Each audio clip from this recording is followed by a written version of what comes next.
The Great Gatsby by F. Scott Fitzgerald. Chapter 1. In my younger and more vulnerable years, my father gave me some advice that I've been turning over in my mind ever since. Whenever you feel like criticizing anyone, he told me, just remember that all the people in this world haven't had the advantages that you've had. He didn't say any more, but we've always been unusually communicative in a reserved way, and I understood that he meant a great deal more than that. In consequence, I'm inclined to reserve all judgments, a habit that has opened up many curious natures to me, and also made me the victim of not a few veteran bores. The abnormal mind is quick to detect and attach itself to this quality when it appears in a normal person, and so it came about that in college I was unjustly accused of being a politician, because I was privy to the secret griefs of wild, unknown men. Most of the confidences were unsought. Frequently I have feigned sleep, preoccupation, or a hostile levity when I realized by some unmistakable sign that an intimate revelation was quivering on the horizon. For the intimate revelations of young men, or at least the terms in which they express them, are usually plagiaristic and marred by obvious suppressions. Reserving judgments is a matter of infinite hope. I am still a little afraid of missing something if I forget that, as my father snobbishly suggested, and I snobbishly repeat, a sense of the fundamental decencies is parcelled out unequally at birth. And, after boasting this way of my tolerance, I come to the admission that it has a limit. Conduct may be founded on the hard rock or the wet marshes, but after a certain point I don't care what it's founded on. When I came back from the East last autumn, I felt that I wanted the world to be in uniform and at a sort of moral attention forever. I wanted no more riotous excursions with privileged glimpses into the human heart. Only Gatsby, the man who gives his name to this book, was exempt from my reaction. Gatsby, who represented everything for which I have an unaffected scorn. If personality is an unbroken series of successful gestures, then there was something gorgeous about him, some heightened sensitivity to the promises of life, as if he were related to one of those intricate machines that register earthquakes 10,000 miles away. This responsiveness had nothing to do with that flabby impressionability which is dignified under the name of the creative temperament. It was an extraordinary gift for hope, a romantic readiness such as I have never found in any other person, and which it is not likely I shall ever find again. No, Gatsby turned out all right at the end. It is what preyed on Gatsby, what foul dust floated in the wake of his dreams, that temporarily closed out my interest in the abortive sorrows and short-winded elations of men. My family have been prominent, well-to-do people in this middle western city for 3 generations. The Carraways are something of a clan, and we have a tradition that we are descended from the Dukes of Buccleuch, but the actual founder of my line was my grandfather's brother, who came here in '51, sent a substitute to the Civil War, and started the wholesale hardware business that my father carries on today. I never saw this great-uncle, but I'm supposed to look like him, with special reference to the rather hard-boiled painting that hangs in Father's office. I graduated from New Haven in 1915, just a quarter of a century after my father, and a little later I participated in that delayed Teutonic migration known as the Great War. I enjoyed the counter-raid so thoroughly that I came back restless. Instead of being the warm center of the world, the Middle West now seemed like the ragged edge of the universe. So I decided to go east and learn the bond business. Everybody I knew was in the bond business, so I supposed it could support one more single man. All my aunts and uncles talked it over as if they were choosing a prep school for me, and finally said, "Why, yes," with very grave, hesitant faces. Father agreed to finance me for a year, and after various delays I came east, permanently, I thought, in the spring of 22. The practical thing was to find rooms in the city, but it was a warm season, and I had just left a country of wide lawns and friendly trees, so when a young man at the office suggested that we take a house together in a commuting town, it sounded like a great idea. He found the house, a weather-beaten cardboard bungalow at $80 a month, but at the last minute the firm ordered him to Washington, and I went out to the country alone. I had a dog, at least I had him for a few days until he ran away, and an old Dodge, and a Finnish woman who made my bed and cooked breakfast, and muttered Finnish wisdom to herself over the electric stove. It was lonely for a day or so, until one morning some man, more recently arrived than I, stopped me on the road. "How do you get to West Egg Village?" he asked helplessly. I told him. And as I walked on, I was lonely no longer. I was a guide, a pathfinder, an original settler. He had casually conferred on me the freedom of the neighborhood. And so, with the sunshine and the great bursts of leaves growing on the trees, just as things grow in fast movies, I had that familiar conviction that life was beginning over again with the summer. There was so much to read, for one thing, and so much fine health to be pulled down out of the young, breath-giving air. I bought a dozen volumes on banking and credit and investment securities, and they stood on my shelf in red and gold like new money from the mint, promising to unfold the shining secrets that only Midas and Morgan and Maecenas knew. And I had the high intention of reading many other books besides. I was rather literary in college. One year I wrote a series of very solemn and obvious editorials for the Yale News. And now I was going to bring back all such things into my life and become again that most limited of all specialists, the well-rounded man. This isn't just an epigram. Life is much more successfully looked at from a single window, after all. It was a matter of chance that I should have rented a house in one of the strangest communities in North America. It was on that slender, riotous island which extends itself due east of New York, and where there are, among other natural curiosities, two unusual formations of land. 20 miles from the city, a pair of enormous eggs, identical in contour and separated only by a courtesy bay, jut out into the most domesticated body of salt water in the Western Hemisphere, the great wet barnyard of Long Island Sound. They are not perfect ovals. Like the egg in the Columbus story, they are both crushed flat at the contact end, but their physical resemblance must be a source of perpetual confusion to the gulls that fly overhead. To the wingless, a more arresting phenomenon is their dissimilarity in every particular, except shape and size. I lived at West Egg, the less fashionable of the two, though this is a most superficial tag to express the bizarre and not a little sinister contrast between them. My house was at the very tip of the egg, only 50 yards from the Sound, and squeezed between two huge places that rented for $12,000 or $15,000 a season. The one on my right was a colossal affair by any standard.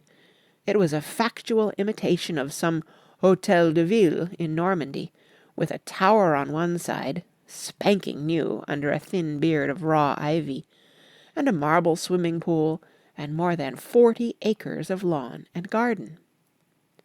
It was Gatsby's mansion.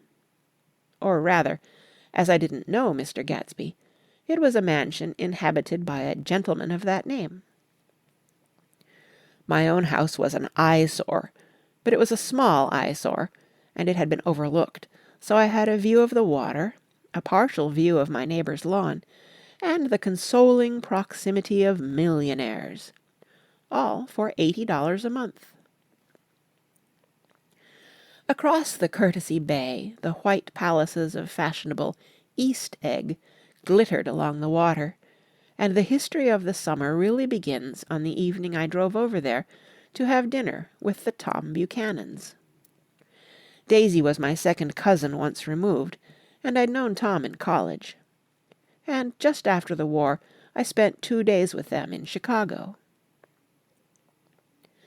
Her husband, among various physical accomplishments, had been one of the most powerful ends that ever played football at New Haven, a national figure in a way, one of those men who reach such an acute limited excellence at 21 that everything afterward savours of anticlimax.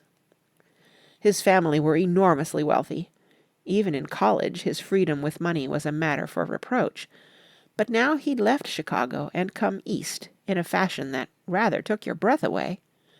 For instance, he'd brought down a string of polo ponies from Lake Forest.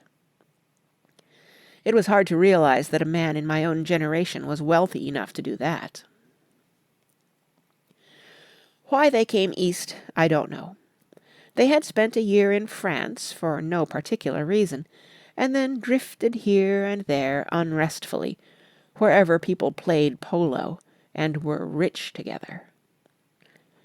This was a permanent move, said Daisy over the telephone, but I didn't believe it.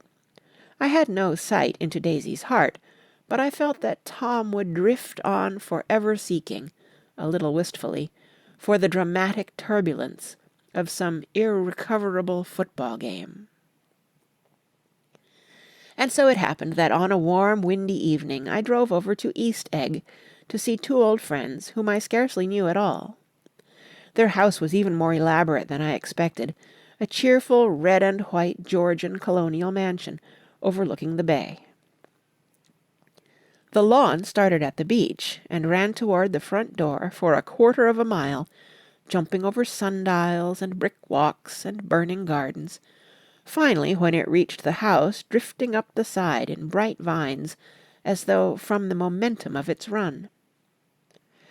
The front was broken by a line of French windows, glowing now with reflected gold and wide open to the warm, windy afternoon, and Tom Buchanan in riding clothes was standing with his legs apart on the front porch.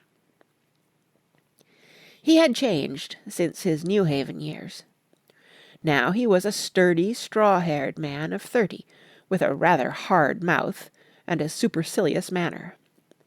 2 shining, arrogant eyes had established dominance over his face, and gave him the appearance of always leaning aggressively forward. Not even the effeminate swank of his riding clothes could hide the enormous power of that body. He seemed to fill those glistening boots until he strained the top lacing, and you could see a great pack of muscle shifting when his shoulder moved under his thin coat. It was a body capable of enormous leverage, a cruel body. His speaking voice, a gruff, husky tenor, added to the impression of fractiousness he conveyed. There was a touch of paternal contempt in it, even toward people he liked, and there were men at New Haven who had hated his guts. "Now, don't think my opinion on these matters is final," he seemed to say, "just because I'm stronger and more of a man than you are." We were in the same senior society, and while we were never intimate, I always had the impression that he approved of me and wanted me to like him with some harsh, defiant wistfulness of his own. We talked for a few minutes on the sunny porch. "I've got a nice place here," he said, his eyes flashing about restlessly. Turning me around by one arm, he moved a broad, flat hand along the front vista, including in its sweep a sunken Italian garden, a half-acre of deep, pungent roses, and a snub-nosed motorboat that bumped the tide offshore. It belonged to Demain, the oil man. He turned me around again, politely and abruptly. "We'll go inside." We walked through a high hallway into a bright rosy-coloured space, fragilely bound into the house by French windows at either end. The windows were ajar and gleaming white against the fresh grass outside that seemed to grow a little way into the house. A breeze blew through the room, blew curtains in at one end and out the other like pale flags, twisting them up toward the frosted wedding cake of the ceiling, and then rippled over the wine-coloured rug, making a shadow on it as wind does on the sea. The only completely stationary object in the room was an enormous couch on which two young women were buoyed up as though upon an anchored balloon. They were both in white, and their dresses were rippling and fluttering as if they had just been blown back in after a short flight around the house.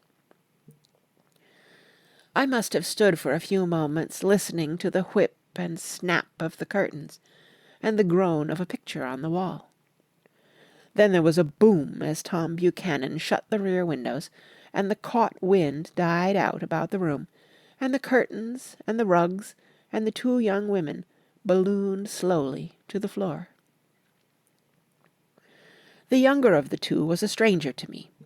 She was extended full length at her end of the divan, completely motionless, and with her chin raised a little, as if she were balancing something on it which was quite likely to fall. If she saw me out of the corner of her eye, she gave no hint of it. Indeed, I was almost surprised into murmuring an apology for having disturbed her by coming in. The other girl, Daisy, made an attempt to rise. She leaned slightly forward with a conscientious expression. Then she laughed, an absurd, charming little laugh, and I laughed too, and came forward into the room.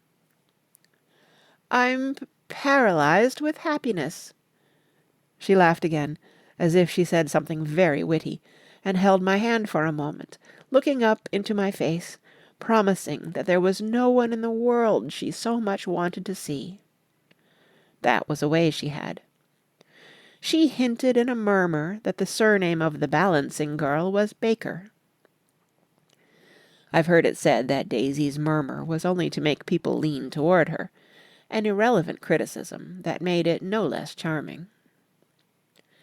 At any rate, Miss Baker's lips fluttered. She nodded at me almost imperceptibly, and then quickly tipped her head back again. The object she was balancing had obviously tottered a little and given her something of a fright. Again a sort of apology arose to my lips. Almost any exhibition of complete self-sufficiency draws a stunned tribute from me. I looked back at my cousin, who began to ask me questions in her low, thrilling voice. It was the kind of voice that the ear follows up and down, as if each speech is an arrangement of notes that will never be played again. Her face was sad and lovely with bright things in it, bright eyes and a bright, passionate mouth, but there was an excitement in her voice that men who had cared for her found difficult to forget. A singing compulsion, a whispered "listen," a promise that she had done gay, exciting things just a while since, and that there were gay, exciting things hovering in the next hour. I told her how I had stopped off in Chicago for a day on my way east, and how a dozen people had sent their love through me. "Do they miss me?" she cried ecstatically. "The whole town is desolate. All the cars have the left rear wheel painted black as a mourning wreath, and there's a persistent wail all night along the North Shore." "How gorgeous! Let's go back, Tom, tomorrow." Then she added irrelevantly, "You ought to see the baby." "I'd like to." "She's asleep. She's 3 years old. Haven't you ever seen her?" "Never." "Well, you ought to see her. She's—" Tom Buchanan, who had been hovering restlessly about the room, stopped and rested his hand on my shoulder. "What are you doing, Nick?" "I'm a bondman." "Who with?" I told him. "Never heard of them," he remarked decisively. This annoyed me. "You will," I answered shortly. "You will if you stay in the East." "Oh, I'll stay in the East, don't you worry," he said, glancing at Daisy and then back at me, as if he were alert for something more. "I'd be a goddamned fool to live anywhere else." At this point Miss Baker said, "Absolutely," with such suddenness that I started. It was the first word she uttered since I came into the room. Evidently it surprised her as much as it did me, for she yawned, and with a series of rapid, deft movements, stood up into the room. "I'm stiff," she complained. "I've been lying on that sofa for as long as I can remember." "Don't look at me," Daisy retorted. "I've been trying to get you to New York all afternoon." "No, thanks," said Miss Baker to the 4 cocktails just in from the pantry. "I'm absolutely in training." Her host looked at her incredulously. "You are?" He took down his drink as if it were a drop in the bottom of a glass. "How you ever get anything done is beyond me." I looked at Miss Baker, wondering what it was she got done. I enjoyed looking at her. She was a slender, small-breasted girl, with an erect carriage, which she accentuated by throwing her body backward at the shoulders like a young cadet. Her grey, sun-strained eyes looked back at me with polite, reciprocal curiosity out of a wan, charming, discontented face. It occurred to me now that I had seen her, or a picture of her, somewhere before. "You live in West Egg," she remarked contemptuously. "I know somebody there." "I don't know a single—" "You must know Gatsby." "Gatsby?" demanded Daisy. "What Gatsby?" Before I could reply that he was my neighbour, dinner was announced. Wedging his tense arm imperatively under mine, Tom Buchanan compelled me from the room, as though he were moving a checker to another square.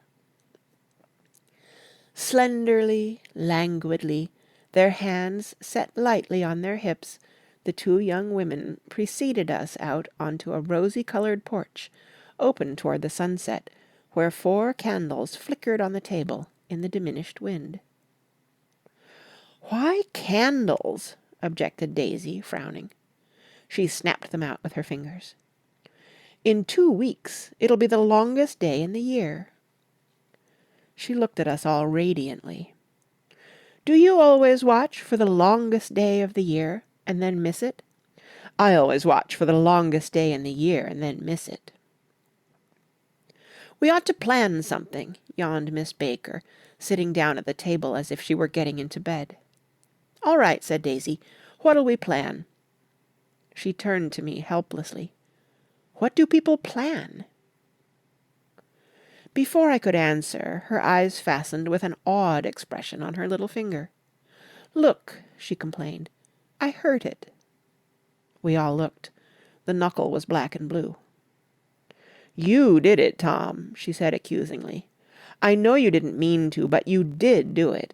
That's what I get for marrying a brute of a man, a great, big, hulking, physical specimen of a—" "I hate that word hulking," objected Tom crossly, "even in kidding." "Hulking," insisted Daisy. Sometimes she and Miss Baker talked at once, unobtrusively, and with a bantering inconsequence that was never quite chatter, that was as cool as their white dresses and their impersonal eyes in the absence of all desire.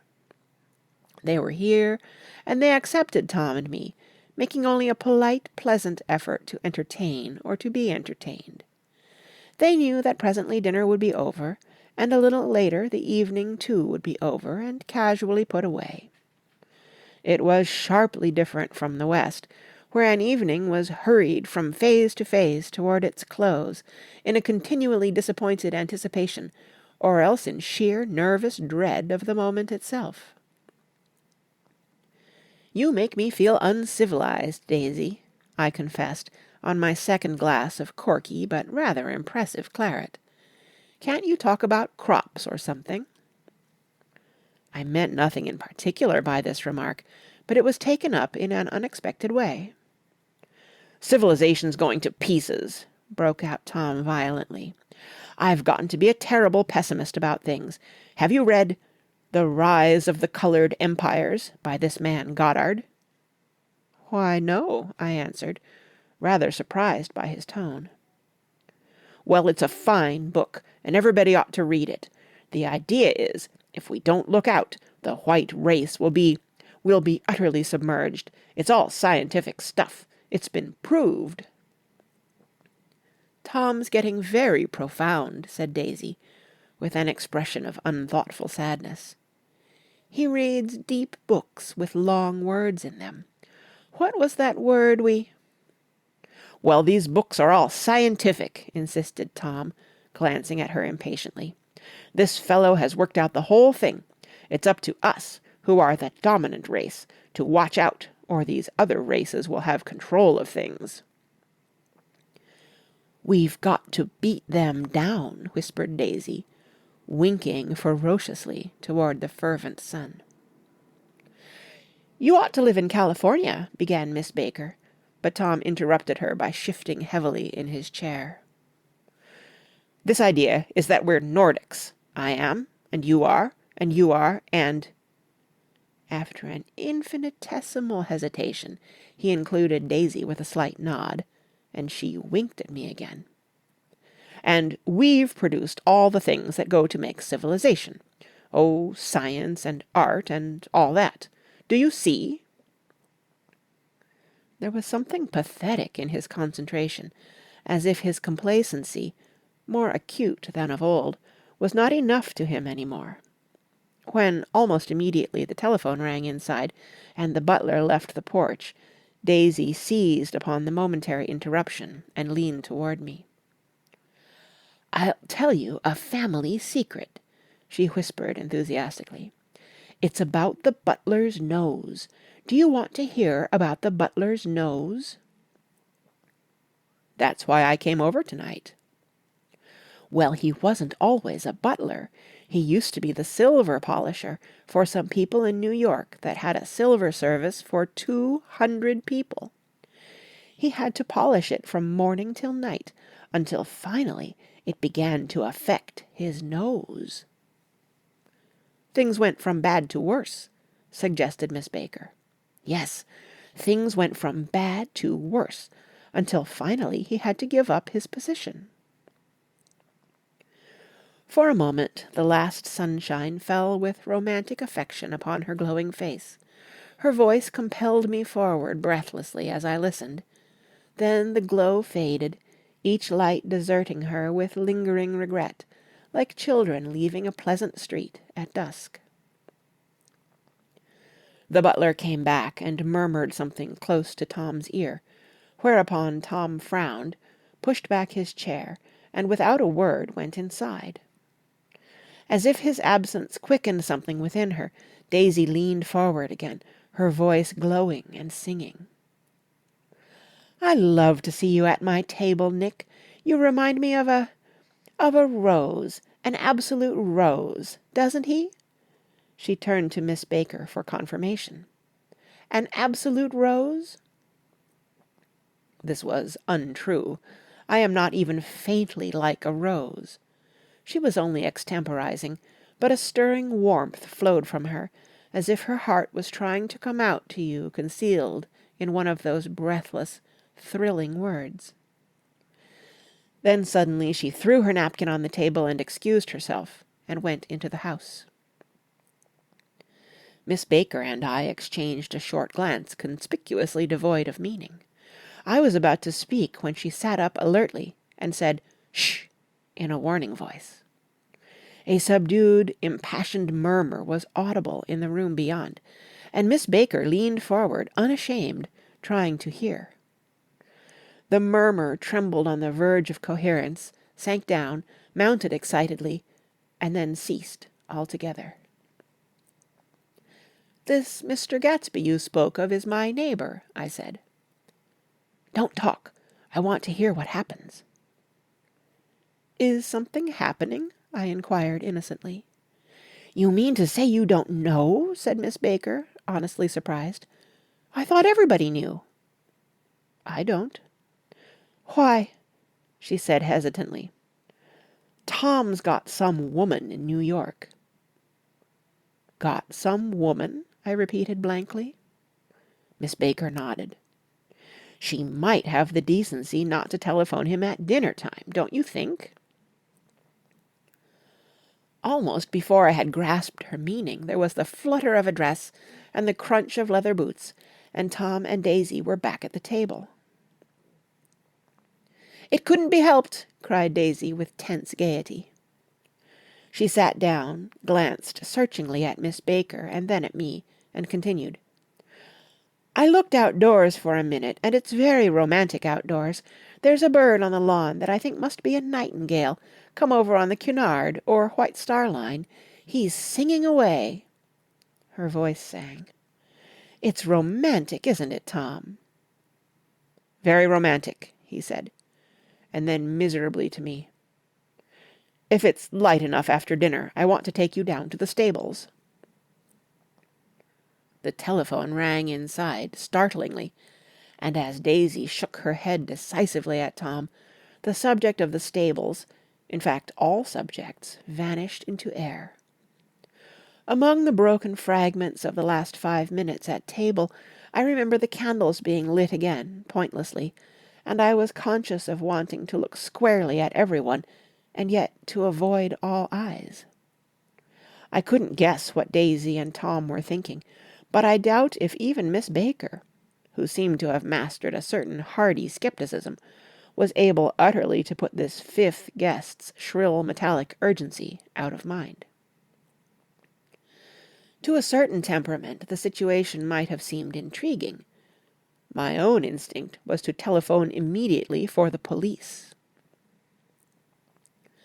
The horses, needless to say, were not mentioned again. Tom and Miss Baker, with several feet of twilight between them, strolled back into the library, as if to a vigil beside a perfectly tangible body, while, trying to look pleasantly interested and a little deaf, I followed Daisy around a chain of connecting verandas to the porch in front. In its deep gloom we sat down side by side on a wicker settee. Daisy took her face in her hands as if feeling its lovely shape, and her eyes moved gradually out into the velvet dusk. I saw that turbulent emotions possessed her, so I asked what I thought would be some sedative questions about her little girl. "We don't know each other very well, Nick," she said suddenly, "even if we are cousins. You didn't come to my wedding." "I wasn't back from the war." "That's true." She hesitated. "Well, I've had a very bad time, Nick, and I'm pretty cynical about everything." Evidently she had reason to be. I waited, but she didn't say any more, and after a moment I returned rather feebly to the subject of her daughter. "I suppose she talks and eats and everything?" "Oh, yes." She looked at me absently. "Listen, Nick. Let me tell you what I said when she was born. Would you like to hear?" "Very much." "It'll show you how I've gotten to feel about things. Well, she was less than an hour old, and Tom was God knows where. I woke up out of the ether with an utterly abandoned feeling, and asked the nurse right away if it was a boy or a girl. She told me it was a girl, and so I turned my head away and wept. 'All right,' I said, 'I'm glad it's a girl, and I hope she'll be a fool. That's the best thing a girl can be in this world, a beautiful little fool.' You see, I think everything's terrible anyhow," she went on in a convinced way. "Everybody thinks so, the most advanced people. And I know. I've been everywhere and seen everything and done everything. Her eyes flashed around her in a defiant way, rather like Tom's, and she laughed with thrilling scorn. Sophisticated! God, I'm sophisticated! The instant her voice broke off, ceasing to compel my attention, my belief, I felt the basic insincerity of what she had said. It made me uneasy, as though the whole evening had been a trick of some sort to exact a contributory emotion from me. I waited, and sure enough, in a moment she looked at me with an absolute smirk on her lovely face, as if she had asserted her membership in a rather distinguished secret society to which she and Tom belonged. Inside, the crimson room bloomed with light. Tom and Miss Baker sat at either end of the long couch, and she read aloud to him from the Saturday Evening Post. The words, murmurous and uninflected, running together in a soothing tune. The lamplight, bright on his boots, and dull on the autumn-leaf yellow of her hair, glinted along the paper as she turned a page with a flutter of slender muscles in her arms. When we came in, she held us silent for a moment with a lifted hand. "To be continued," she said, tossing the magazine on the table, "in our very next issue." Her body asserted itself with a restless movement of her knee, and she stood up. 10 o'clock, she remarked, apparently finding the time on the ceiling. Time for this good girl to go to bed. "Jordan's going to play in the tournament tomorrow," explained Daisy, "over at Westchester." "Oh, you're Jordan Baker!" I knew now why her face was familiar. Its pleasing, contemptuous expression had looked out at me from many rotogravure pictures of the sporting life at Asheville and Hot Springs and Palm Beach. I had heard some story of her, too, a critical, unpleasant story, but what it was I had forgotten long ago. "Good night," she said softly. "Wake me at 8, won't you?" "If you'll get up." "I will. Good night, Mr. Carroway. See you anon." "Of course you will," confirmed Daisy. "In fact, I think I'll arrange a marriage. Come over often, Nick, and I'll sort of, fling you together. You know, lock you up accidentally in linen closets, and push you out to sea in a boat, and all that sort of thing." "Good night," called Miss Baker from the stairs. "I haven't heard a word." "She's a nice girl," said Tom, after a moment. "They oughtn't to let her run around the country this way." "Who oughtn't to?" inquired Daisy coldly. "Her family." "Her family is one aunt about 1,000 years old.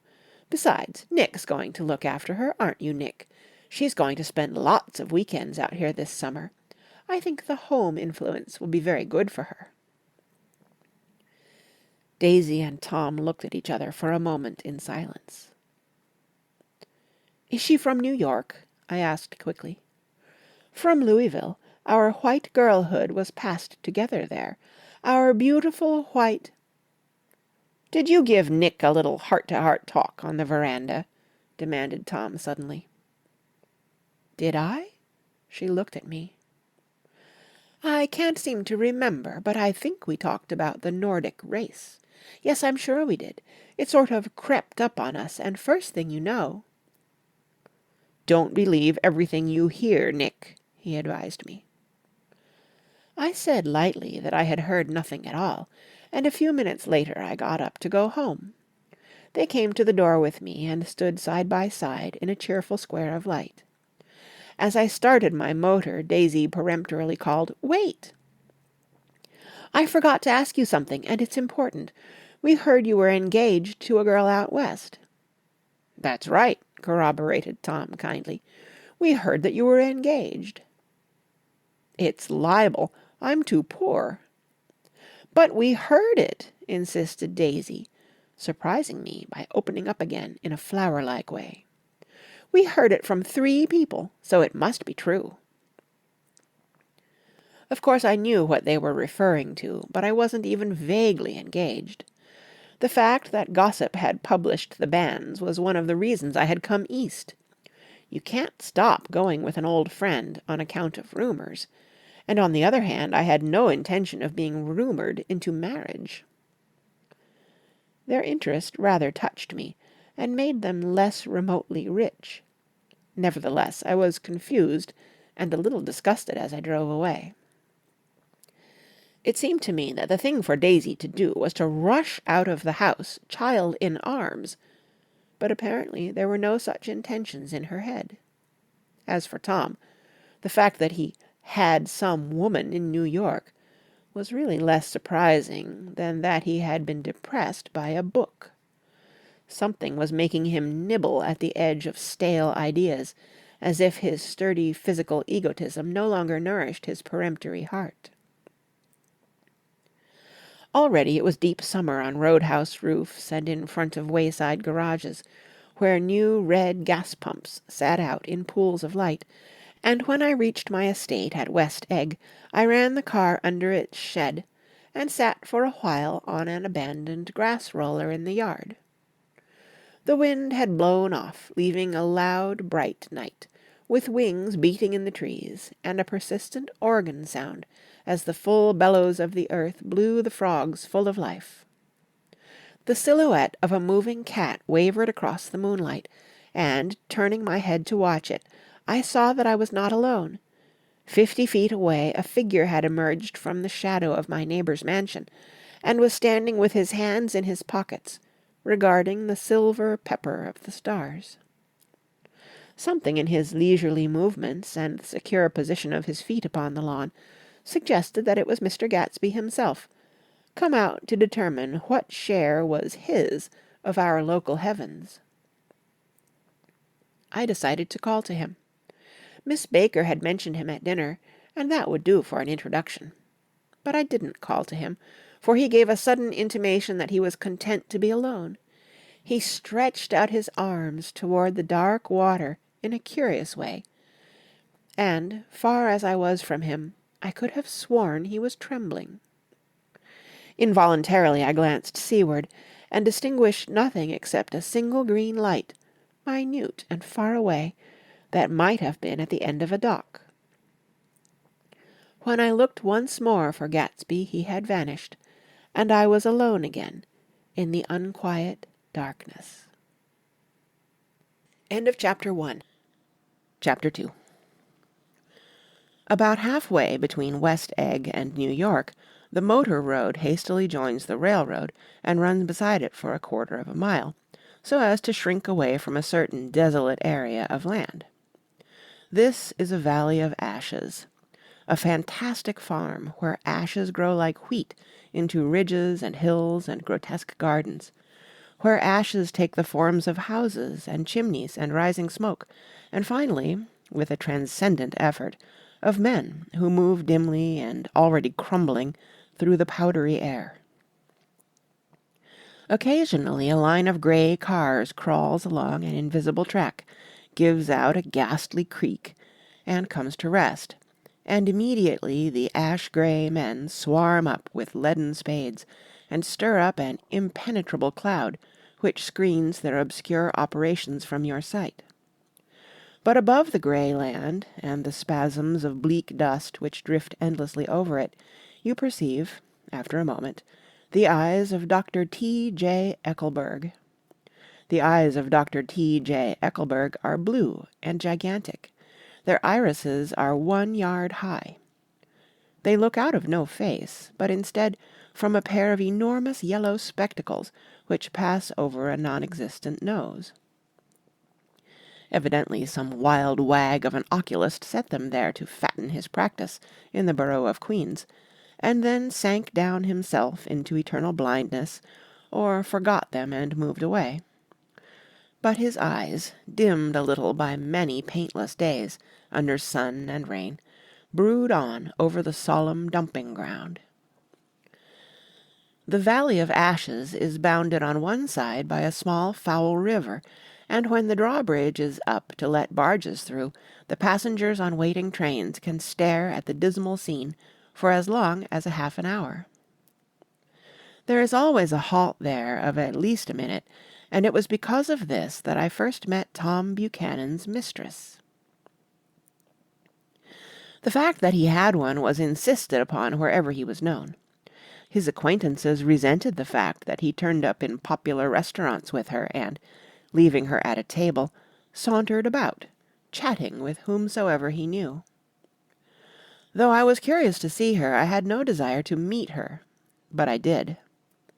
I went up to New York with Tom on the train one afternoon, and when we stopped by the ash heaps, he jumped to his feet and, taking hold of my elbow, literally forced me from the car.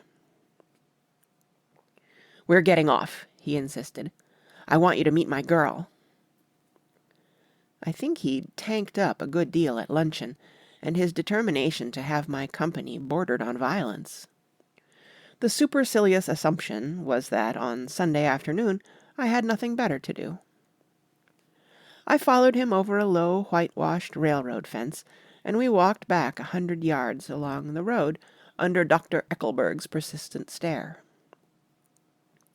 The only building in sight was a small block of yellow brick sitting on the edge of the wasteland, a sort of compact Main Street ministering to it, and contiguous to absolutely nothing. One of the 3 shops it contained was for rent, and another was an all-night restaurant, approached by a trail of ashes. The third was a garage. Repairs, George B. Wilson, cars bought and sold. And I followed Tom inside. The interior was unprosperous and bare. The only car visible was the dust-covered wreck of a Ford, which crouched in a dim corner.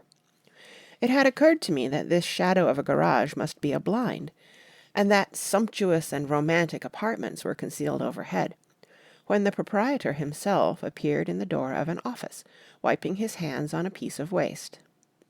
He was a blond, spiritless man, anemic and faintly handsome. When he saw us, a damp gleam of hope sprang into his light blue eyes. "Hello, Wilson, old man," said Tom, slapping him jovially on the shoulder. "How's business?" "I can't complain," answered Wilson unconvincingly. "When are you going to sell me that car?" "Next week. I've got my man working on it now."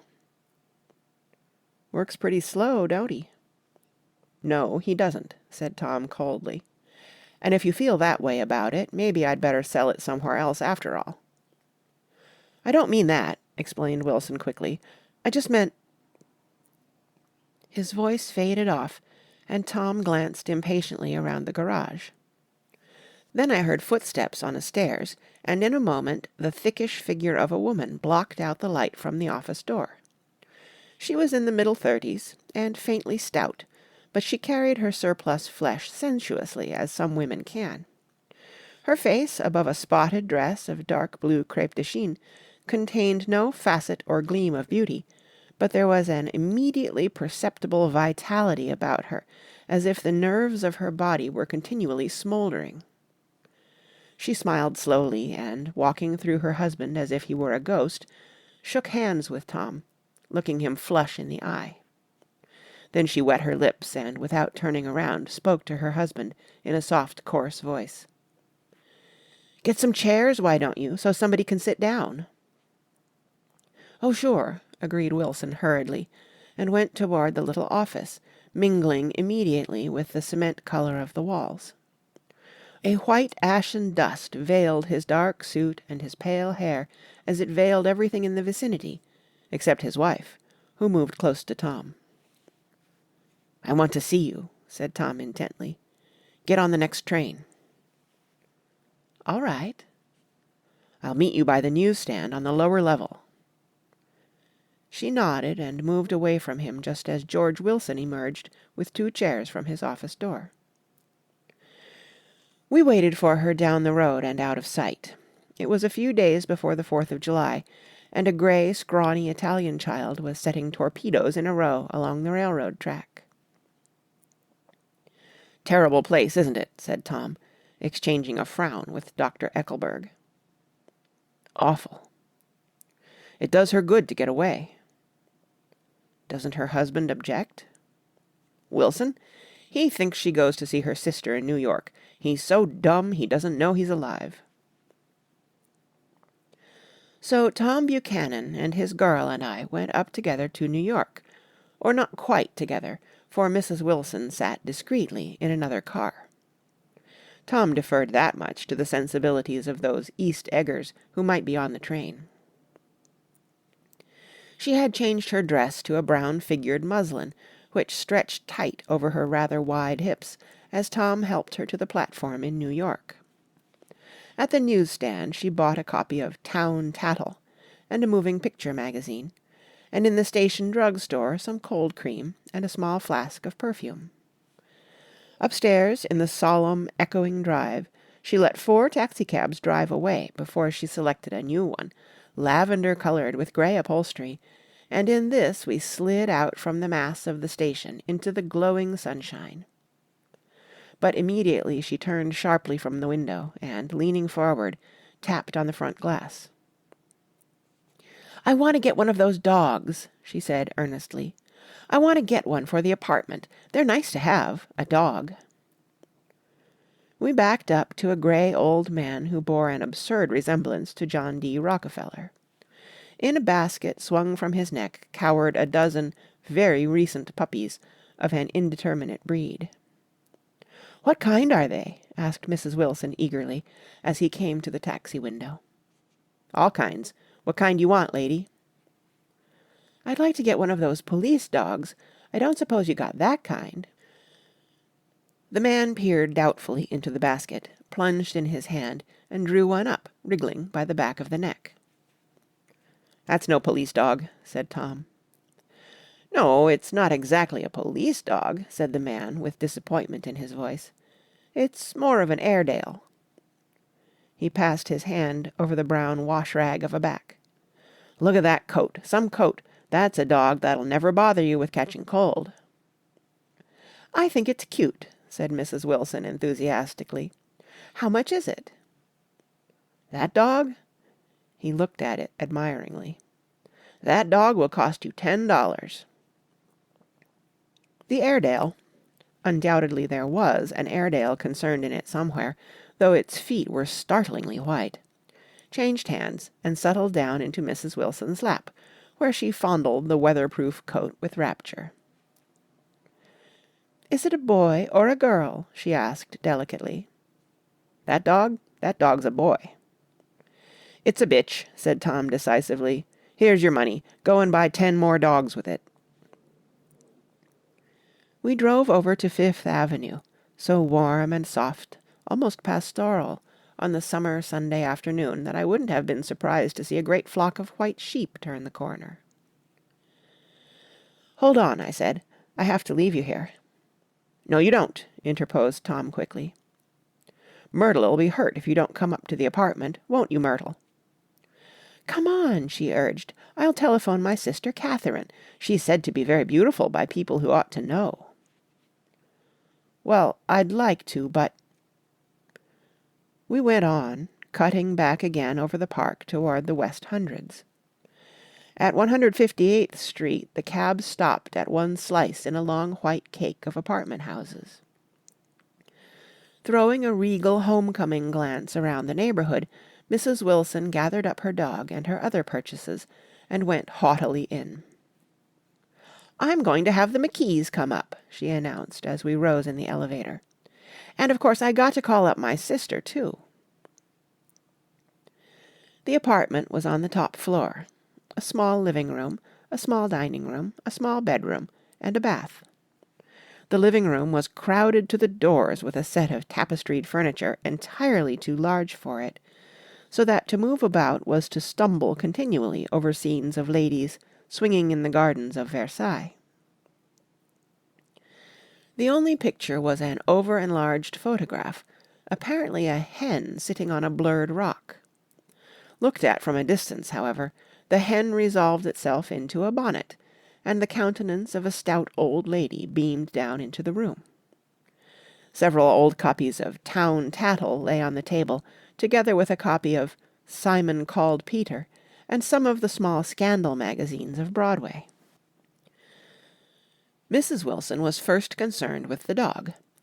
A reluctant elevator boy went for a boxful of straw and some milk, to which he added on his own initiative a tin of large, hard dog biscuits, one of which decomposed apathetically in the saucer of milk all afternoon.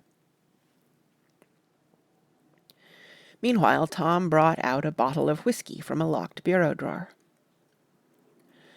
I have been drunk just twice in my life, and the second time was that afternoon, so everything that happened has a dim, hazy cast over it, although until after 8 o'clock the apartment was full of cheerful sun. Sitting on Tom's lap, Mrs. Wilson called up several people on the telephone. Then there were no cigarettes, and I went out to buy some at the drugstore on the corner. When I came back, they had disappeared, so I sat down discreetly in the living room and read a chapter of Simon Called Peter. Either it was terrible stuff or the whiskey distorted things, because it didn't make any sense to me. Just as Tom and Myrtle, after the first drink Mrs. Wilson and I called each other by our first names, reappeared, company commenced to arrive at the apartment door. The sister, Catherine, was a slender, worldly girl of about 30, with a solid, sticky bob of red hair and a complexion powdered milky white. Her eyebrows had been plucked and then drawn on again at a more rakish angle, but the efforts of nature toward the restoration of the old alignment gave a blurred air to her face. When she moved about, there was an incessant clicking as innumerable pottery bracelets jangled up and down upon her arms. She came in with such a proprietary haste and looked around so possessively at the furniture that I wondered if she lived here. But when I asked her, she laughed immoderately, repeated my question aloud, and told me she lived with a girl-friend at a hotel. Mr. McKee was a pale, feminine man from the flat below.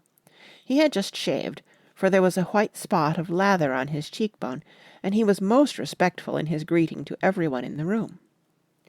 He informed me that he was in the artistic game, and I gathered later that he was a photographer, and had made the dim enlargement of Mrs. Wilson's mother, which hovered like an ectoplasm on the wall. His wife was shrill, languid, handsome, and horrible. She told me with pride that her husband had photographed her 127 times since they had been married. Mrs. Wilson had changed her costume some time before, and was now attired in an elaborate afternoon dress of cream-colored chiffon, which gave out a continual rustle as she swept about the room. With the influence of the dress, her personality had also undergone a change. The intense vitality that had been so remarkable in the garage was converted into impressive hauteur. Her laughter, her gestures, her assertions became more violently affected moment by moment, and as she expanded, the room grew smaller around her, until she seemed to be revolving on a noisy, creaking pivot through the smoky air. "My dear," she told her sister, in a high, mincing shout, "most of these fellas will cheat you every time. All they think of is money. I had a woman up here last week to look at my feet, and when she gave me the bill, you'd have thought she had my appendicitis out." "What was the name of the woman?" asked Mrs. McKee. "Mrs. Aberhart. She goes around looking at people's feet in their own homes." "I like your dress," remarked Mrs. McKee. "I think it's adorable."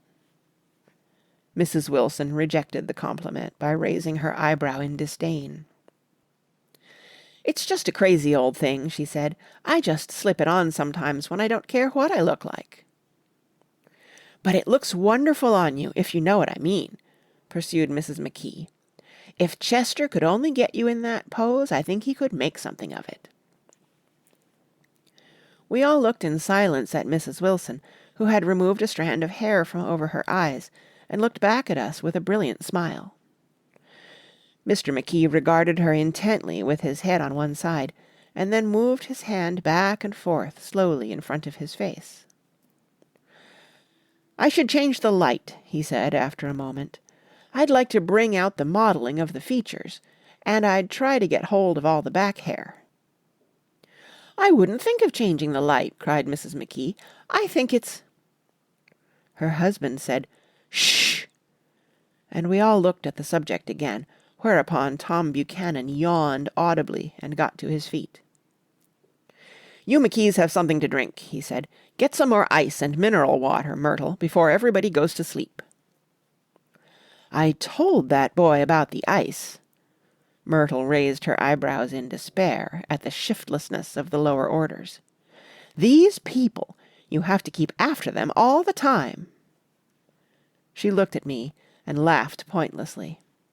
Then she flounced over to the dog, kissed it with ecstasy, and swept into the kitchen, implying that a dozen chefs awaited her orders there.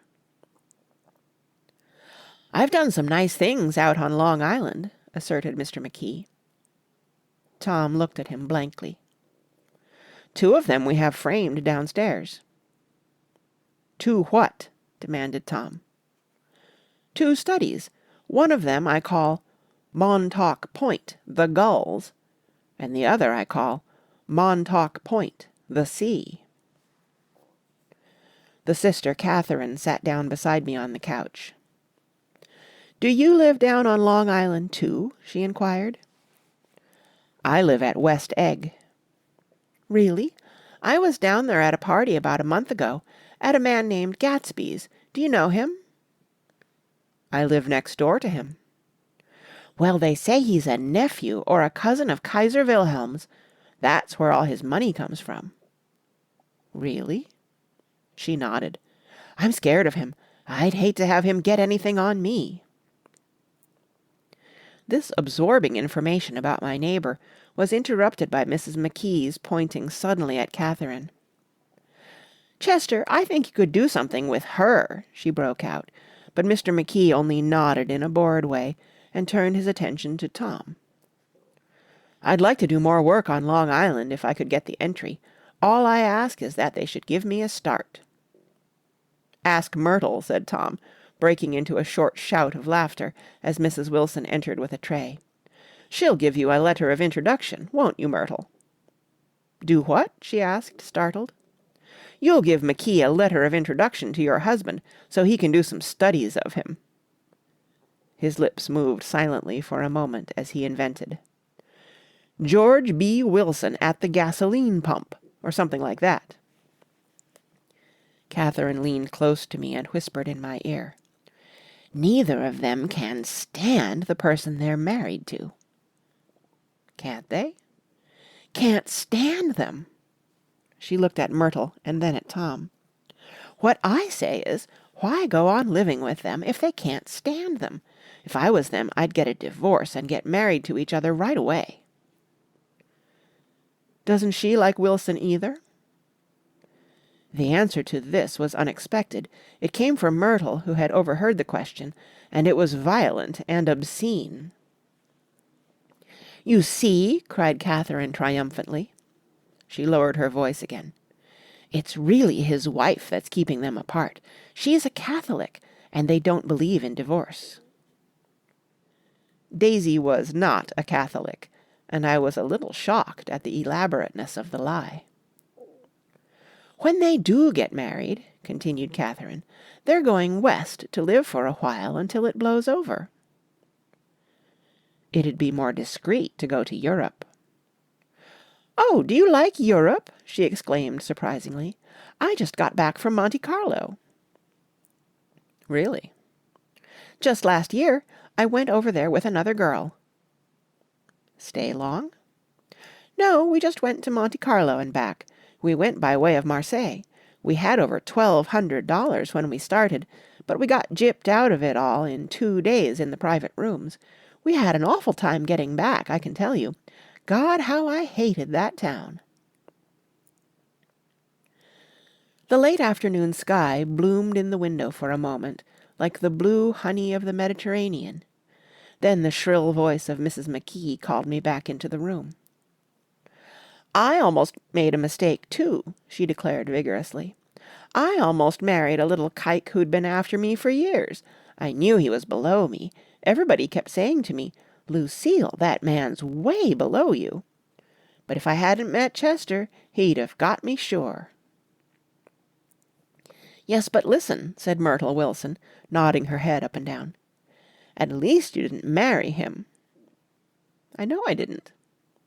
"Well, I married him," said Myrtle ambiguously, "and that's the difference between your case and mine." "Why did you, Myrtle?" demanded Catherine. "Nobody forced you to." Myrtle considered. "I married him because I thought he was a gentleman," she said finally. "I thought he knew something about breeding, but he wasn't fit to lick my shoe." "You were crazy about him for a while," said Catherine. "Crazy about him?" cried Myrtle incredulously. "Who said I was crazy about him? I never was any more crazy about him than I was about that man there." She pointed suddenly at me, and everyone looked at me accusingly. I tried to show by my expression that I had played no part in her past. "The only crazy I was when I married him. I knew right away I made a mistake. He borrowed somebody's best suit to get married in, and never even told me about it, and then the man came after it one day when he was out. 'Oh, is that your suit?' I said. 'This is the first I ever heard about it.'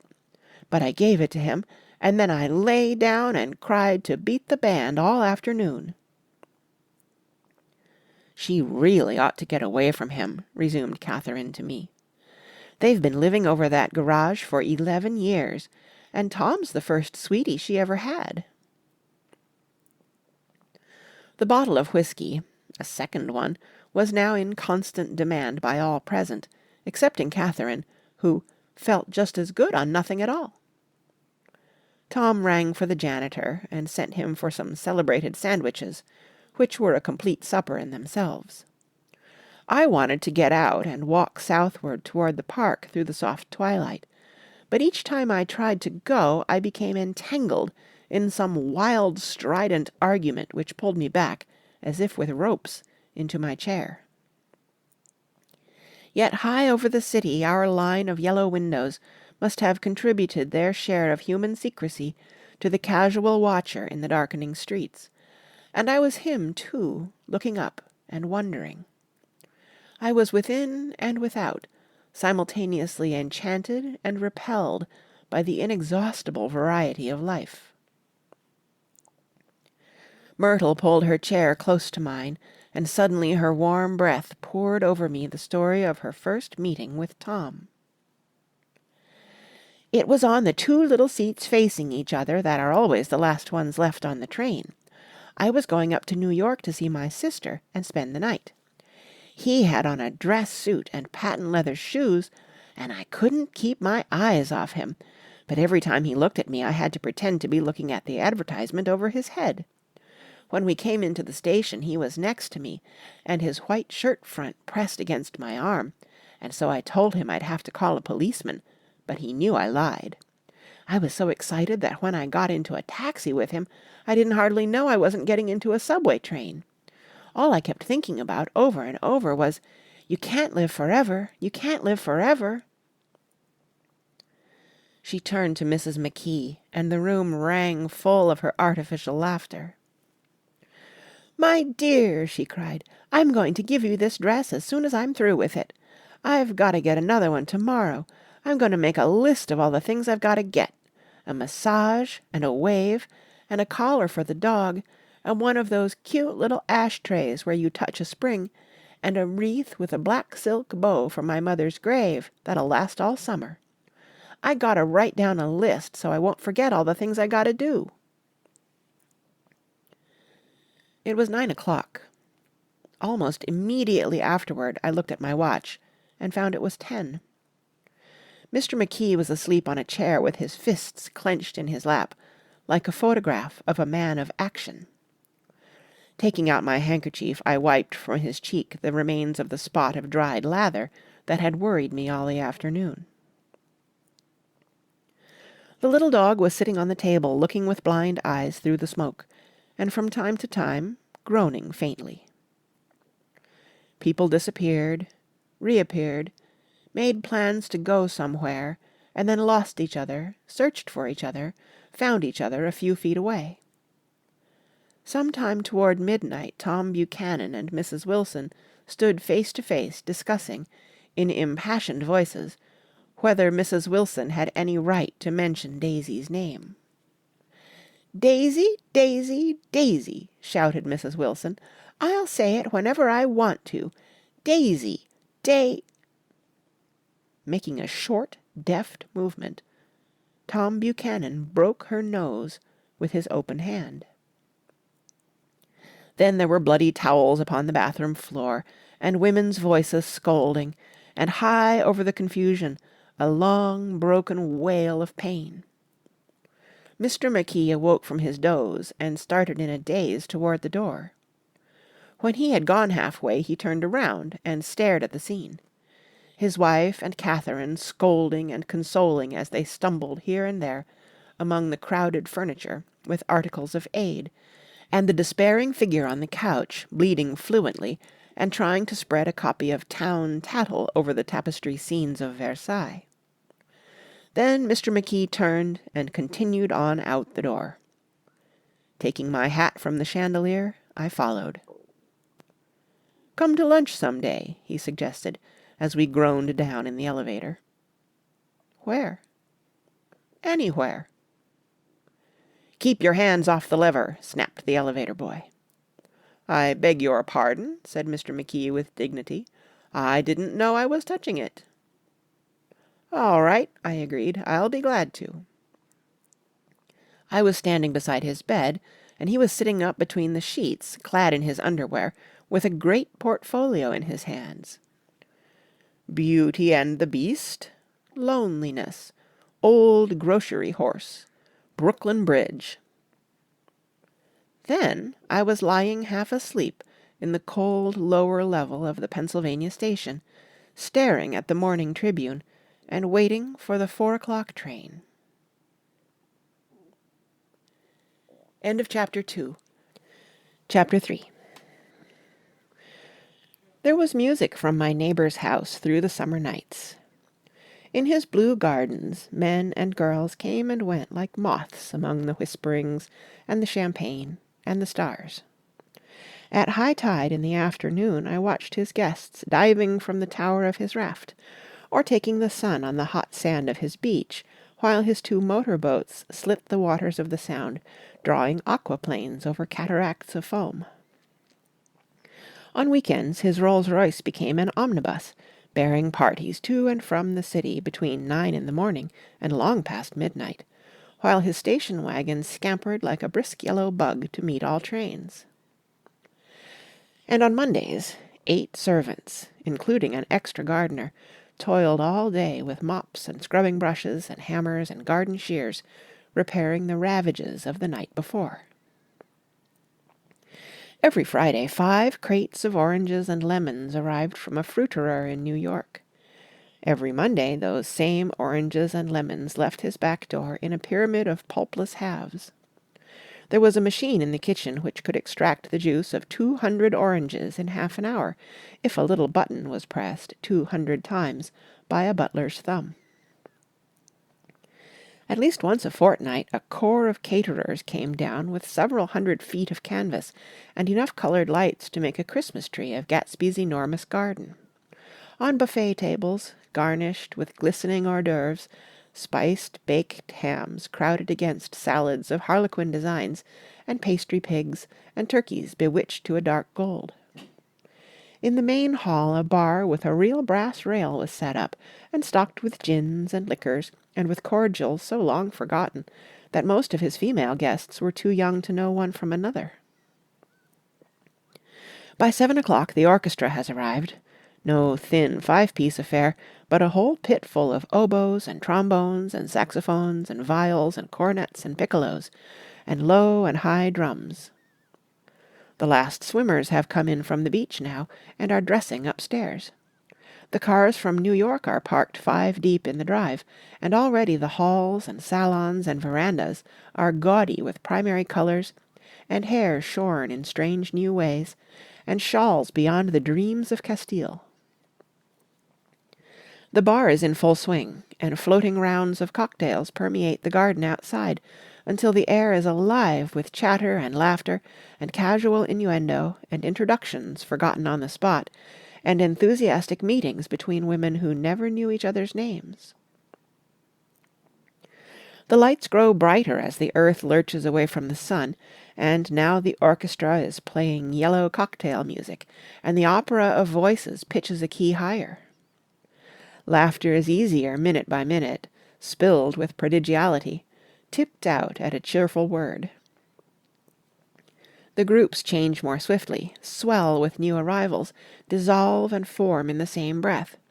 Already there are wanderers, confident girls who weave here and there among the stouter and more stable, become for a sharp, joyous moment the centre of a group, and then, excited with triumph, glide on through the sea change of faces and voices and colour, under the constantly changing light. Suddenly one of the gypsies, in trembling opal, seizes a cocktail out of the air, dumps it down for courage, and, moving her hands like Frisco, dances out alone on the canvas platform. A momentary hush. The orchestra leader varies his rhythm obligingly for her, and there is a burst of chatter as the erroneous news goes round that she is Gilda Gray's understudy from the Follies. The party has begun. I believe that on the first night I went to Gatsby's house, I was one of the few guests who had actually been invited. People were not invited, they went there. They got into automobiles which bore them out to Long Island, and somehow they ended up at Gatsby's door. Once there, they were introduced by somebody who knew Gatsby, and after that they conducted themselves according to the rules of behavior associated with amusement parks. Sometimes they came and went without having met Gatsby at all, came for the party with a simplicity of heart that was its own ticket of admission. I had actually been invited. A chauffeur in a uniform of robin's egg blue crossed my lawn early that Saturday morning with a surprisingly formal note from his employer. The honour would be entirely Gatsby's, it said, if I would attend his little party that night. He had seen me several times, and had intended to call on me long before, but a peculiar combination of circumstances had prevented it. Signed, Jay Gatsby, in a majestic hand. Dressed up in white flannels, I went over to his lawn a little after 7, and wandered around rather ill at ease among swirls and eddies of people I didn't know, though here and there was a face I had noticed on the commuting train. I was immediately struck by the number of young Englishmen dotted about, all well-dressed, all looking a little hungry, and all talking in low, earnest voices to solid and prosperous Americans. I was sure that they were selling something, bonds or insurance or automobiles. They were at least agonizingly aware of the easy money in the vicinity, and convinced that it was theirs for a few words in the right key. As soon as I arrived, I made an attempt to find my host, but the 2 or 3 people of whom I asked his whereabouts stared at me in such an amazed way, and denied so vehemently any knowledge of his movements, that I slunk off in the direction of the cocktail table, the only place in the garden where a single man could linger without looking purposeless and alone. I was on my way to get roaring drunk from sheer embarrassment, when Jordan Baker came out of the house, and stood at the head of the marble steps, leaning a little backward, and looking with contemptuous interest down into the garden. Welcome or not, I found it necessary to attach myself to someone before I should begin to address cordial remarks to the passers-by. "Hello!" I roared, advancing toward her. My voice seemed unnaturally loud across the garden. "I thought you might be here," she responded absently as I came up. "I remembered you lived next door to—" She held my hand impersonally, as a promise that she'd take care of me in a minute, and gave ear to 2 girls in twin yellow dresses, who stopped at the foot of the steps. "Hello!" they cried together. "Sorry you didn't win." That was for the golf tournament. She had lost in the finals the week before. "You don't know who we are," said one of the girls in yellow, "but we met you here about a month ago." "You've dyed your hair since then," remarked Jordan, and I started, but the girls had moved casually on, and her remark was addressed to the premature moon, produced like the supper, no doubt, out of a caterer's basket.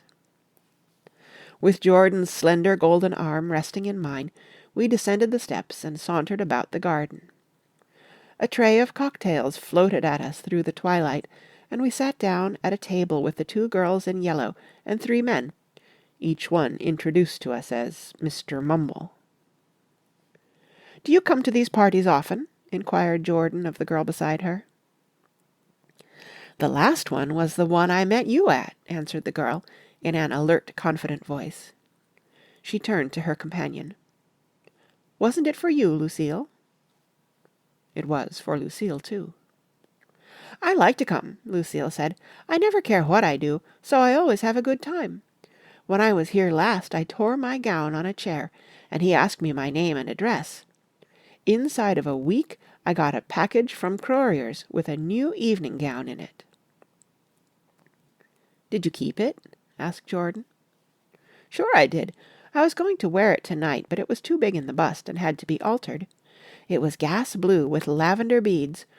$265.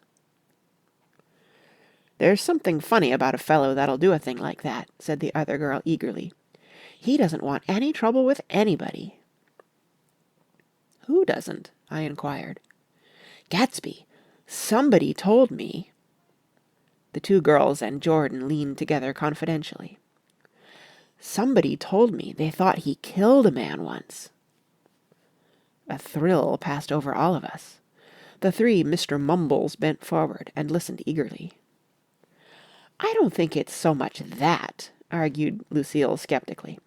"It's more that he was a German spy during the war." One of the men nodded in confirmation. "I heard that from a man who knew all about him, grew up with him in Germany," he assured us positively. "Oh, no," said the first girl. "It couldn't be that, because he was in the American army during the war." As our credulity switched back to her, she leaned forward with enthusiasm. "You look at him sometimes when he thinks nobody's looking at him. I'll bet he killed a man." She narrowed her eyes and shivered. Lucille shivered. We all turned and looked around for Gatsby. It was testimony to the romantic speculation he inspired that there were whispers about him from those who found little that it was necessary to whisper about in this world. The first supper, there would be another one after midnight, was now being served, and Jordan invited me to join her own party, who were spread around a table on the other side of the garden. There were 3 married couples, and Jordan's escort, a persistent undergraduate, given to violent innuendo, and obviously under the impression that sooner or later Jordan was going to yield him up her person to a greater or lesser degree. Instead of rambling, this party had preserved a dignified homogeneity, and assumed to itself the function of representing the staid nobility of the countryside. East Egg condescending to West Egg, and carefully on guard against its spectroscopic gaiety. "Let's get out," whispered Jordan, after a somehow wasteful and inappropriate half-hour. "This is much too polite for me." We got up, and she explained that we were going to find the host. I had never met him, she said, and it was making me uneasy. The undergraduate nodded in a cynical, melancholy way.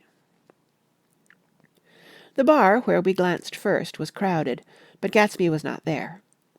She couldn't find him from the top of the steps, and he wasn't on the veranda. On a chance we tried an important-looking door, and walked into a high Gothic library, panelled with carved English oak, and probably transported complete from some ruin overseas. A stout, middle-aged man with enormous owl-eyed spectacles was sitting somewhat drunk on the edge of a great table, staring with unsteady concentration at the shelves of books. As we entered, he wheeled excitedly around and examined Jordan from head to foot. "What do you think?" he demanded impetuously. "About what?" He waved his hand toward the bookshelves. "About that." As a matter of fact, you needn't bother to ascertain. I ascertained. They're real." "The books?" He nodded. "Absolutely real. Have pages and everything. I thought they'd be a nice durable cardboard. Matter of fact, they're absolutely real. Pages and... Here, let me show you." Taking our skepticism for granted, he rushed to the bookcases, and returned with Volume 1 of the Stoddard Lectures. "See," he cried triumphantly, "it's a bona fide piece of printed matter. It fooled me. This fellow's a regular Belasco. It's a triumph. What thoroughness! What realism! Knew when to stop, too. Didn't cut the pages. But what do you want? What do you expect?" He snatched the book from me and replaced it hastily on its shelf, muttering that if one brick was removed, the whole library was liable to collapse. "Who brought you?" he demanded. "Or did you just come? I was brought. Most people were brought." Jordan looked at him alertly, cheerfully, without answering. "I was brought by a woman named Roosevelt," he continued. "Mrs. Claude Roosevelt. Do you know her? I met her somewhere last night. I've been drunk for about a week now, and I thought it might sober me up to sit in a library." "Has it?" "A little bit, I think. I can't tell yet. I've only been here an hour. Did I tell you about the books? They're real. They're—" "You told us." We shook hands with him gravely, and went back outdoors. There was dancing now on the canvas in the garden. Old men pushing young girls backward in eternal graceless circles, superior couples holding each other tortuously, fashionably, and keeping in the corners, and a great number of single girls dancing individualistically or relieving the orchestra for a moment of the burden of the banjo or the traps. By midnight the hilarity had increased. A celebrated tenor had sung in Italian, and a notorious contralto had sung in jazz, and between the numbers people were doing stunts all over the garden, while happy, vacuous bursts of laughter rose toward the summer sky. A pair of stage twins, who turned out to be the girls in yellow, did a baby act in costume, and champagne was served in glasses bigger than finger bowls. The moon had risen higher, and floating in the Sound was a triangle of silver scales, trembling a little to the stiff, tinny drip of the banjos on the lawn. I was still with Jordan Baker. We were sitting at a table with a man of about my age and a rowdy little girl, who gave way upon the slightest provocation to uncontrollable laughter. I was enjoying myself now.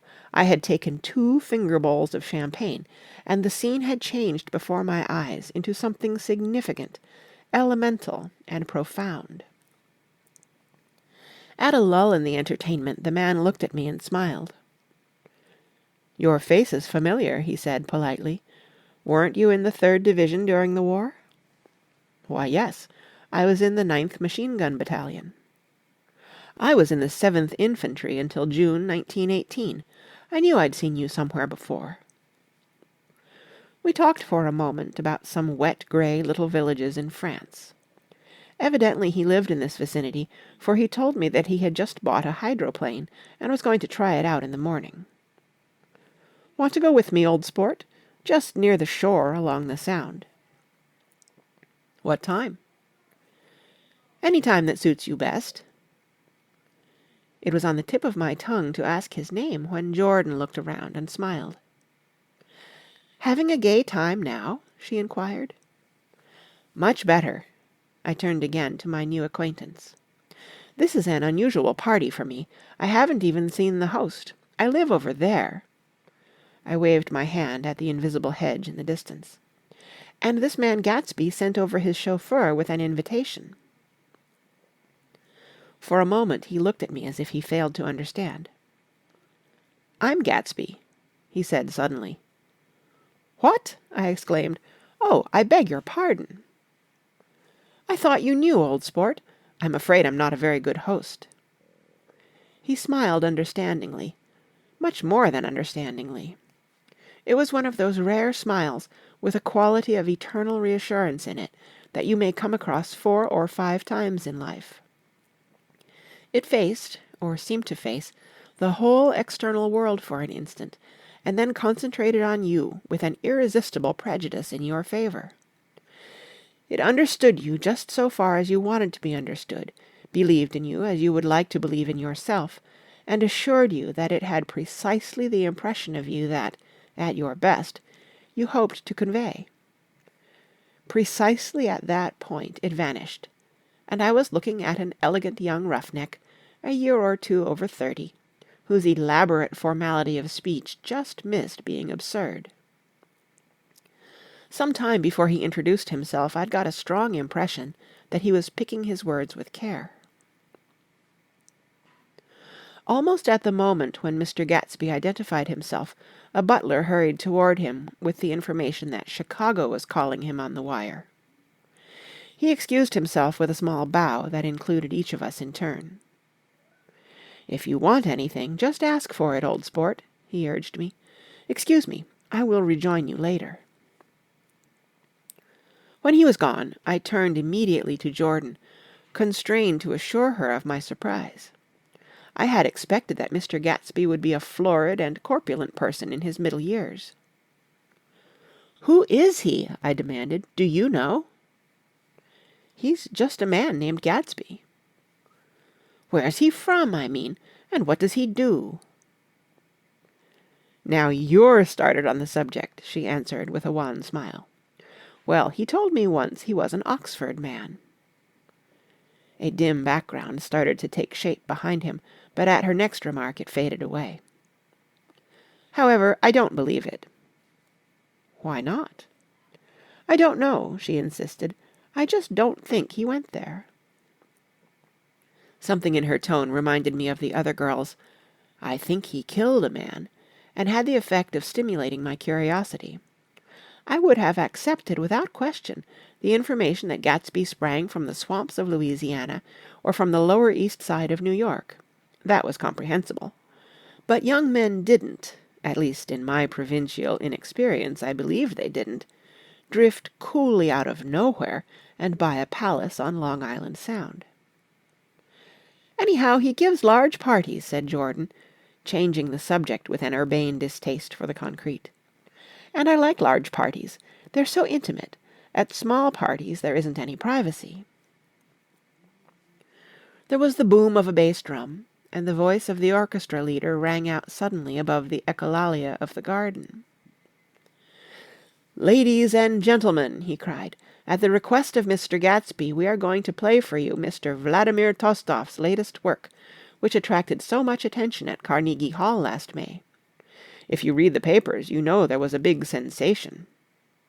He smiled with jovial condescension, and added, "Some sensation," whereupon everybody laughed. "The piece is known," he concluded lustily, "as Vladimir Tostof's Jazz History of the World."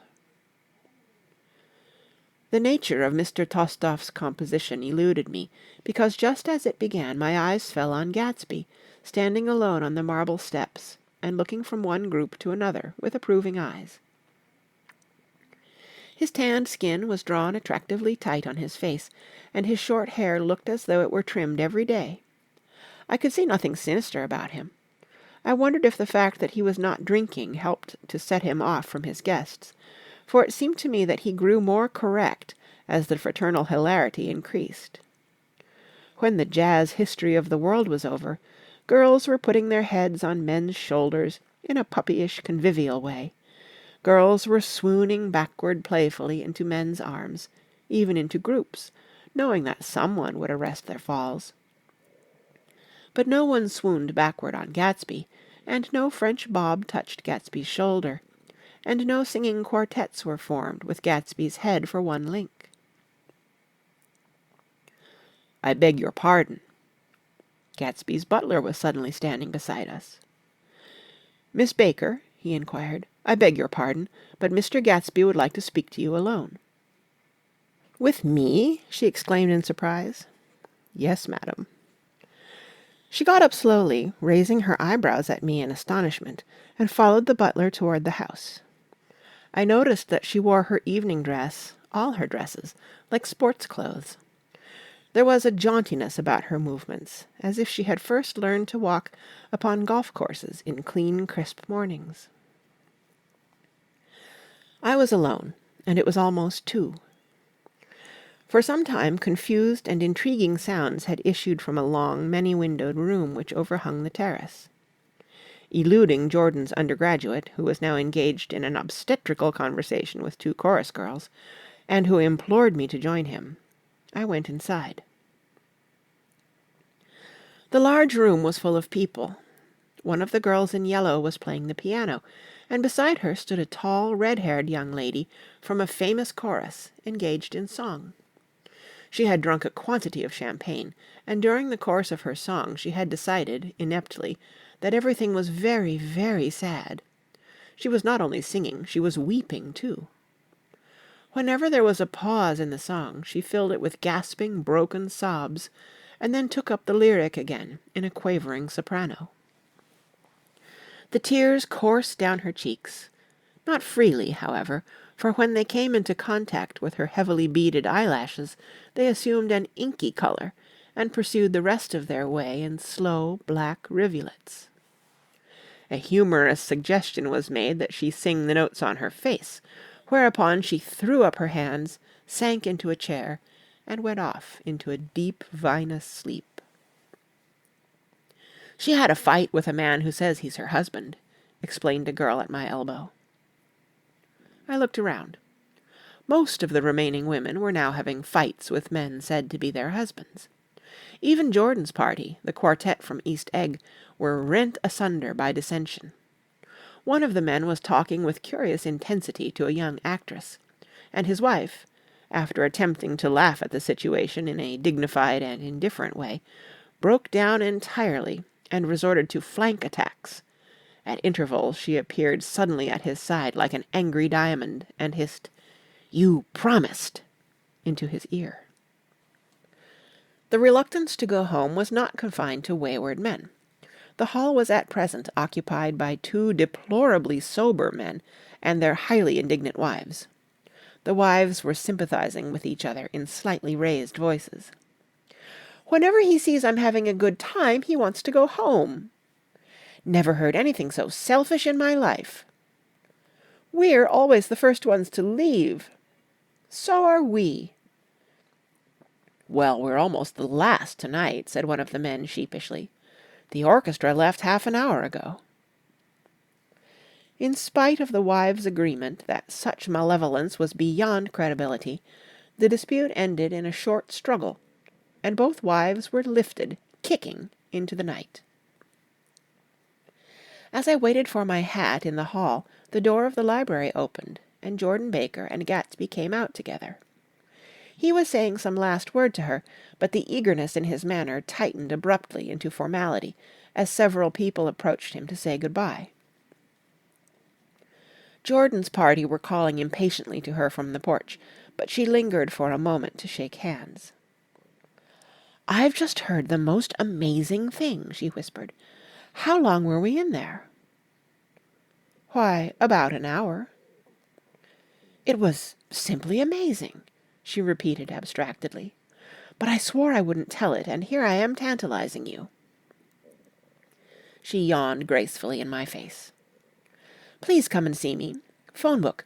Under the name of Mrs. Sigourney Howard, my aunt." She was hurrying off as she talked. Her brown hand waved a jaunty salute as she melted into her party at the door. Rather ashamed that on my first appearance I had stayed so late, I joined the last of Gatsby's guests, who were clustered around him. I wanted to explain that I'd hunted for him early in the evening, and to apologize for not having known him in the garden. "Don't mention it," he enjoined me eagerly. "Don't give it another thought, old sport." The familiar expression held no more familiarity than the hand which reassuringly brushed my shoulder. "And don't forget we're going up in the hydroplane tomorrow morning at 9 o'clock. Then the butler, behind his shoulder. "Philadelphia wants you on the phone, sir." "All right, in a minute. Tell them I'll be right there. Good night." "Good night." "Good night." He smiled, and suddenly there seemed to be a pleasant significance in having been among the last to go, as if he had desired it all the time. Good night, old sport. Good night. But as I walked down the steps I saw that the evening was not quite over. 50 feet from the door a dozen headlights illuminated a bizarre and tumultuous scene. In the ditch beside the road, right side up but violently shorn of one wheel, rested a new coupe which had left Gatsby's drive not 2 minutes before. The sharp jut of a wall accounted for the detachment of the wheel, which was now getting considerable attention from half a dozen curious chauffeurs. However, as they had left their cars blocking the road, a harsh, discordant din from those in the rear had been audible for some time, and added to the already violent confusion of the scene. A man in a long duster had dismounted from the wreck, and now stood in the middle of the road, looking from the car to the tire, and from the tire to the observers, in a pleasant, puzzled way. "See," he explained, "it went in the ditch." The fact was infinitely astonishing to him, and I recognized first the unusual quality of wonder, and then the man. It was the late patron of Gatsby's library. "How did it happen?" He shrugged his shoulders. "I know nothing whatever about mechanics," he said decisively. "But how did it happen? Did you run into the wall?" "Don't ask me," said Owl Eyes, washing his hands of the whole matter. "I know very little about driving, next to nothing. It happened, and that's all I know." "Well, if you're a poor driver, you oughtn't to try driving at night." "But I wasn't even trying," he explained indignantly. "I wasn't even trying." An awed hush fell upon the bystanders. "Do you want to commit suicide? You're lucky it was just a wheel, a bad driver, and not even trying." "You don't understand," explained the criminal. "I wasn't driving. There's another man in the car." The shock that followed this declaration found voice in a sustained "Ah!" as the door of the coupe swung slowly open. The crowd, it was now a crowd, stepped back involuntarily, and when the door had opened wide, there was a ghostly pause. Then, very gradually, part by part, a pale, dangling individual stepped out of the wreck, pawing tentatively at the ground with a large, uncertain dancing shoe. Blinded by the glare of the headlights and confused by the incessant groaning of the horns, the apparition stood swaying for a moment before he perceived the man in the duster. "What's the matter?" he inquired calmly. "Did we run out of gas?" "Look!" Half a dozen fingers pointed at the amputated wheel. He stared at it for a moment, and then looked upward, as though he suspected that it had dropped from the sky. "It came off," someone explained. He nodded. "At first I didn't notice we'd stopped." A pause. Then, taking a long breath and straightening his shoulders, he remarked in a determined voice, "Wonder if tell me where there's a gasoline station." At least a dozen men, some of them little better off than he was, explained to him that wheel and car were no longer joined by any physical bond. "Back out," he suggested after a moment. "Put her in reverse." "But the wheel's off." He hesitated. "No harm in trying," he said. The caterwauling horns had reached a crescendo, and I turned away and cut across the lawn toward home. I glanced back once. A wafer of a moon was shining over Gatsby's house, making the night fine as before, and surviving the laughter and the sound of his still glowing garden. A sudden emptiness seemed to flow now from the windows and the great doors, endowing with complete isolation the figure of the host, who stood on the porch, his hand up in a formal gesture of farewell. Reading over what I have written so far, I see I have given the impression that the events of 3 nights several weeks apart were all that absorbed me. On the contrary, They were merely casual events in a crowded summer, and until much later they absorbed me infinitely less than my personal affairs. Most of the time I worked.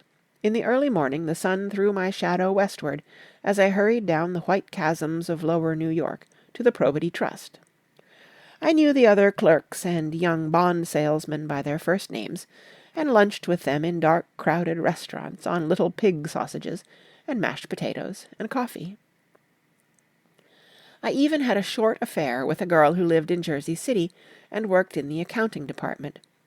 But her brother began throwing mean looks in my direction, so when she went on her vacation in July, I let it blow quietly away. I took dinner usually at the Yale Club. For some reason it was the gloomiest event of my day, and then I went upstairs to the library and studied investments and securities for a conscientious hour. There were generally a few rioters around, but they never came into the library, so it was a good place to work. After that, if the night was mellow, I strolled down Madison Avenue past the old Murray Hill Hotel and over 33rd Street to the Pennsylvania Station. I began to like New York, the racy, adventurous feel of it at night, and the satisfaction that the constant flicker of men and women and machines gives to the restless eye. I liked to walk up Fifth Avenue and pick out romantic women from the crowd, and imagine that in a few minutes I was going to enter into their lives, and no one would ever know or disapprove. Sometimes in my mind I followed them to their apartments on the corners of hidden streets, and they turned and smiled back at me before they faded through a door into warm darkness. At the enchanted metropolitan twilight I felt a haunting loneliness sometimes, and felt it in others, poor young clerks who loitered in front of windows, waiting until it was time for a solitary restaurant dinner. Young clerks in the dusk, wasting the most poignant moments of night and life. Again at 8 o'clock, when the dark lanes of the 40s were 5 deep with throbbing taxicabs bound for the theatre district, I felt a sinking in my heart. Forms leaned together in the taxis as they waited, and voices sang, and there was laughter from unheard jokes, and lighted cigarettes outlined unintelligible gestures inside. Imagining that I too was hurrying toward gaiety and sharing their intimate excitement, I wished them well. For a while I lost sight of Jordan Baker, and then in midsummer I found her again. At first I was flattered to go places with her, because she was a golf champion, and everyone knew her name. Then it was something more. I wasn't actually in love, but I felt a sort of tender curiosity. The bored, haughty face that she turned to the world concealed something. Most affectations conceal something eventually, even though they don't in the beginning. And one day I found what it was. When we were on a house party together up in Warwick, she left a borrowed car out in the rain with the top down, and then lied about it. And suddenly I remembered the story about her that had eluded me that night at Daisy's. At her first big golf tournament there was a row that nearly reached the newspapers, a suggestion that she had moved her ball from a bad lie in the semi-final round. The thing approached the proportions of a scandal, then died away.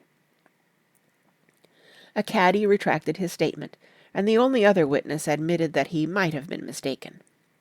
The incident and the name had remained together in my mind. Jordan Baker instinctively avoided clever, shrewd men, and now I saw that this was because she felt safer on a plane where any divergence from a code would be thought impossible. She was incurably dishonest.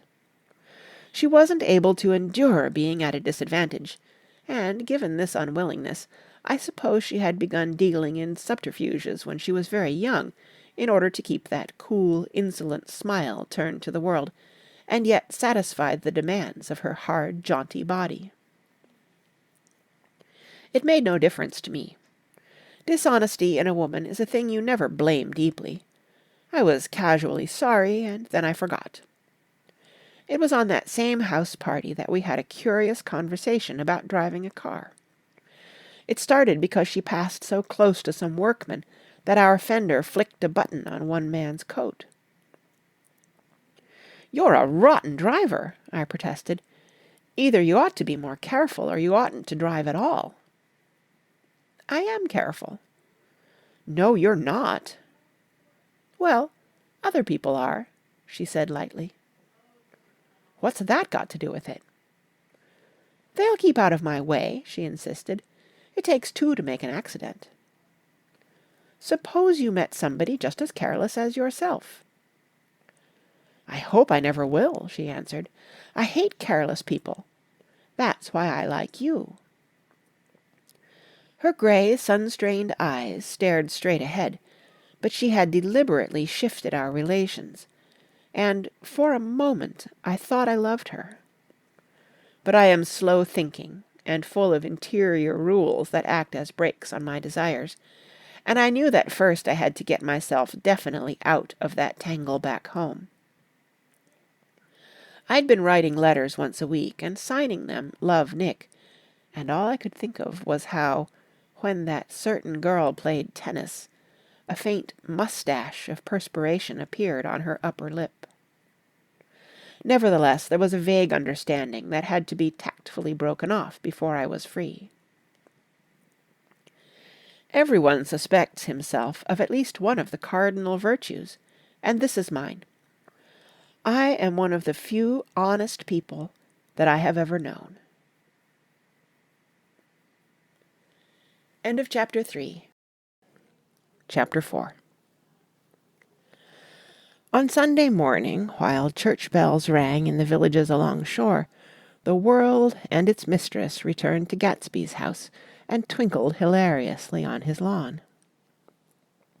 "He's a bootlegger," said the young ladies, moving somewhere between his cocktails and his flowers.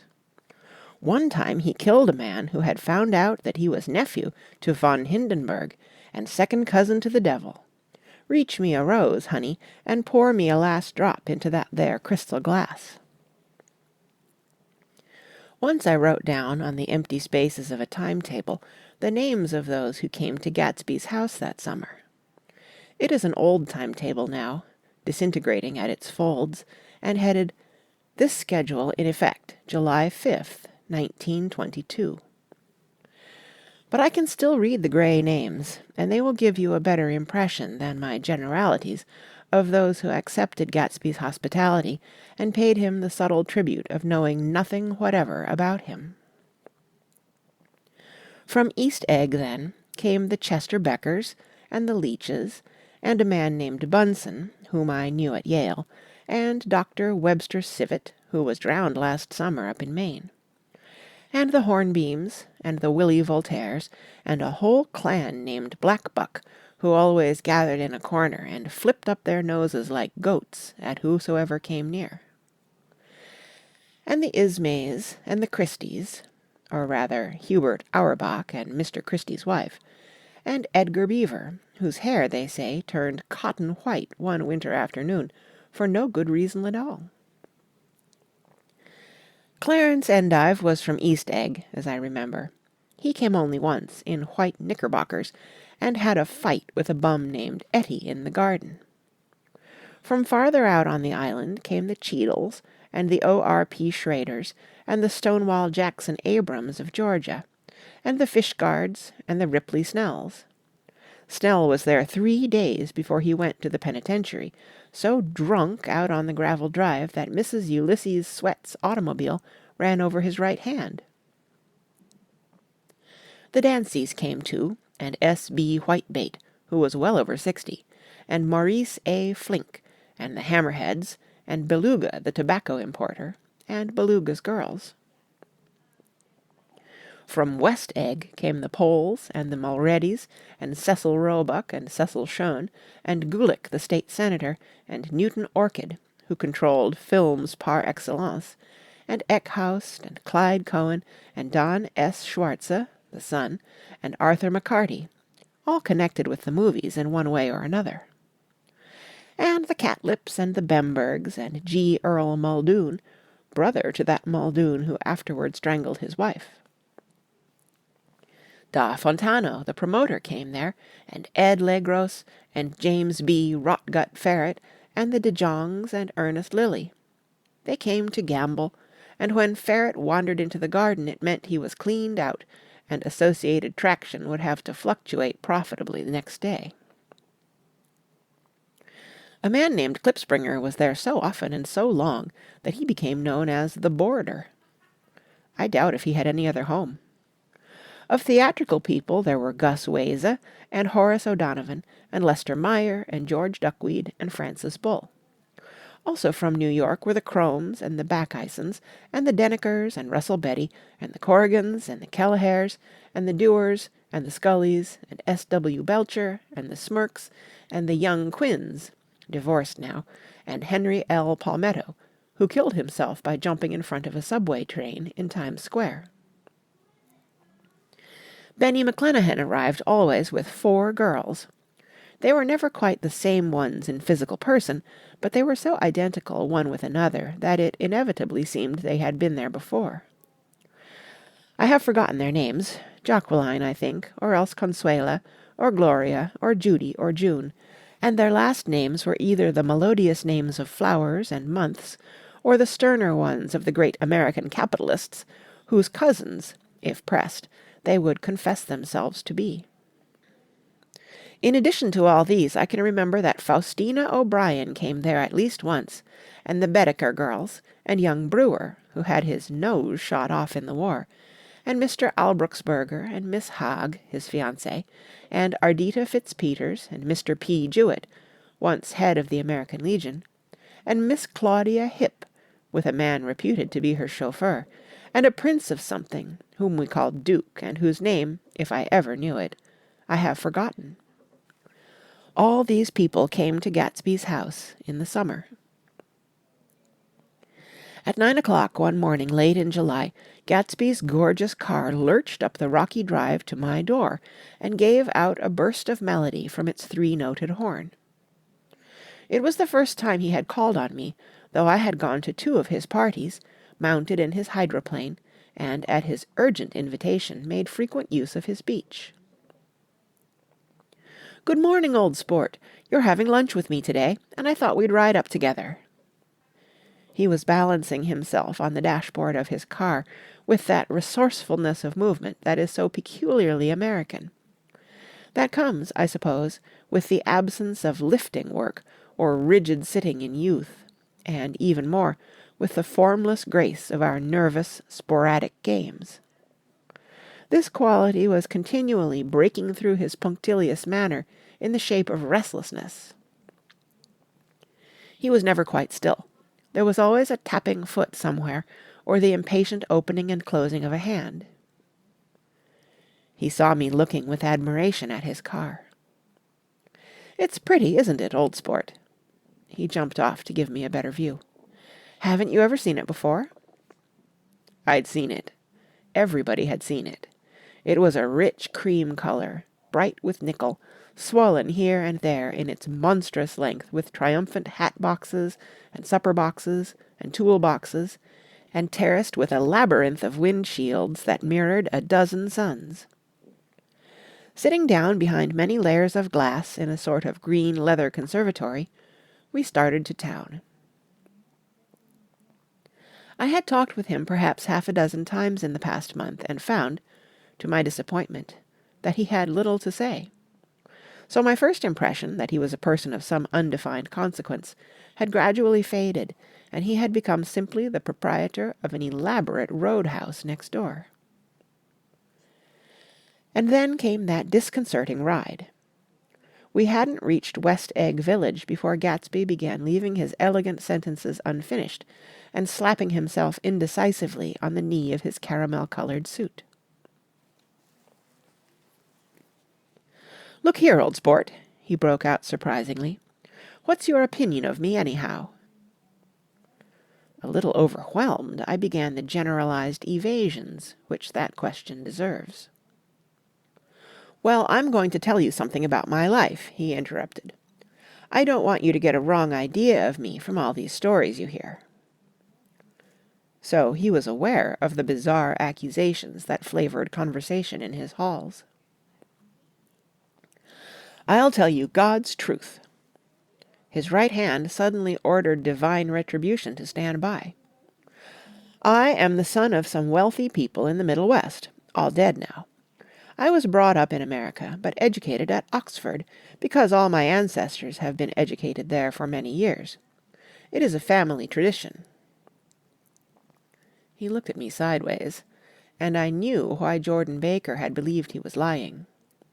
He hurried the phrase, "educated at Oxford," or swallowed it, or choked on it, as though it had bothered him before.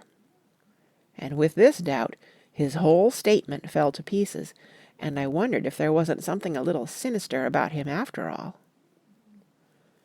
"What part of the Middle West?" I inquired casually. "San Francisco." "I see." "My family all died, and I came into a good deal of money." His voice was solemn, as if the memory of that sudden extinction of a clan still haunted him. For a moment I suspected that he was pulling my leg, but a glance at him convinced me otherwise. "After that I lived like a young Rajah in all the capitals of Europe, Paris, Venice, Rome, collecting jewels, chiefly rubies, hunting big game, painting a little, things for myself only, and trying to forget something very sad that had happened to me long ago."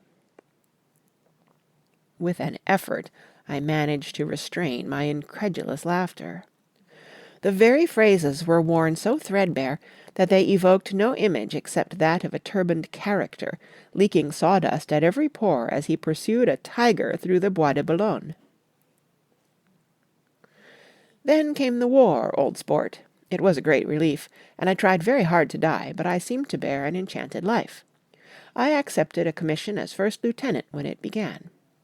In the Argonne Forest I took 2 machine-gun detachments so far forward that there was a half-mile gap on either side of us where the infantry couldn't advance. We stayed there 2 days and 2 nights, 130 men with 16 Lewis guns, and when the infantry came up at last they found the insignia of 3 German divisions among the piles of dead. I was promoted to be a major, and every Allied government gave me a decoration, even Montenegro, little Montenegro down on the Adriatic Sea." Little Montenegro. He lifted up the words and nodded at them with his smile. The smile comprehended Montenegro's troubled history and sympathized with the brave struggles of the Montenegrin people. It appreciated fully the chain of national circumstances which had elicited this tribute from Montenegro's warm little heart. My incredulity was submerged in fascination now. It was like skimming hastily through a dozen magazines. He reached in his pocket, and a piece of metal, slung on a ribbon, fell into my palm. "That's the one from Montenegro." To my astonishment, the thing had an authentic look.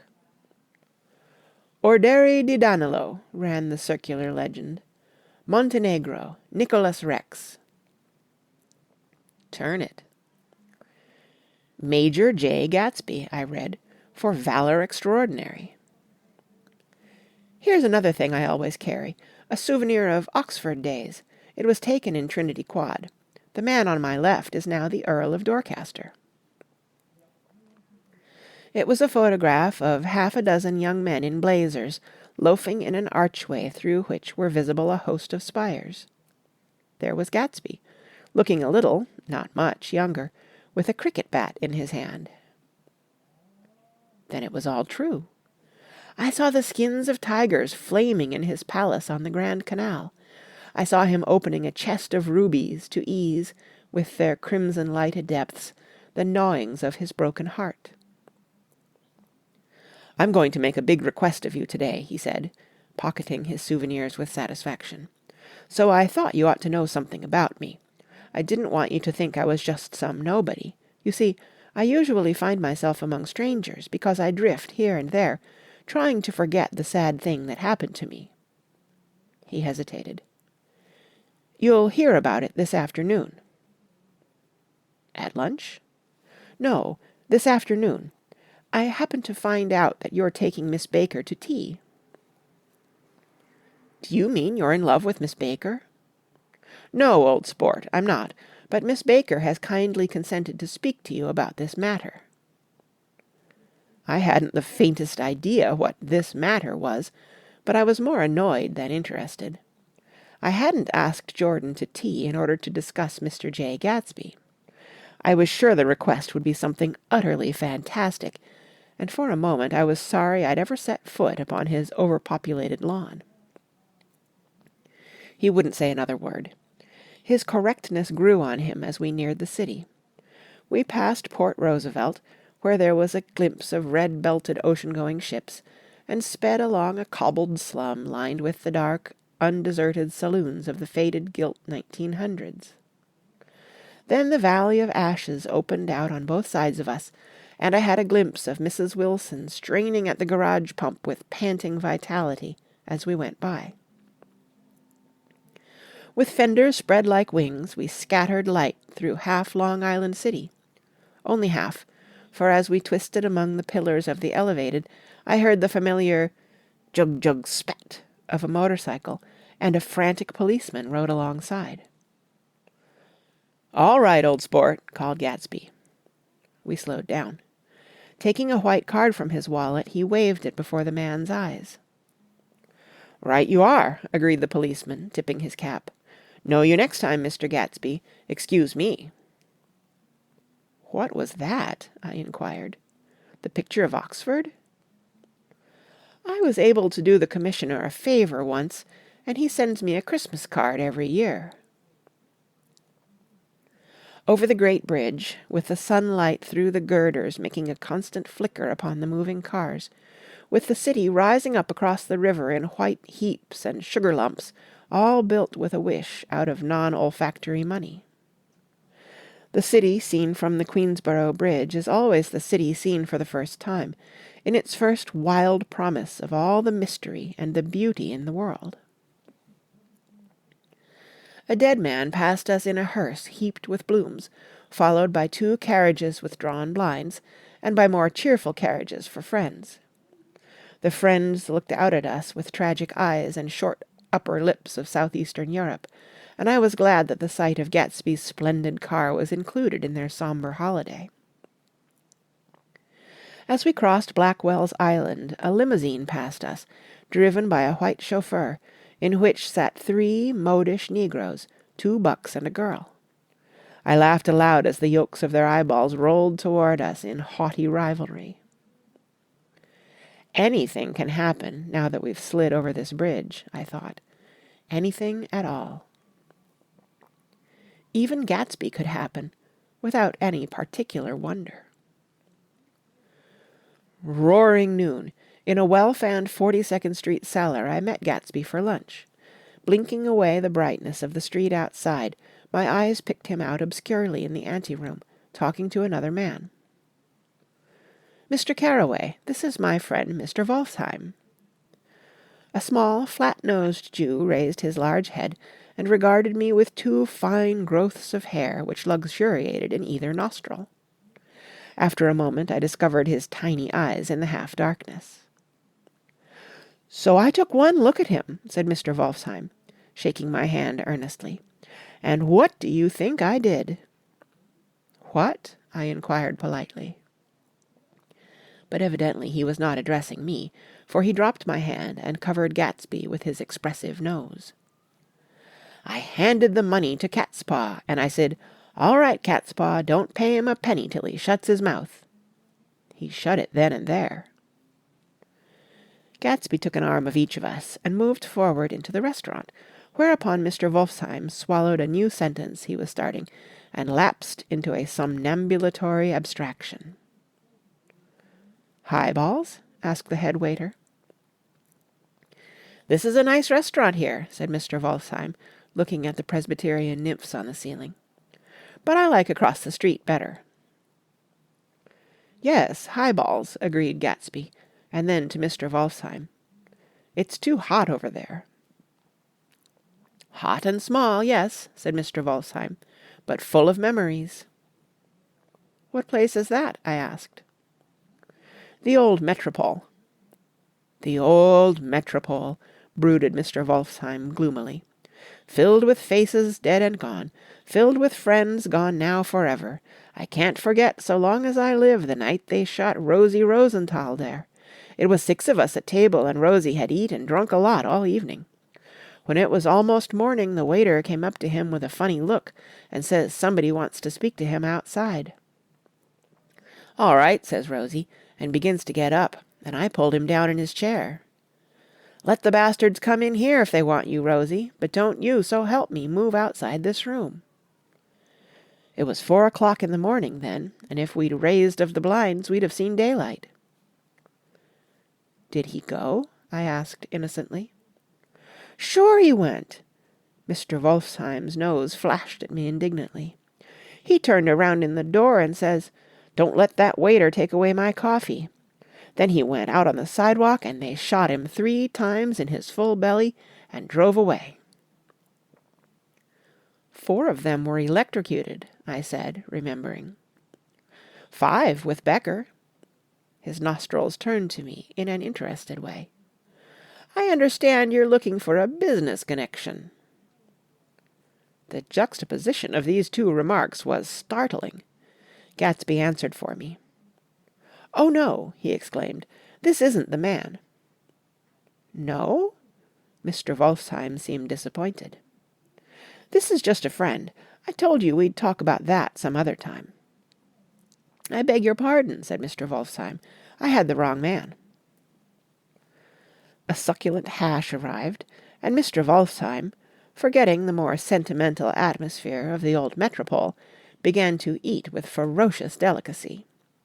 His eyes, meanwhile, roved very slowly all around the room. He completed the arc by turning to inspect the people directly behind. I think that, except for my presence, he would have taken one short glance beneath our own table. "Look here, old sport," said Gatsby, leaning toward me. "I'm afraid I made you a little angry this morning in the car." There was the smile again, but this time I held out against it. "I don't like mysteries," I answered, "and I don't understand why you won't come out frankly and tell me what you want. Why has it all got to come through Miss Baker?" "Oh, it's nothing underhand," he assured me. "Miss Baker's a great sportswoman, you know, and she'd never do anything that wasn't all right." Suddenly he looked at his watch, jumped up, and hurried from the room, leaving me with Mr. Wolfsheim at the table. "He has to telephone," said Mr. Wolfsheim, following him with his eyes. "Fine fellow, isn't he? Handsome to look at, and a perfect gentleman." "Yes."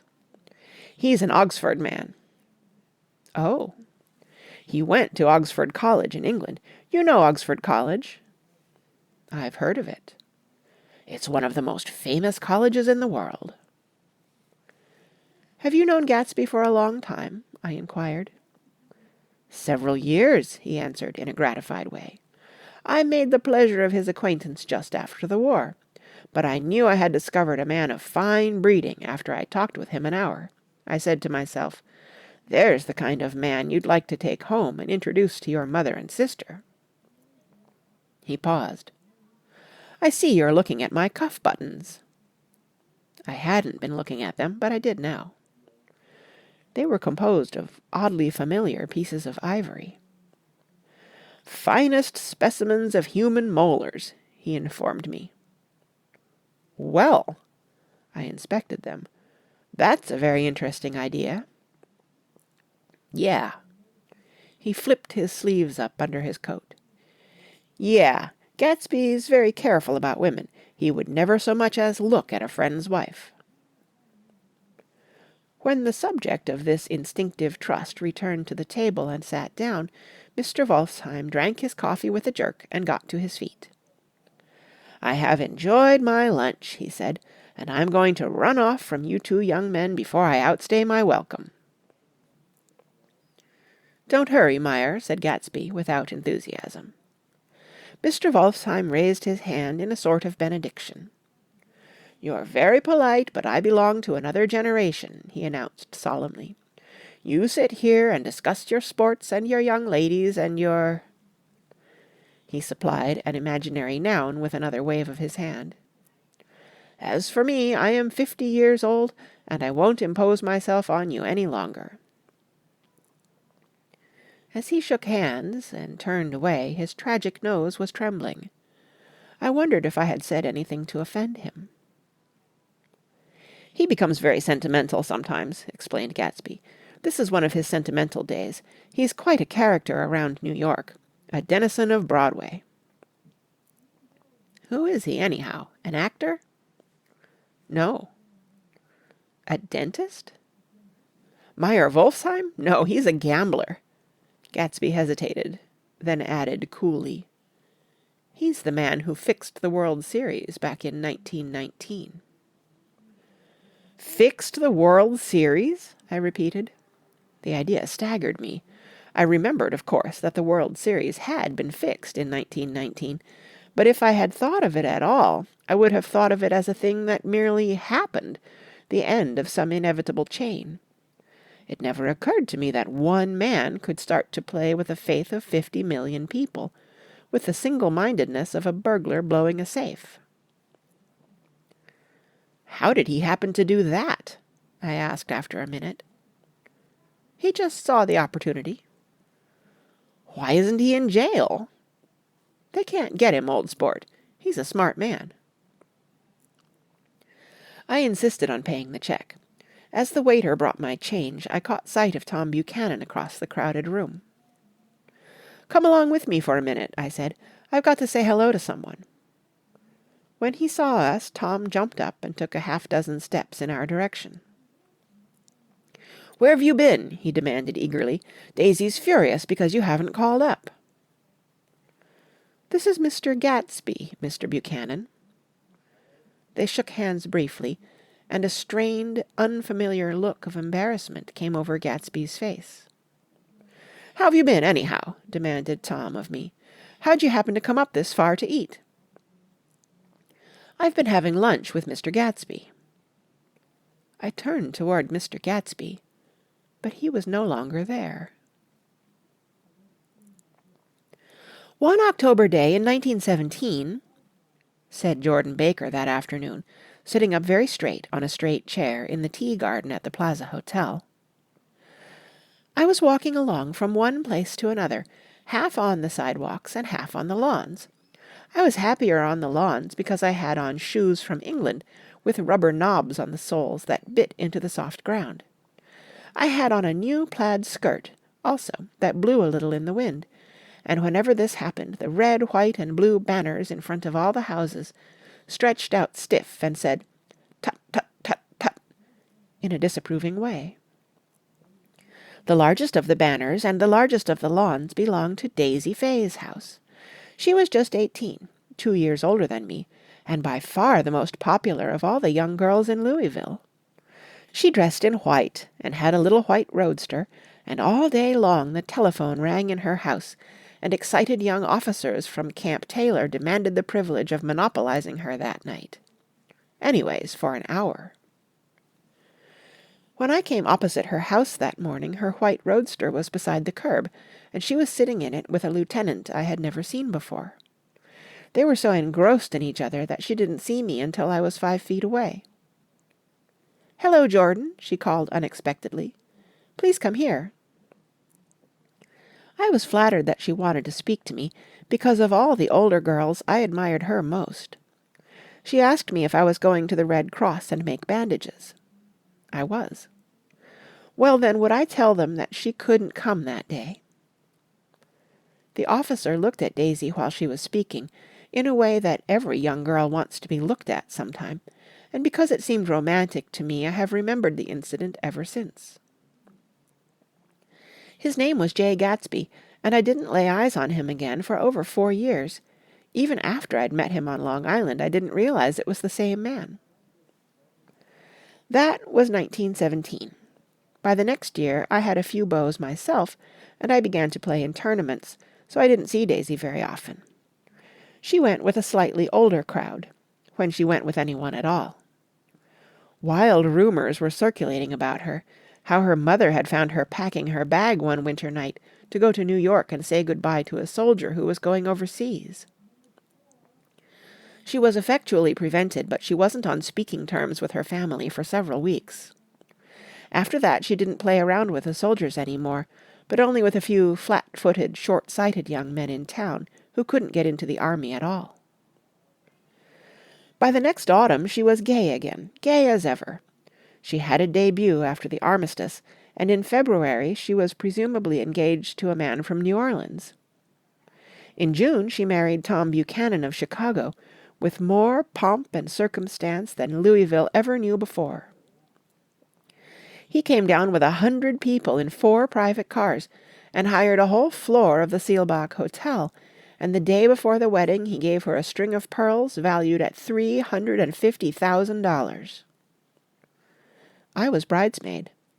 I came into her room half an hour before the bridal dinner, and found her lying on her bed as lovely as the June night in her flowered dress, and as drunk as a monkey. She had a bottle of Sauterne in one hand and a letter in the other. "Gratulate me," she muttered. "Never had a drink before, but oh, how I do enjoy it."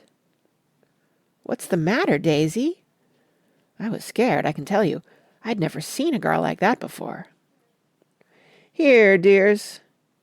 She groped around in a wastebasket that she had with her on the bed, and pulled out the string of pearls. "Take 'em downstairs and give 'em back to whoever they belong to. Tell 'em all Daisy's change her mind. Say, Daisy's change her mind." She began to cry. She cried and cried. I rushed out and found her mother's maid, and we locked the door and got her into a cold bath. She wouldn't let go of the letter. She took it into the tub with her and squeezed it up into a wet ball, and only let me leave it in the soap dish when she saw that it was coming to pieces like snow. But she didn't say another word. We gave her spirits of ammonia and put ice on her forehead and hooked her back into her dress, and half an hour later, when we walked out of the room, the pearls were around her neck and the incident was over. Next day at 5 o'clock she married Tom Buchanan without so much as a shiver, and started off on a 3 months' trip to the South Seas. I saw them in Santa Barbara when they came back, and I thought I'd never seen a girl so mad about her husband. If he left the room for a minute, she'd look around uneasily and say, "Where's Tom gone?" and wear the most abstracted expression until she saw him coming in the door. She used to sit on the sand with his head in her lap by the hour, rubbing her fingers over his eyes and looking at him with unfathomable delight. It was touching to see them together. It made you laugh in a hushed, fascinated way. That was in August. A week after I left Santa Barbara, Tom ran into a wagon on the Ventura Road one night and ripped a front wheel off his car. The girl who was with him got into the papers too because her arm was broken. She was one of the chambermaids in the Santa Barbara Hotel. The next April Daisy had her little girl, and they went to France for a year. I saw them one spring in Cannes, and later in Deauville, and then they came back to Chicago to settle down. Daisy was popular in Chicago, as you know. They moved with a fast crowd, all of them young and rich and wild, but she came out with an absolutely perfect reputation. Perhaps because she doesn't drink. It's a great advantage not to drink among hard-drinking people. You can hold your tongue, and moreover, you can time any little irregularity of your own so that everybody else is so blind that they don't see or care. Perhaps Daisy never went in for amour at all, and yet there's something in that voice of hers. Well, about 6 weeks ago she heard the name Gatsby for the first time in years. It was when I asked you, do you remember, if you knew Gatsby in West Egg. After you had gone home she came into my room and woke me up and said, "What Gatsby?" And when I described him, I was half asleep, she said in the strangest voice that it must be the man she used to know. It wasn't until then that I connected this Gatsby with the officer in her white car. When Jordan Baker had finished telling all this, we had left the plaza for half an hour, and were driving in a Victoria through Central Park. The sun had gone down behind the tall apartments of the movie stars in the West 50s, and the clear voices of girls, already gathered like crickets on the grass, rose through the hot twilight. I'm the Sheik of Araby, your love belongs to me. At night, when you're asleep, into your tent I'll creep. It was a strange coincidence, I said. But it wasn't a coincidence at all. Why not? Gatsby bought that house so that Daisy would be just across the bay. Then it had not been merely the stars to which he had aspired on that June night. He came alive to me, delivered suddenly from the womb of his purposeless splendor. He wants to know, continued Jordan, if you'll invite Daisy to your house some afternoon, and then let him come over. The modesty of the demand shook me. He had waited 5 years and bought a mansion where he dispensed starlight to casual moths, so that he could come over some afternoon to a stranger's garden. Did I have to know all this before he could ask such a little thing? He's afraid. He's waited so long. He thought you might be offended. You see, he's a regular tough underneath it all. Something worried me. Why didn't he ask you to arrange a meeting? He wants her to see his house, she explained, and your house is right next door. Oh. I think he half expected her to wander into one of his parties some night, went on Jordan, but she never did. Then he began asking people casually if they knew her, and I was the first one he found. It was that night he sent for me at his dance, and you should have heard the elaborate way he worked up to it. Of course, I immediately suggested a luncheon in New York, and I thought he'd go mad. I don't want to do anything out of the way, he kept saying. I want to see her right next door. When I said you were a particular friend of Tom's, he started to abandon the whole idea. He doesn't know very much about Tom, though he says he's read a Chicago paper for years just on the chance of catching a glimpse of Daisy's name. It was dark now, and as we dipped under a little bridge, I put my arm around Jordan's golden shoulder and drew her toward me and asked her to dinner. Suddenly I wasn't thinking of Daisy and Gatsby any more, but of this clean, hard, limited person who dealt in universal skepticism and who leaned back jauntily just within the circle of my arm. A phrase began to beat in my ears with a sort of heady excitement. There are only the pursued, the pursuing, the busy, and the tired. And Daisy ought to have something in her life, murmured Jordan to me. Does she want to see Gatsby? She's not to know about it. Gatsby doesn't want her to know. You're just supposed to invite her to tea. We passed a barrier of dark trees, and then the facade of 59th Street. A block of delicate pale light beamed down into the park. Unlike Gatsby and Tom Buchanan, I had no girl whose disembodied face floated along the dark cornices and blinding signs, and so I drew up the girl beside me, tightening my arms. Her wan, scornful mouth smiled, and so I drew her up again, closer, this time to my face. End of Chapter 4. Chapter 5. When I came home to West Egg that night, I was afraid for a moment that my house was on fire. 2 o'clock, and the whole corner of the peninsula was blazing with light, which fell unreal on the shrubbery and made thin, elongating glints upon the roadside wires. Turning a corner, I saw that it was Gatsby's house, lit from tower to cellar. At first I thought it was another party, a wild rout that had resolved itself into hide-and-go-seek, or sardines in the box, with all the house thrown open to the game. But there wasn't a sound, only wind in the trees, which blew the wires and made the lights go off and on again, as if the house had winked into the darkness. As my taxi groaned away, I saw Gatsby walking toward me across his lawn. "Your place looks like the World's Fair," I said.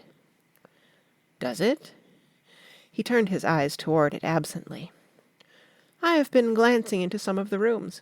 Let's go to Coney Island, old sport, in my car." "It's too late." "Well, suppose we take a plunge in the swimming pool. I haven't made use of it all summer." "I've got to go to bed." "All right." He waited, looking at me with suppressed eagerness. "I talked with Miss Baker," I said after a moment. "I'm going to call up Daisy tomorrow and invite her over here to tea." "Oh, that's all right," he said carelessly. "I don't want to put you to any trouble." "What day would suit you?" "What day would suit you," he corrected me quickly. "I don't want to put you to any trouble, you see." "How about the day after tomorrow?" He considered for a moment. Then, with reluctance, "I want to get the grass cut," he said. We both looked at the grass. There was a sharp line where my ragged lawn ended and the darker, well-kept expanse of his began. I suspected that he meant my grass. "There's another little thing," he said uncertainly, and hesitated. "Would you rather put it off for a few days?" I asked. "Oh, it isn't about that. At least—" He fumbled with a series of beginnings. "Why, I thought— Why, look here, old sport. You don't make much money, do you?" "Not very much." This seemed to reassure him, and he continued more confidently. "I thought, if you didn't, if you'll pardon my— You see, I carry on a little business on the side, a sort of sideline, you understand. And I thought that if you don't make very much— You're selling bonds, aren't you, old sport?" "Trying to." "Well, this would interest you. It wouldn't take up much of your time, and you might pick up a nice bit of money. It happens to be a rather confidential sort of thing." I realize now that under different circumstances that conversation might have been one of the crises of my life. But because the offer was obviously and tactlessly for a service to be rendered, I had no choice except to cut him off there. "I've got my hands full," I said. "I'm much obliged, but I couldn't take on any more work." "You wouldn't have to do any business with Wolfsheim." Evidently he thought I was shying away from the connection mentioned at lunch, but I assured him he was wrong. He waited a moment longer, hoping I'd begin a conversation, but I was too absorbed to be responsive, so he went unwillingly home. The evening had made me light-headed and happy. I think I walked into a deep sleep as I entered my front door. So I didn't know whether or not Gatsby went to Coney Island, or for how many hours he glanced into rooms, while his house blazed gaudily on. I called up Daisy from the office next morning, and invited her to come to tea. "Don't bring Tom," I warned her. "What?" "Don't bring Tom." "Who is Tom?" she asked innocently. The day agreed upon was pouring rain. At 11 o'clock a man in a raincoat, dragging a lawn-mower, tapped at my front door and said that Mr. Gatsby had sent him over to cut my grass. This reminded me that I had forgotten to tell my Finn to come back, so I drove into West Egg Village to search for her among soggy, whitewashed alleys, and to buy some cups and lemons and flowers. The flowers were unnecessary, for at 2 o'clock a greenhouse arrived from Gatsby's, with innumerable receptacles to contain it. An hour later the front door opened nervously, and Gatsby, in a white flannel suit, silver shirt, and gold-colored tie, hurried in. He was pale, and there were dark signs of sleeplessness beneath his eyes. "Is everything all right?" he asked immediately. "The grass looks fine, if that's what you mean." "What grass?" he inquired blankly. "Oh, the grass in the yard." He looked out the window at it, but judging from his expression, I don't believe he saw a thing. "Looks very good," he remarked vaguely. "One of the papers said they thought the rain would stop about 4. I think it was the Journal. Have you got everything you need in the shape of tea?" I took him into the pantry, where he looked a little reproachfully at the Finn. Together we scrutinized the 12 lemon cakes from the delicatessen shop. "Will they do?" I asked. Of course. They're fine." And he added hollowly, "Old sport." The rain cooled about 3:30 to a damp mist, through which occasional thin drops swam like dew. Gatsby looked with vacant eyes through a copy of Clay's Economics, starting at the Finnish tread that shook the kitchen floor, and peering toward the bleared windows from time to time, as if a series of invisible but alarming happenings were taking place outside. Finally he got up and informed me, in an uncertain voice, that he was going home. "Why's that?" "Nobody's coming to tea. It's too late." He looked at his watch, as if there was some pressing demand on his time elsewhere. "I can't wait all day." "Don't be silly.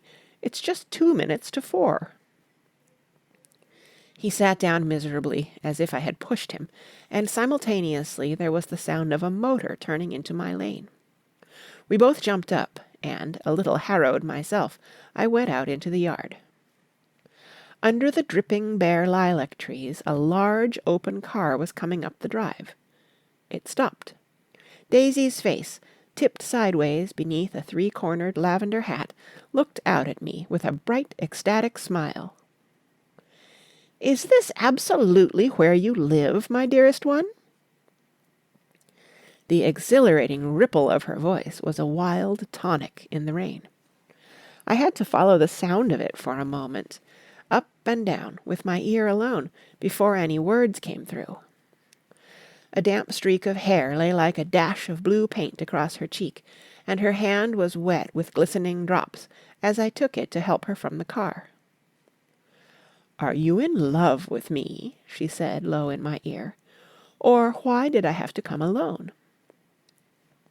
"That's the secret of Castle Rackrent. Tell your chauffeur to go far away and spend an hour." "Come back in an hour, Ferdy." Then, in a grave murmur, "His name is Ferdy." "Does the gasoline affect his nose?" "I don't think so," she said innocently. "Why?" We went in. To my overwhelming surprise, the living room was deserted. "Well, that's funny," I exclaimed. "What's funny?" She turned her head as there was a light, dignified knocking at the front door. I went out and opened it. Gatsby, pale as death, with his hands plunged like weights in his coat pockets, was standing in a puddle of water, glaring tragically into my eyes. With his hands still in his coat pockets, he stalked by me into the hall, turned sharply as if he were on a wire, and disappeared into the living room. It wasn't a bit funny. Aware of the loud beating of my own heart, I pulled the door to against the increasing rain. For half a minute there wasn't a sound. Then from the living room I heard a sort of choking murmur, and part of a laugh, followed by Daisy's voice on a clear, artificial note. "I certainly am awfully glad to see you again." A pause. It endured horribly. I had nothing to do in the hall, so I went into the room. Gatsby, his hands still in his pockets, was reclining against the mantelpiece in a strained counterfeit of perfect ease, even of boredom. His head leaned back so far that it rested against the face of a defunct mantelpiece clock, and from this position his distraught eyes stared down at Daisy, who was sitting, frightened but graceful, on the edge of a stiff chair. "We've met before," muttered Gatsby. His eyes glanced momentarily at me, and his lips parted with an abortive attempt at a laugh. Luckily the clock took this moment to tilt dangerously at the pressure of his head, whereupon he turned and caught it with trembling fingers and set it back in place. Then he sat down, rigidly, his elbow on the arm of the sofa and his chin in his hand. "I'm sorry about the clock," he said. My own face had now assumed a deep tropical burn. I couldn't muster up a single commonplace out of the 1,000 in my head. "It's an old clock," I told them idiotically. I think we all believed for a moment that it had smashed in pieces on the floor. "We haven't met for many years," said Daisy, her voice as matter-of-fact as it could ever be. 5 years next November." The automatic quality of Gatsby's answer set us all back at least another minute. I had them both on their feet with the desperate suggestion that they help me make tea in the kitchen when the demoniac Finn brought it in on a tray. Amid the welcome confusion of cups and cakes, a certain physical decency established itself. Gatsby got himself into a shadow and, while Daisy and I talked, looked conscientiously from one to the other of us with tense, unhappy eyes. However, as calmness wasn't an end in itself, I made an excuse at the first possible moment, and got to my feet. "Where are you going?" demanded Gatsby in immediate alarm. "I'll be back." "I've got to speak to you about something before you go." He followed me wildly into the kitchen, closed the door, and whispered, "Oh, God!" in a miserable way. "What's the matter?" "This is a terrible mistake," he said, shaking his head from side to side. "A terrible, terrible mistake." "You're just embarrassed, that's all." And luckily I added, "Daisy's embarrassed too." "She's embarrassed?" he repeated incredulously. "Just as much as you are." "Don't talk so loud." "You're acting like a little boy," I broke out impatiently. "Not only that, but you're rude. Daisy's sitting in there all alone." He raised his hand to stop my words, looked at me with unforgettable reproach, and, opening the door cautiously, went back into the other room. I walked out the back way, just as Gatsby had when he had made his nervous circuit of the house half an hour before, and ran for a huge black knotted tree, whose massed leaves made a fabric against the rain. Once more it was pouring, and my irregular lawn, well shaved by Gatsby's gardener, abounded in small muddy swamps and prehistoric marshes. There was nothing to look at from under the tree except Gatsby's enormous house, so I stared at it, like Kant at his church steeple, for half an hour. A brewer had built it early in the period craze, a decade before, and there was a story that he'd agreed to pay 5 years' taxes on all the neighbouring cottages if the owners would have their roofs thatched with straw. Perhaps their refusal took the heart out of his plan to found a family. He went into an immediate decline. His children sold his house with the black wreath still on the door. Americans, while occasionally willing to be serfs, have always been obstinate about being peasantry. After half an hour the sun shone again, and the grocer's automobile rounded Gatsby's drive with the raw material for his servant's dinner. I felt sure he wouldn't eat a spoonful. A maid began opening the upper windows of his house, appeared momentarily in each, and, leaning from a large central bay, spat meditatively into the garden. It was time I went back. While the rain continued, it had seemed like the murmur of their voices, rising and swelling a little now and then with gusts of emotion. But in the new silence I felt that silence had fallen within the house too.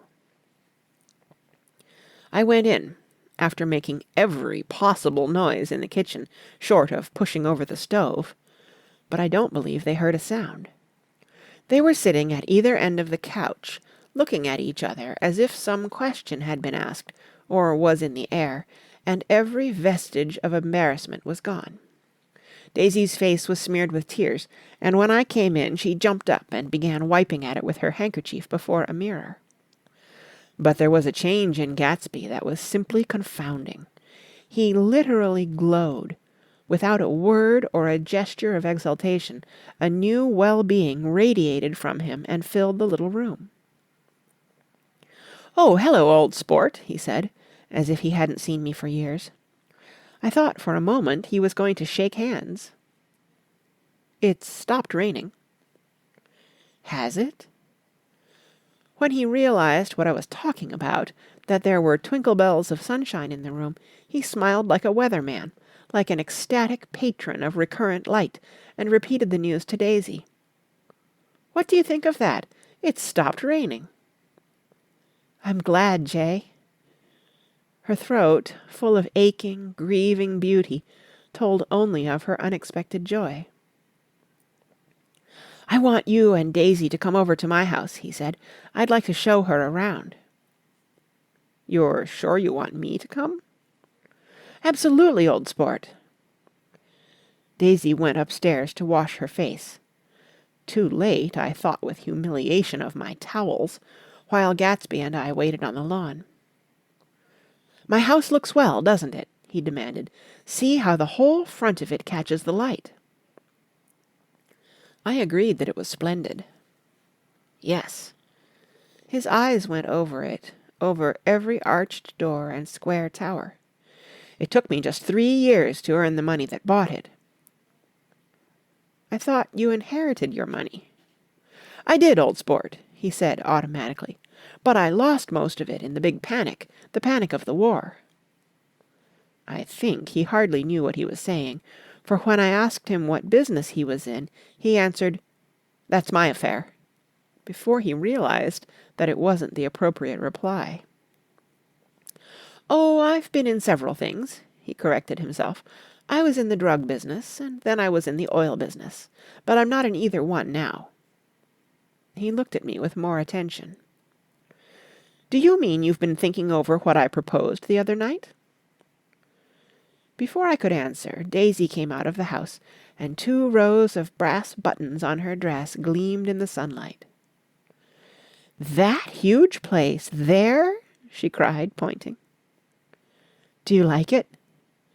"I love it, but I don't see how you live there all alone." "I keep it always full of interesting people, night and day. People who do interesting things. Celebrated people."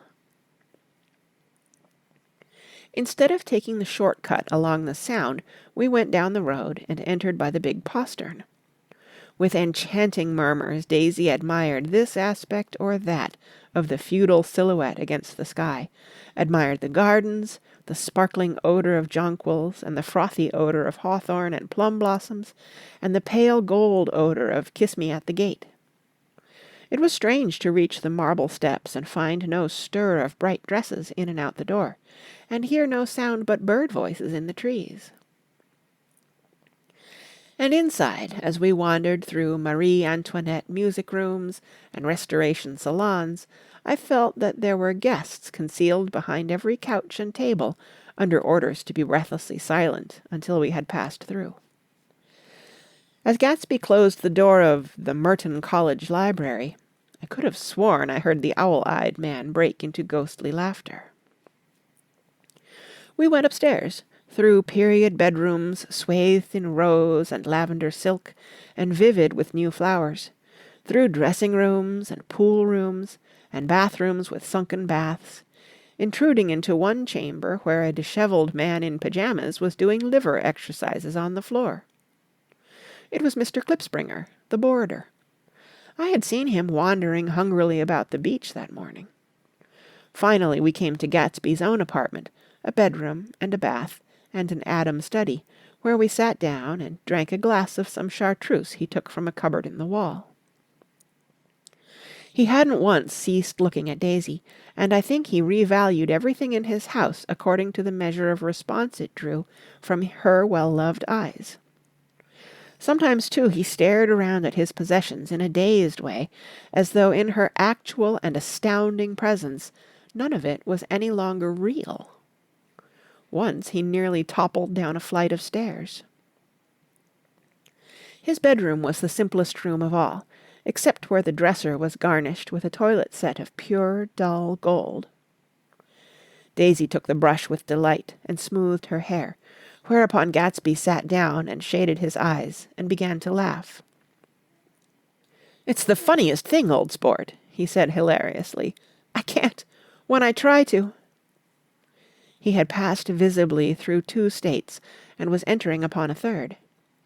After his embarrassment and his unreasoning joy, he was consumed with wonder at her presence. He had been full of the idea so long, dreamed it right through to the end, waited with his teeth set, so to speak, at an inconceivable pitch of intensity. Now, in the reaction, he was running down like an overwound clock. Recovering himself in a minute, he opened for us 2 hulking patent cabinets, which held his massed suits and dressing-gowns and ties, and his shirts, piled like bricks in stacks a dozen high. "I've got a man in England who buys me clothes.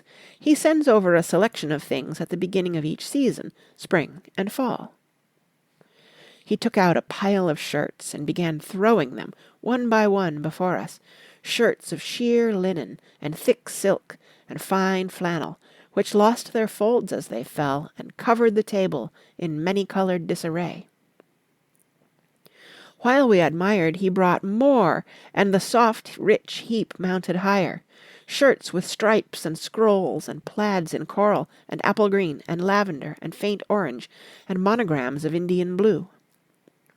Suddenly, with a strained sound, Daisy bent her head into the shirts and began to cry stormily. "They're such beautiful shirts," she sobbed, her voice muffled in the thick folds. "It makes me sad because I've never seen such beautiful shirts before." After the house, we were to see the grounds, and the swimming pool, and the hydroplane, and the midsummer flowers.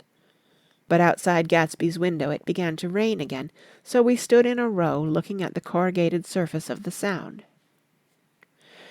"If it wasn't for the mist, we could see your home across the bay," said Gatsby. "You always have a green light that burns all night at the end of your dock." Daisy put her arm through his abruptly, but he seemed absorbed in what he had just said. Possibly it had occurred to him that the colossal significance of that light had now vanished forever. Compared to the great distance that had separated him from Daisy, it had seemed very near to her, almost touching her. It had seemed as close as a star to the moon. Now it was again a green light on a dock. His count of enchanted objects had diminished by 1. I began to walk about the room, examining various indefinite objects in the half-darkness. A large photograph of an elderly man in yachting costume attracted me, hung on the wall over his desk. "Who's this?" That's Mr. Dan Cody, old sport." The name sounded faintly familiar.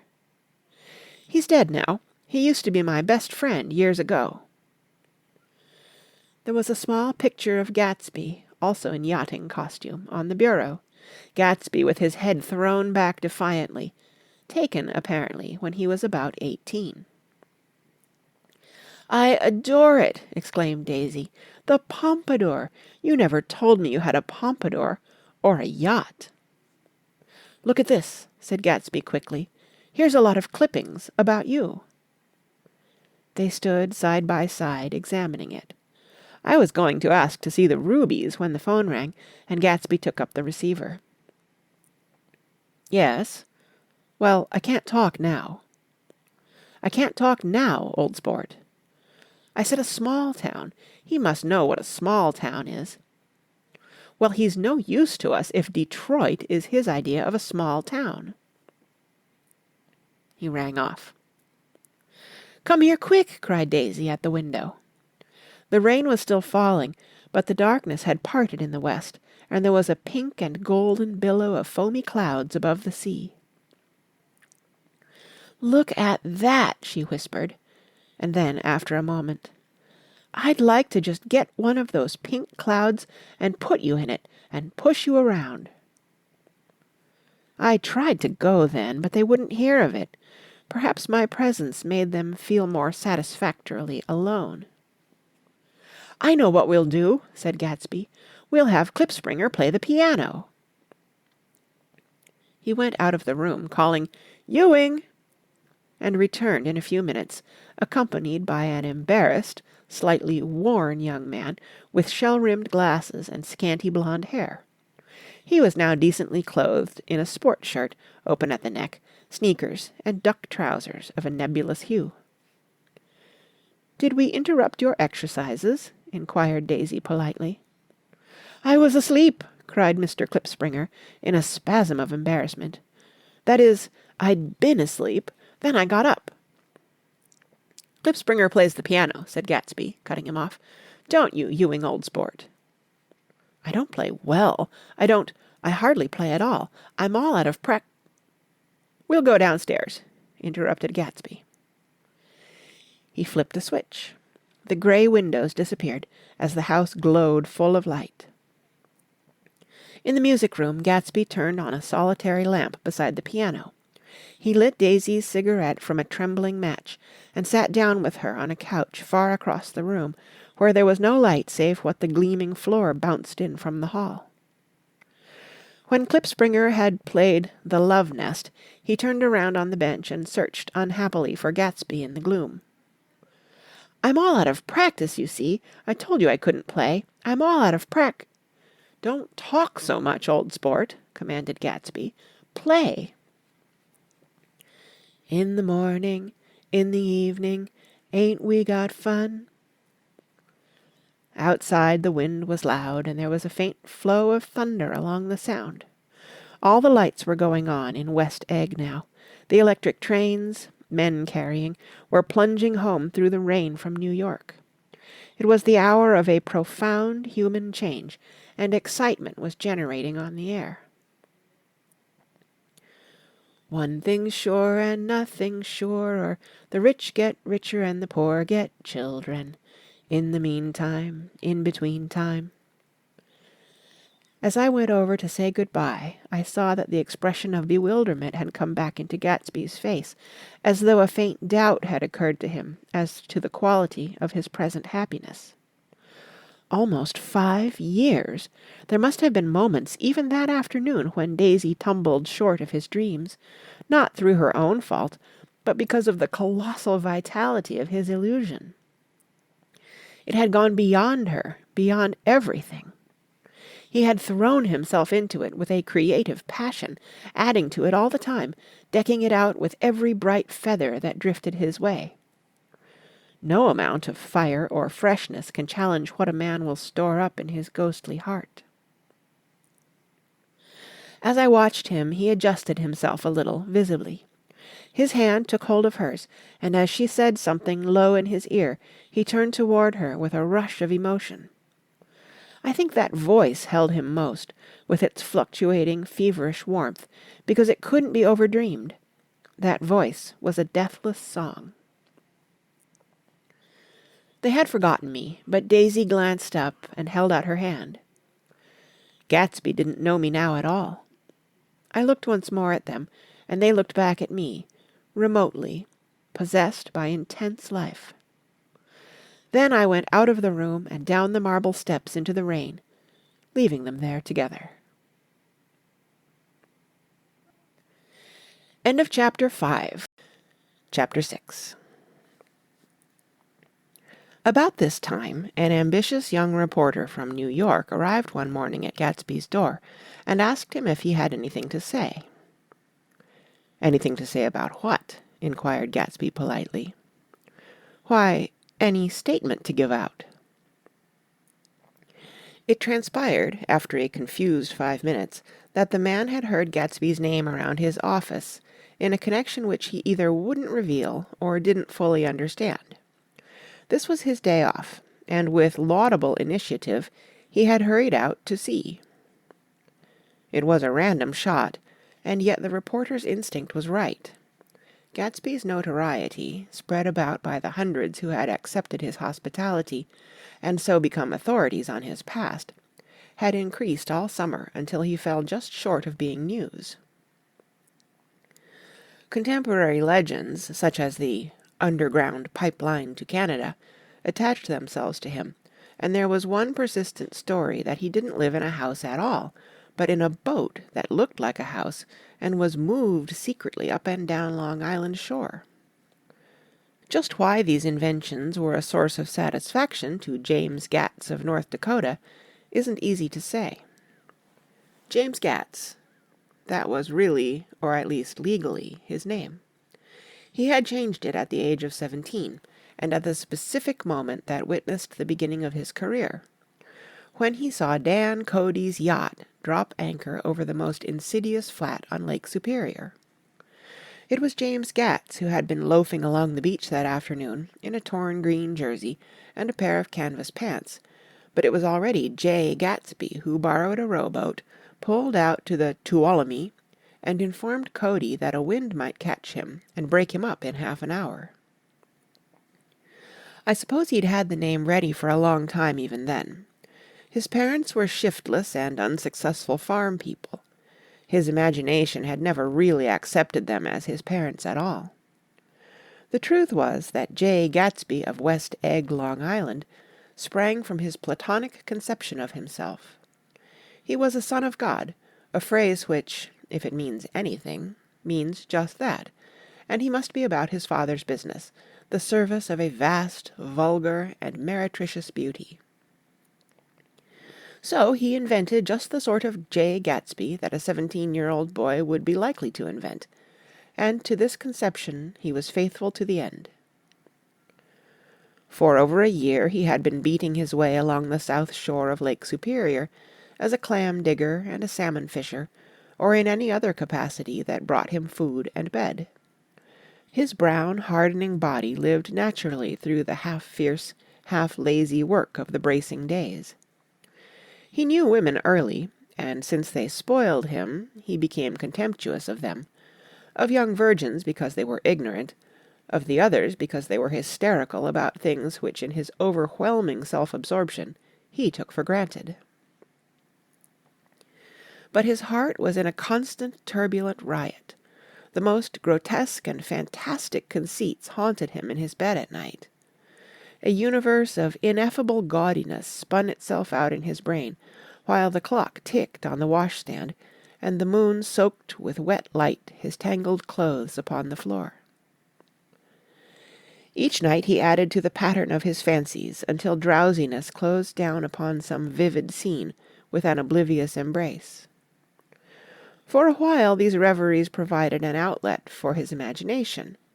They were a satisfactory hint of the unreality of reality, a promise that the rock of the world was founded securely on a fairy's wing. An instinct toward his future glory had led him, some months before, to the small Lutheran college of St. Olaf in southern Minnesota. He stayed there 2 weeks, dismayed at its ferocious indifference to the drums of his destiny, to destiny itself, and despising the janitor's work with which he was to pay his way through. Then he drifted back to Lake Superior, and he was still searching for something to do on the day that Dan Cody's yacht dropped anchor in the shallows alongshore.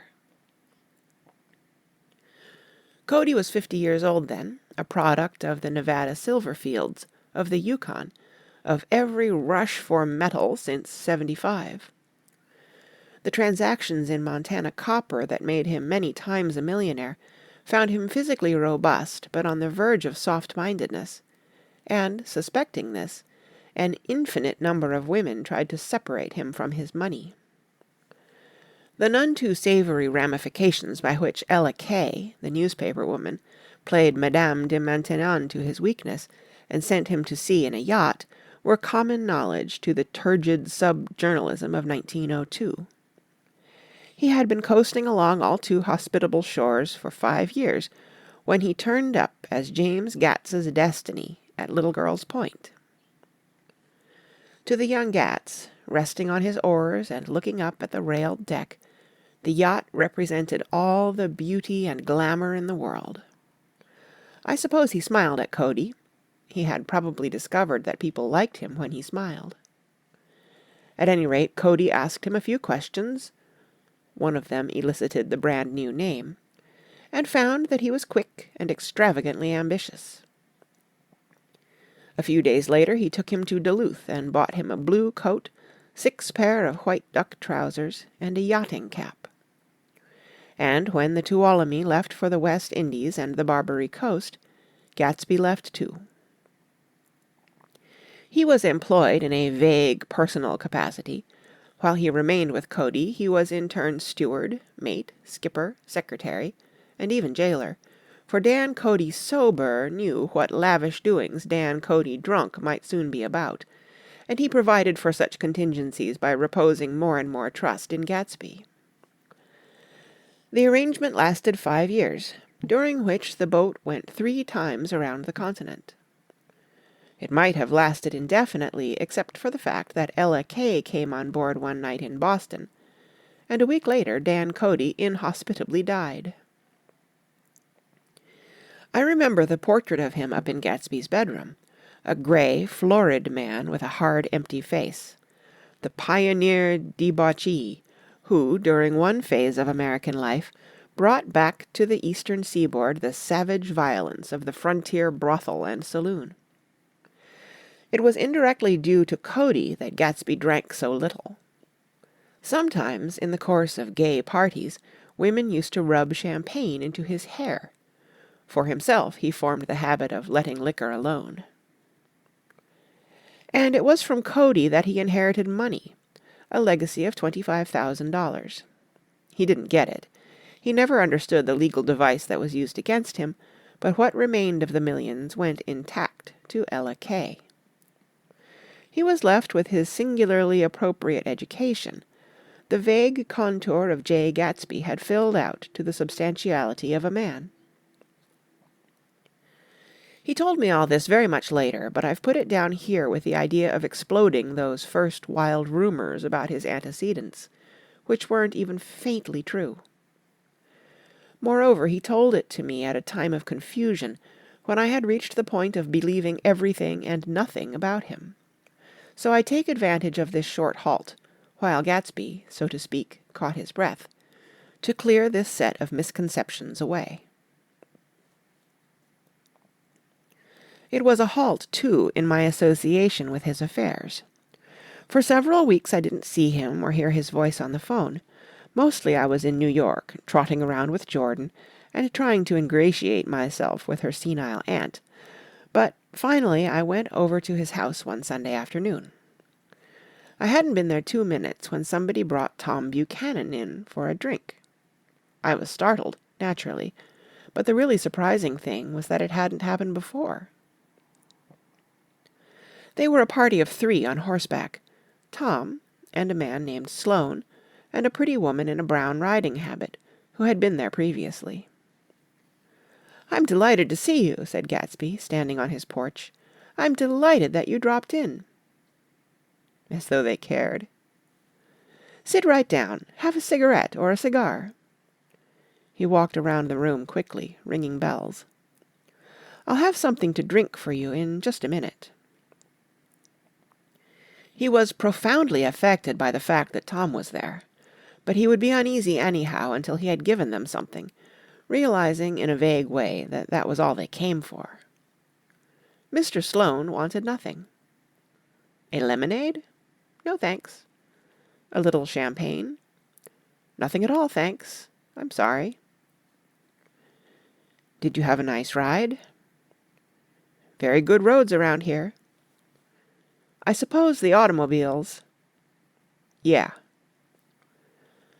Moved by an irresistible impulse, Gatsby turned to Tom, who had accepted the introduction as a stranger.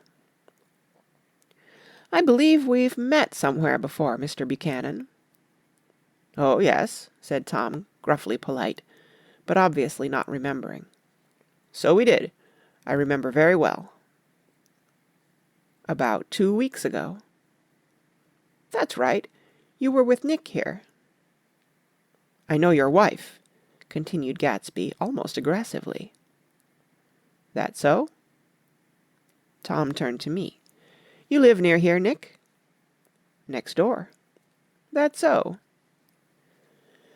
Mr. Sloane didn't enter into the conversation, but lounged back haughtily in his chair. The woman said nothing either, until, unexpectedly after 2 highballs, she became cordial. "We'll all come over to your next party, Mr. Gatsby," she suggested. "What do you say?" "Certainly, I'd be delighted to have you." "Be ver' nice," said Mr. Sloane without gratitude. "Well, think ought to be starting home." "Please don't hurry," Gatsby urged them. He had control of himself now, and he wanted to see more of Tom. "Why don't you stay for supper?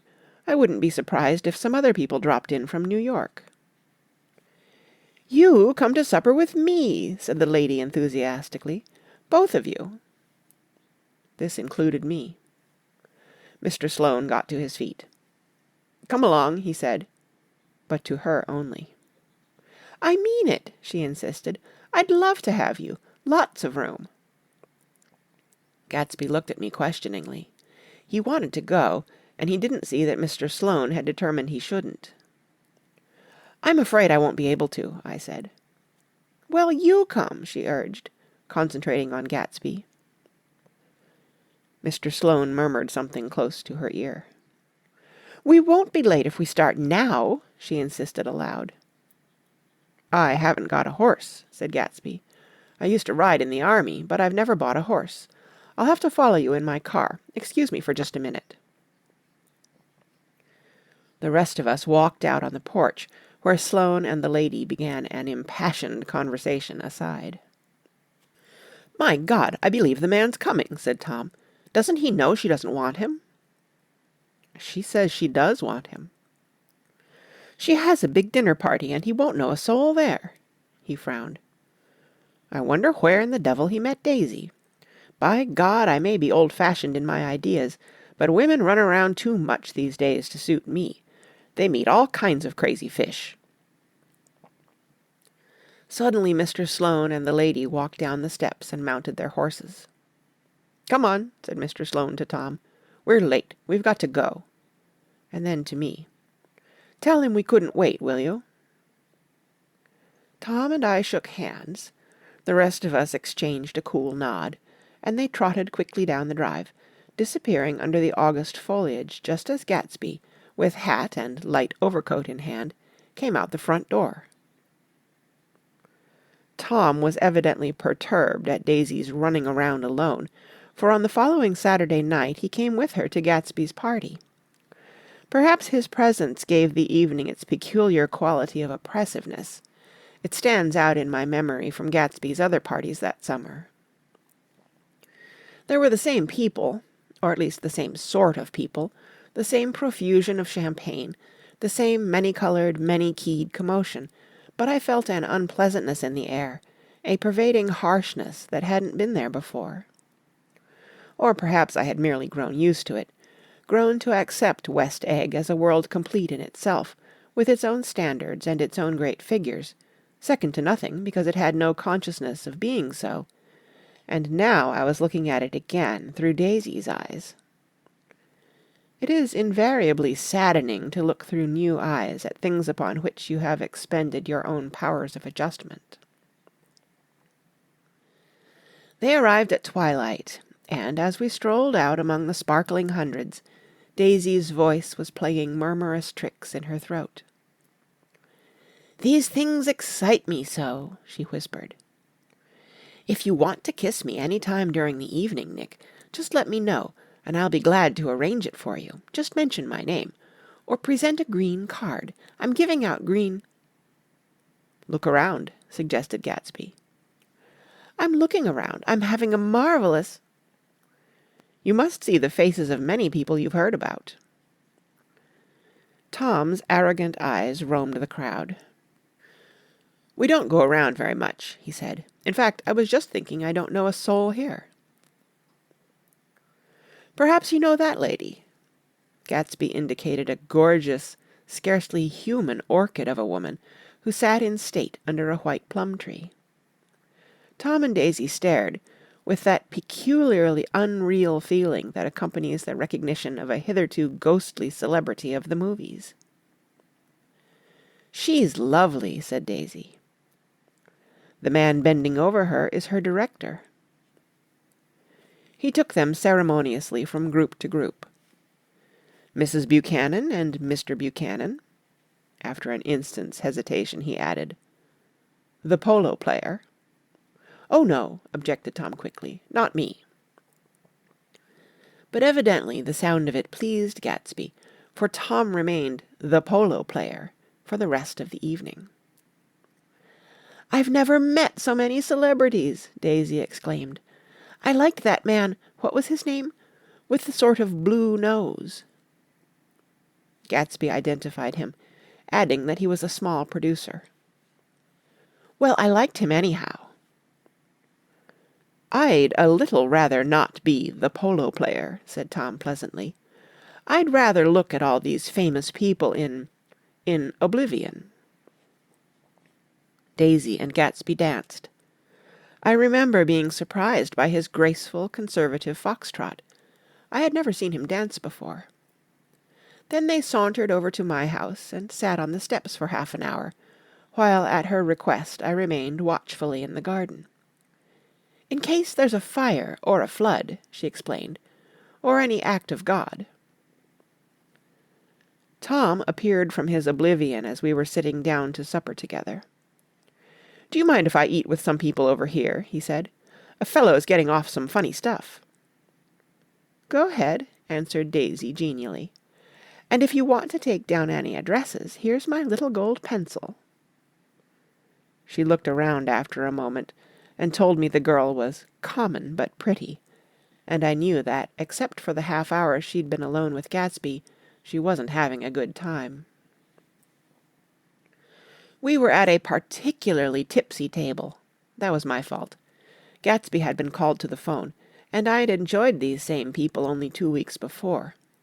But what had amused me then turned septic on the air now. "How do you feel, Miss Baedeker?" The girl addressed was trying, unsuccessfully, to slump against my shoulder. At this inquiry she sat up and opened her eyes. "What?"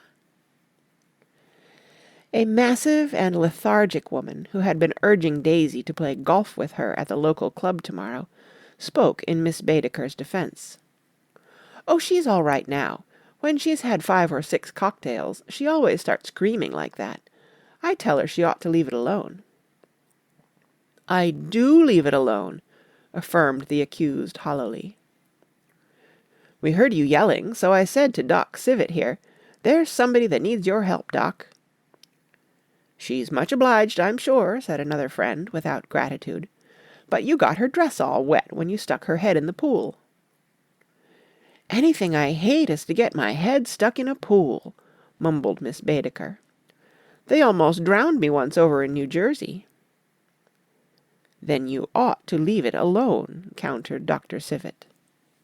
"Speak for yourself," cried Miss Baedeker violently. "Your hand shakes. I wouldn't let you operate on me." It was like that. Almost the last thing I remember was standing with Daisy and watching the moving picture director and his star. They were still under the white plum tree, and their faces were touching except for a pale, thin ray of moonlight between. It occurred to me that he had been very slowly bending toward her all evening to attain this proximity, and even while I watched I saw him stoop one ultimate degree and kiss at her cheek. "I like her," said Daisy. "I think she's lovely."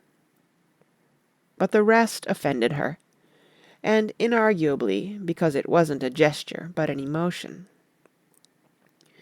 She was appalled by West Egg, this unprecedented place, that Broadway had begotten upon a Long Island fishing village, appalled by its raw vigor that chafed under the old euphemisms, and by the too obtrusive fate that herded its inhabitants along a short cut from nothing to nothing.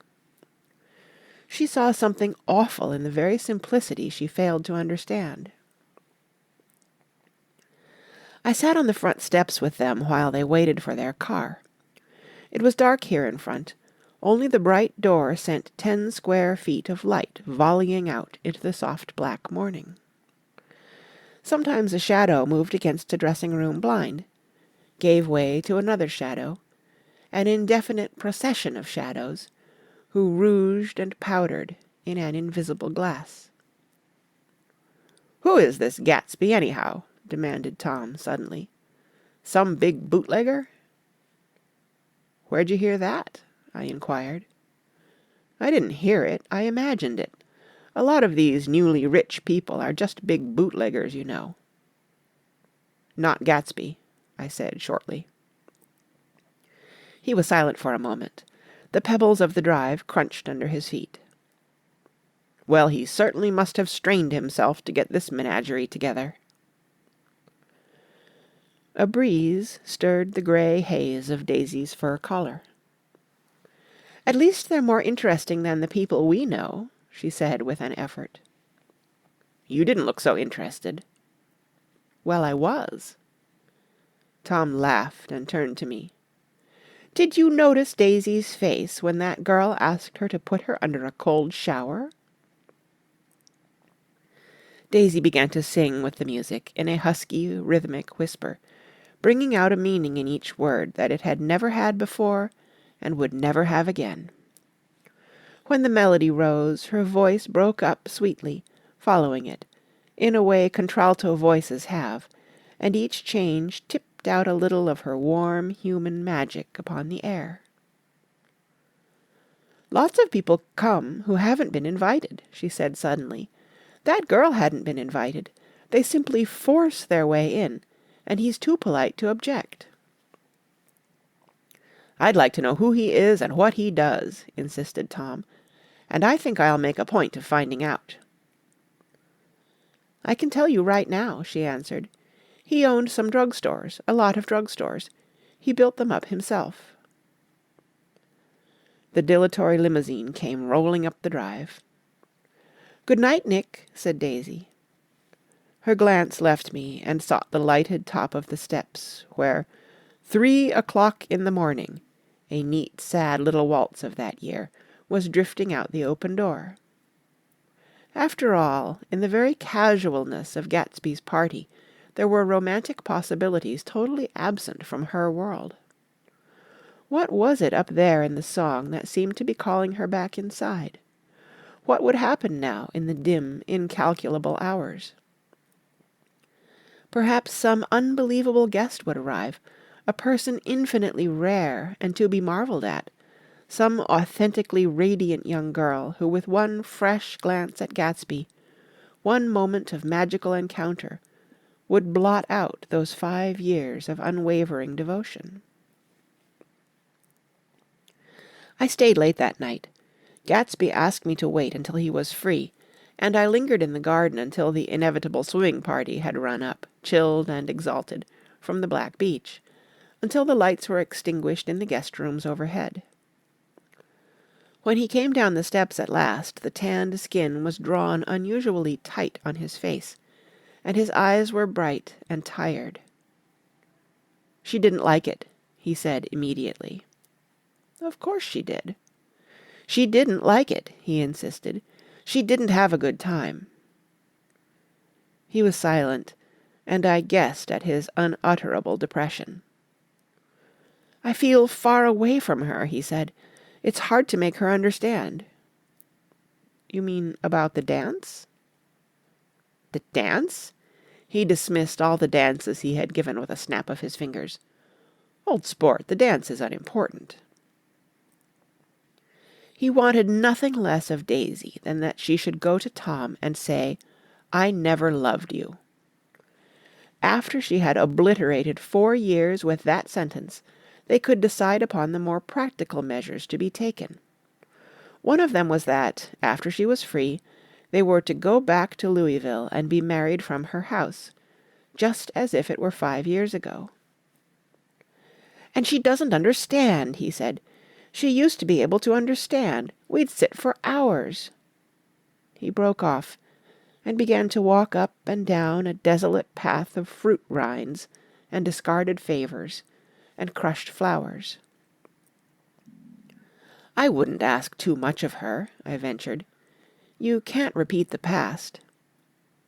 "Can't repeat the past?" he cried incredulously. "Why, of course you can." He looked around him wildly, as if the past were lurking here in the shadow of his house, just out of reach of his hand. I'm going to fix everything just the way it was before, he said, nodding determinedly. She'll see. He talked a lot about the past, and I gathered that he wanted to recover something, some idea of himself, perhaps, that had gone into loving Daisy. His life had been confused and disordered since then, but if he could once return to a certain starting place and go over it all slowly, he could find out what that thing was. One autumn night, 5 years before, they had been walking down the street when the leaves were falling, and they came to a place where there were no trees, and the sidewalk was white with moonlight. They stopped here and turned toward each other. Now it was a cool night, with that mysterious excitement in it, which comes at the 2 changes of the year. The quiet lights in the houses were humming out into the darkness, and there was a stir and bustle among the stars. Out of the corner of his eye, Gatsby saw that the blocks of the sidewalks really formed a ladder, and mounted to a secret place above the trees. He could climb to it, if he climbed alone, and once there he could suck on the pap of life, gulp down the incomparable milk of wonder. His heart beat faster and faster as Daisy's white face came up to his own. He knew that when he kissed this girl, and forever wed his unutterable visions to her perishable breath, his mind would never romp again like the mind of God. So he waited, listening for a moment longer to the tuning fork that had been struck upon a star. Then he kissed her. At his lips' touch she blossomed for him like a flower, and the incarnation was complete. Through all he said, even through his appalling sentimentality, I was reminded of something, an elusive rhythm, a fragment of lost words that I had heard somewhere a long time ago. For a moment a phrase tried to take shape in my mouth, and my lips parted like a dumb man's, as though there was more struggling upon them than a wisp of startled air. But they made no sound, and what I had almost remembered was uncommunicable forever. End of Chapter 6. Chapter 7. It was when curiosity about Gatsby was at its highest that the lights in his house failed to go on one Saturday night, and, as obscurely as it had begun, his career as Trimalchio was over. Only gradually did I become aware that the automobiles which turned expectantly into his drive stayed for just a minute, and then drove sulkily away. Wondering if he were sick, I went over to find out. An unfamiliar butler with a villainous face squinted at me suspiciously from the door. "Is Mr. Gatsby sick?" "Nope." After a pause, he added, "Sir," in a dilatory, grudging way. I hadn't seen him around, and I was rather worried. Tell him Mr. Carroway came over. "Who?" he demanded rudely. "Carroway." "Carroway. All right, I'll tell him." Abruptly, he slammed the door. My Finn informed me that Gatsby had dismissed every servant in his house a week ago, and replaced them with 6 others, who never went into West Egg Village to be bribed by the tradesmen, but ordered moderate supplies over the telephone. The grocery boy reported that the kitchen looked like a pigsty, and the general opinion in the village was that the new people weren't servants at all. Next day Gatsby called me on the phone. "Going away?" I inquired. "No, old sport." "I hear you fired all your servants." "I wanted somebody who wouldn't gossip. Daisy comes over quite often in the afternoons." So the whole caravanserai had fallen in like a card-house at the disapproval in her eyes. "There's some people Wolfsheim wanted to do something for. They're all brothers and sisters. They used to run a small hotel." "I see." He was calling up at Daisy's request. Would I come to lunch at her house tomorrow? Miss Baker would be there.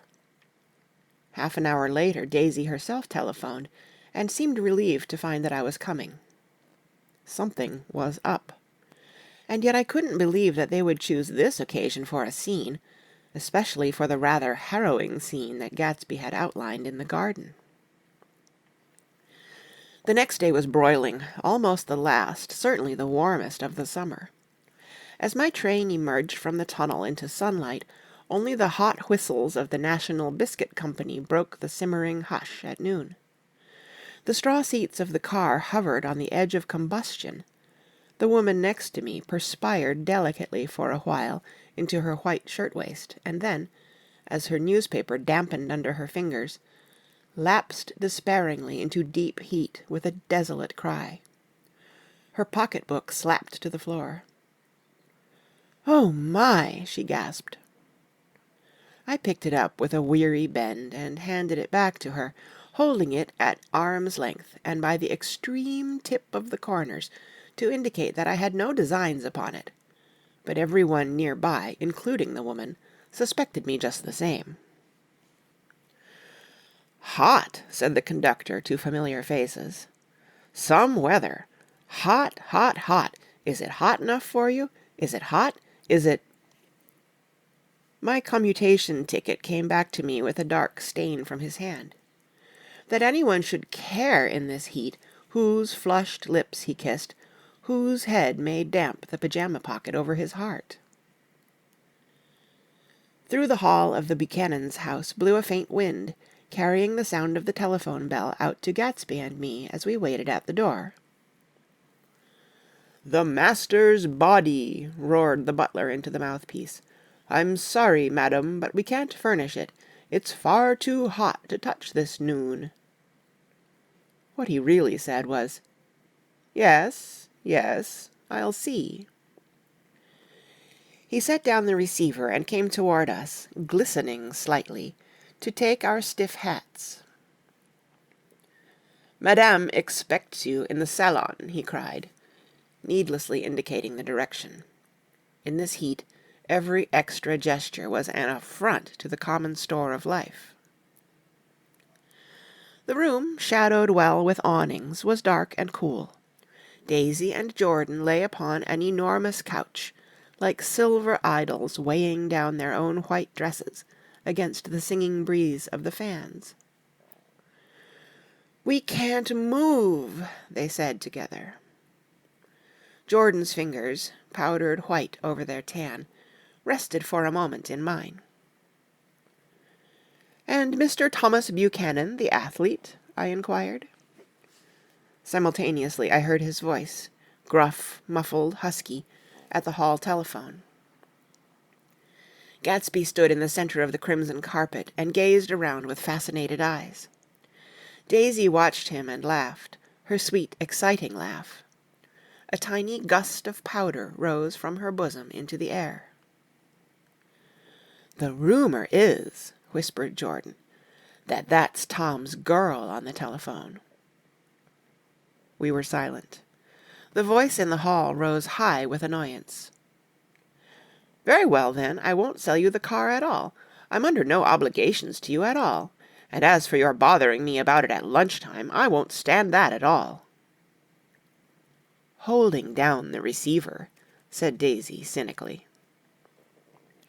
"No, he's not," I assured her. "It's a bona fide deal. I happen to know about it." Tom flung open the door, blocked out its space for a moment with his thick body, and hurried into the room. "Mr. Gatsby." He put out his broad, flat hand with well-concealed dislike. "I'm glad to see you, sir. Nick." "Make us a cold drink," cried Daisy. As he left the room again, she got up and went over to Gatsby and pulled his face down, kissing him on the mouth. "You know I love you," she murmured. "You forget there's a lady present," said Jordan. Daisy looked around doubtfully. "You kissed Nick, too." What a low, vulgar girl. "I don't care," cried Daisy, and began to clog on the brick fireplace. Then she remembered the heat and sat down guiltily on the couch, just as a freshly laundered nurse leading a little girl came into the room. blessed precious!" she crooned, holding out her arms. "Come to your own mother that loves you." The child, relinquished by the nurse, rushed across the room and rooted shyly into her mother's dress. "The blessed precious! Did mother get powder on your old yellowy hair? Stand up now and say howdy-do." Gatsby and I in turn leaned down and took the small reluctant hand. Afterward he kept looking at the child with surprise. I don't think he had ever really believed in its existence before. "I got dressed before luncheon," said the child, turning eagerly to Daisy. "That's because your mother wanted to show you off." Her face bent into the single wrinkle of the small white neck. "You dream, you absolute little dream." "Yes," admitted the child calmly. "Aunt Jordan's got on a white dress, too." "How do you like mother's friends?" Daisy turned her around so that she faced Gatsby. "Do you think they're pretty?" "Where's Daddy?" "She doesn't look like her father," explained Daisy. "She looks like me. She's got my hair and shape of the face." Daisy sat back upon the couch. The nurse took a step forward and held out her hand. "Come, Pammy." "Good-bye, sweetheart." With a reluctant backward glance, the well-disciplined child held to her nurse's hand and was pulled out the door, just as Tom came back, preceding 4 gin rickeys that clicked full of ice. Gatsby took up his drink. "They certainly look cool," he said, with visible tension. We drank in long, greedy swallows. "I read somewhere that the sun's getting hotter every year," said Tom genially. "It seems that pretty soon the Earth's going to fall into the sun. Or wait a minute, it's just the opposite. The sun's getting colder every year." "Come outside," he suggested to Gatsby. "I'd like you to have a look at the place." I went with them out to the veranda. On the green Sound, stagnant in the heat, one small sail crawled slowly toward the fresher sea. Gatsby's eyes followed it momentarily. He raised his hand and pointed across the bay. "I'm right across from you." "So you are." Our eyes lifted over the rose beds and the hot lawn and the weedy refuse of the dog days along shore. Slowly the white wings of the boat moved against the cool blue limit of the sky. Ahead lay the scalloped ocean and the abounding Blessed Isles. "There's sport for you," said Tom, nodding. "I'd like to be out there with him for about an hour." We had luncheon in the dining-room, darkened too against the heat, and drank down nervous gaiety with the cold ale. "What'll we do with ourselves this afternoon?" cried Daisy. "And the day after that? And the next 30 years?" "Don't be morbid," Jordan said. "Life starts all over again when it gets crisp in the fall." "But it's so hot," insisted Daisy, on the verge of tears. "And everything's so confused. Let's all go to town." Her voice struggled on through the heat, beating against it, molding its senselessness into forms. "I've heard of making a garage out of a stable," Tom was saying to Gatsby. "But I'm the first man who ever made a stable out of a garage." "Who wants to go to town?" demanded Daisy insistently. Gatsby's eyes floated toward her. "Ah," she cried, "you look so cool." Their eyes met, and they stared together at each other, alone in space. With an effort she glanced down at the table. "You always look so cool," she repeated. She had told him that she loved him, and Tom Buchanan saw. He was astounded. His mouth opened a little, and he looked at Gatsby, and then back at Daisy, as if he had just recognized her as someone he knew a long time ago. "You resemble the advertisement of the Man," she went on innocently. "You know the advertisement of the Man." "All right," broke in Tom quickly. I'm perfectly willing to go to town. Come on, we're all going to town." He got up, his eyes still flashing between Gatsby and his wife. No one moved. "Come on." His temper cracked a little. "What's the matter, anyhow? If we're going to town, let's start." His hand, trembling with his effort at self-control, bore to his lips the last of his glass of ale.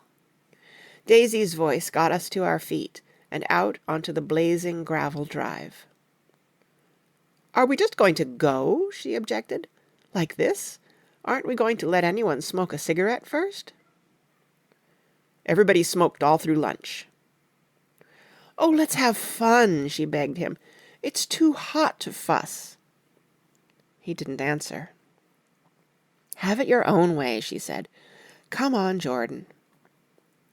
They went upstairs to get ready, while we three men stood there shuffling the hot pebbles with our feet. A silver curve of the moon hovered already in the western sky.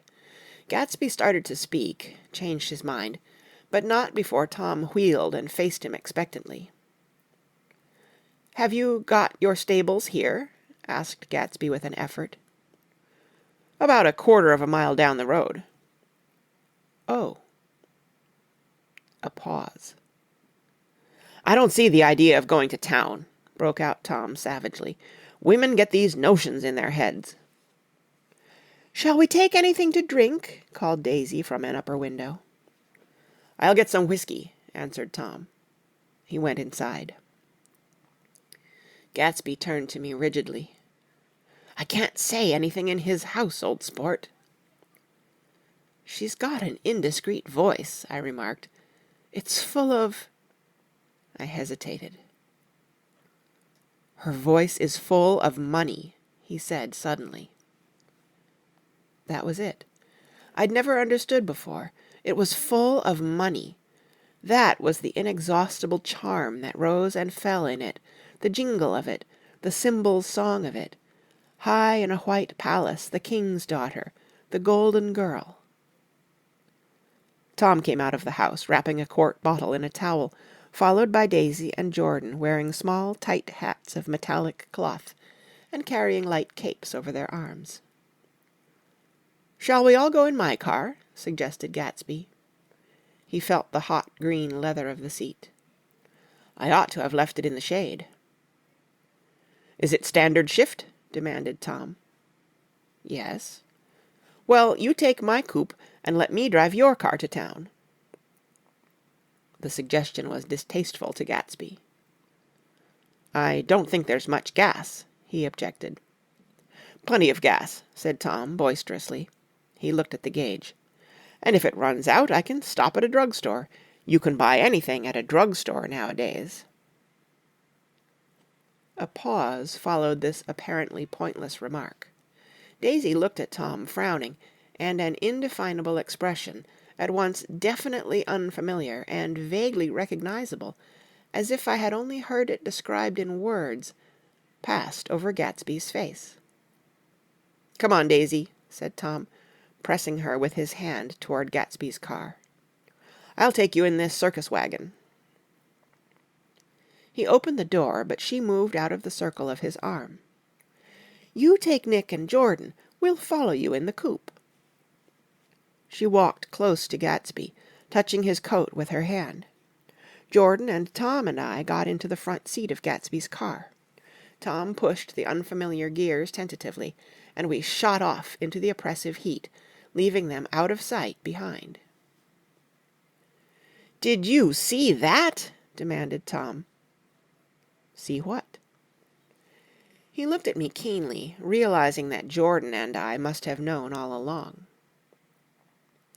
"You think I'm pretty dumb, don't you?" he suggested. "Perhaps I am, but I have almost a second sight, sometimes, that tells me what to do. Maybe you don't believe that, but science—" He paused. The immediate contingency overtook him, pulled him back from the edge of the theoretical abyss. "I've made a small investigation of this fellow," he continued. "I could have gone deeper if I'd known." "Do you mean you've been to a medium?" inquired Jordan humorously. What? Confused, he stared at us as we laughed. A medium? About Gatsby. About Gatsby? No, I haven't. I said I'd been making a small investigation of his past. And you found he was an Oxford man, said Jordan helpfully. An Oxford man. He was incredulous. Like hell he is. He wears a pink suit. Nevertheless, he's an Oxford man. Oxford, New Mexico, snorted Tom contemptuously. Or something like that. Listen, Tom, if you're such a snob, why did you invite him to lunch? Demanded Jordan crossly. Daisy invited him. She knew him before we were married, God knows where. We were all irritable now with the fading ale, and aware of it, we drove for a while in silence. Then, as Dr. T.J. Eckelberg's faded eyes came into sight down the road, I remembered Gatsby's caution about gasoline. We've got enough to get us to town, said Tom. But there's a garage right here, objected Jordan. I don't want to get stalled in this baking heat.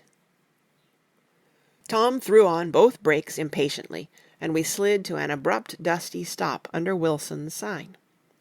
After a moment the proprietor emerged from the interior of his establishment and gazed hollow-eyed at the car. Let us have some gas, cried Tom roughly. What do you think we stopped for? To admire the view? I'm sick, said Wilson, without moving. Been sick all day. What's the matter? I'm all run down. Well, shall I help myself? Tom demanded. You sounded well enough on the phone. With an effort, Wilson left the shade and support of the doorway and, breathing hard, unscrewed the cap of the tank. In the sunlight his face was green. I didn't mean to interrupt your lunch, he said, but I need money pretty bad, and I was wondering what you were going to do with your old car. How do you like this one? Inquired Tom. I bought it last week. It's a nice yellow one, said Wilson, as he strained at the handle. Like to buy it? Big chance. Wilson smiled faintly. No, but I could make some money on the other. What do you want money for all of a sudden? I've been here too long. I want to get away. My wife and I want to go west. Your wife does? Exclaimed Tom, startled. She's been talking about it for 10 years. He rested for a moment against the pump, shading his eyes. And now she's going away whether she wants to or not. I'm going to get her away. The coupe flashed by us with a flurry of dust and the flash of a waving hand. What do I owe you? Demanded Tom harshly. I just got wised up to something funny the last 2 days, remarked Wilson. That's why I want to get away. That's why I've been bothering you about the car. What do I owe you? $1.20. The relentless beating heat was beginning to confuse me, and I had a bad moment there before I realized that, so far, his suspicions hadn't alighted on Tom. He had discovered that Myrtle had some sort of life apart from him in another world, and the shock had made him physically sick. I stared at him, and then at Tom, who had made a parallel discovery less than an hour before, and it occurred to me that there was no difference between men in intelligence or race so profound as the difference between the sick and the well. Wilson was so sick that he looked guilty, unforgivably guilty, as if he had just got some poor girl with child. I'll let you have that car, said Tom. I'll send it over tomorrow afternoon. That locality was always vaguely disquieting, even in the broad glare of afternoon, and now I turned my head as though I had been warned of something behind. Over the ash heaps the giant eyes of Dr. T.J. Eckelberg kept their vigil, but I perceived, after a moment, that other eyes were regarding us with peculiar intensity from less than 20 feet away. In one of the windows over the garage the curtains had been moved aside a little, and Myrtle Wilson was peering down at the car. So engrossed was she that she had no consciousness of being observed, and one emotion after another crept into her face like objects into a slowly developing picture. Her expression was curiously familiar.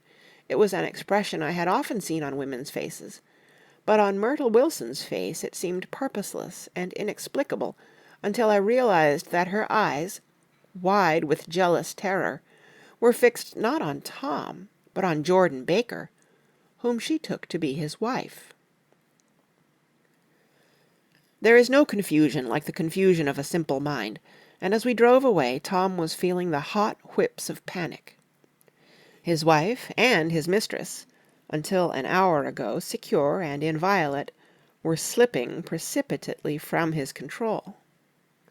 Instinct made him step on the accelerator with the double purpose of overtaking Daisy and leaving Wilson behind, and we sped along toward Astoria at 50 miles an hour until, among the spidery girders of the elevated, we came in sight of the easy-going blue coupe. "Those big movies around 50th Street are cool," suggested Jordan. "I love New York on summer afternoons when everyone's away. There's something very sensuous about it. Overripe, as if all sorts of funny fruits were going to fall into your hands." The word sensuous had the effect of further disquieting Tom, but before he could invent a protest the coupe came to a stop, and Daisy signaled us to draw up alongside. "Where are we going?" she cried. "How about the movies?" "It's so hot," she complained. "You go. We'll ride around and meet you after." With an effort, her wit rose faintly. "We'll meet you on some corner. I'll be the man smoking 2 cigarettes." "We can't argue about it here," Tom said impatiently, as a truck gave out a cursing whistle behind us. "You follow me to the south side of Central Park, in front of the plaza." Several times he turned his head and looked back for their car, and if the traffic delayed them, he slowed up until they came into sight. I think he was afraid they would dart down a side street and out of his life forever. But they didn't. And we all took the less explicable step of engaging the parlor of a suite in the Plaza Hotel.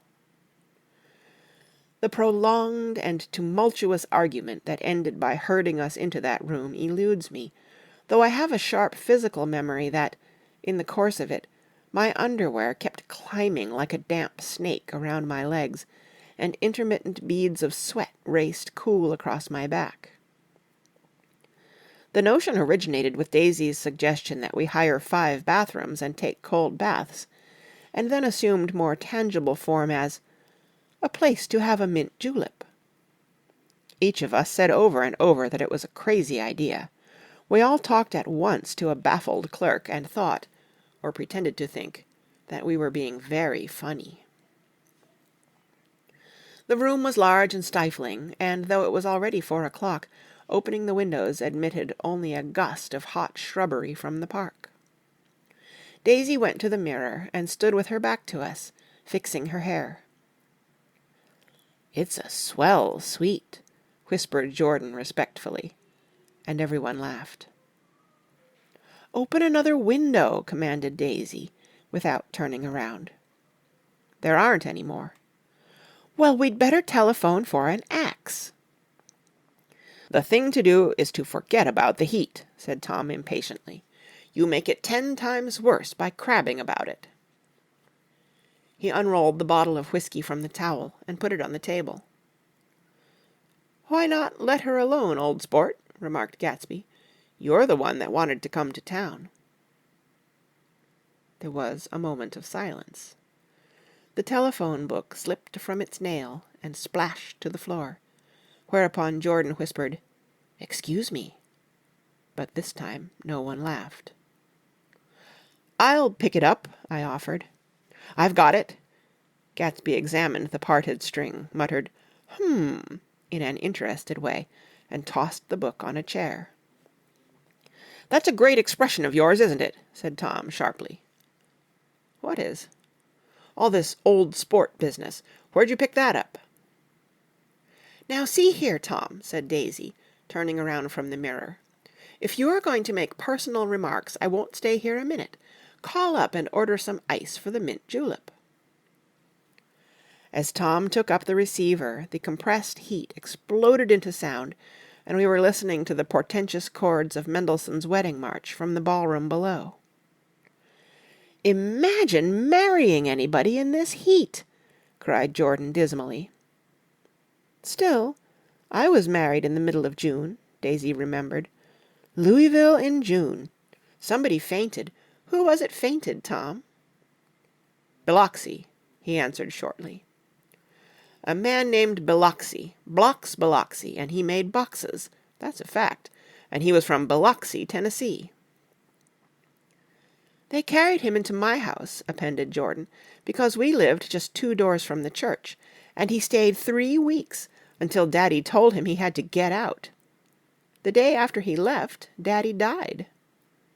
After a moment she added, as if she might have sounded irreverent, "There wasn't any connection." "I used to know a Bill Biloxi from Memphis," I remarked. "That was his cousin. I knew his whole family history before he left. He gave me an aluminum putter that I use today." The music had died down as the ceremony began, and now a long cheer floated in at the window, followed by intermittent cries of "Yay!" and finally by a burst of jazz as the dancing began. "We're getting old," said Daisy. "If we were young, we'd rise and dance." "Remember Biloxi," Jordan warned her. "Where'd you know him, Tom?" "Biloxi?" He concentrated with an effort. "I didn't know him. He was a friend of Daisy's." "He was not," she denied. "I'd never seen him before. He came down in the private car." "Well, he said he knew you. He said he was raised in Louisville. Asa Bird brought him around at the last minute and asked if we had room for him." Jordan smiled. "He was probably bumming his way home. He told me he was president of your class at Yale." Tom and I looked at each other blankly. "Biloxi? First place, we didn't have any president." Gatsby's foot beat a short, restless tattoo, and Tom eyed him suddenly. "By the way, Mr. Gatsby, I understand you're an Oxford man." "Not exactly." "Oh, yes, I understand you went to Oxford." "Yes, I went there." A pause. Then Tom's voice, incredulous and insulting. "You must have gone there about the time Biloxi went to New Haven." Another pause. A waiter knocked and came in with crushed mint and ice, but the silence was unbroken by his "Thank you," and the soft closing of the door. This tremendous detail was to be cleared up at last. "I told you I went there," said Gatsby. "I heard you, but I'd like to know when." "It was in 1919. I only stayed 5 months. That's why I can't really call myself an Oxford man." Tom glanced around to see if we mirrored his unbelief, but we were all looking at Gatsby. "It was an opportunity they gave to some of the officers after the armistice," he continued. "We could go to any of the universities in England or France." I wanted to get up and slap him on the back. I had one of those renewals of complete faith in him that I'd experienced before. Daisy rose, smiling faintly, and went to the table. "Open the whiskey, Tom," she ordered, "and I'll make you a mint julep. Then you won't seem so stupid to yourself. Look at the mint." "Wait a minute," snapped Tom. "I want to ask Mr. Gatsby one more question." "Go on," Gatsby said politely. "What kind of a row are you trying to cause in my house anyhow?" "He isn't causing a row."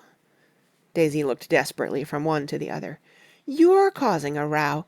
Please have a little self-control." "Self-control!" repeated Tom incredulously. "I suppose the latest thing is to sit back and let Mr. Nobody from Nowhere make love to your wife. Well, if that's the idea, you can count me out.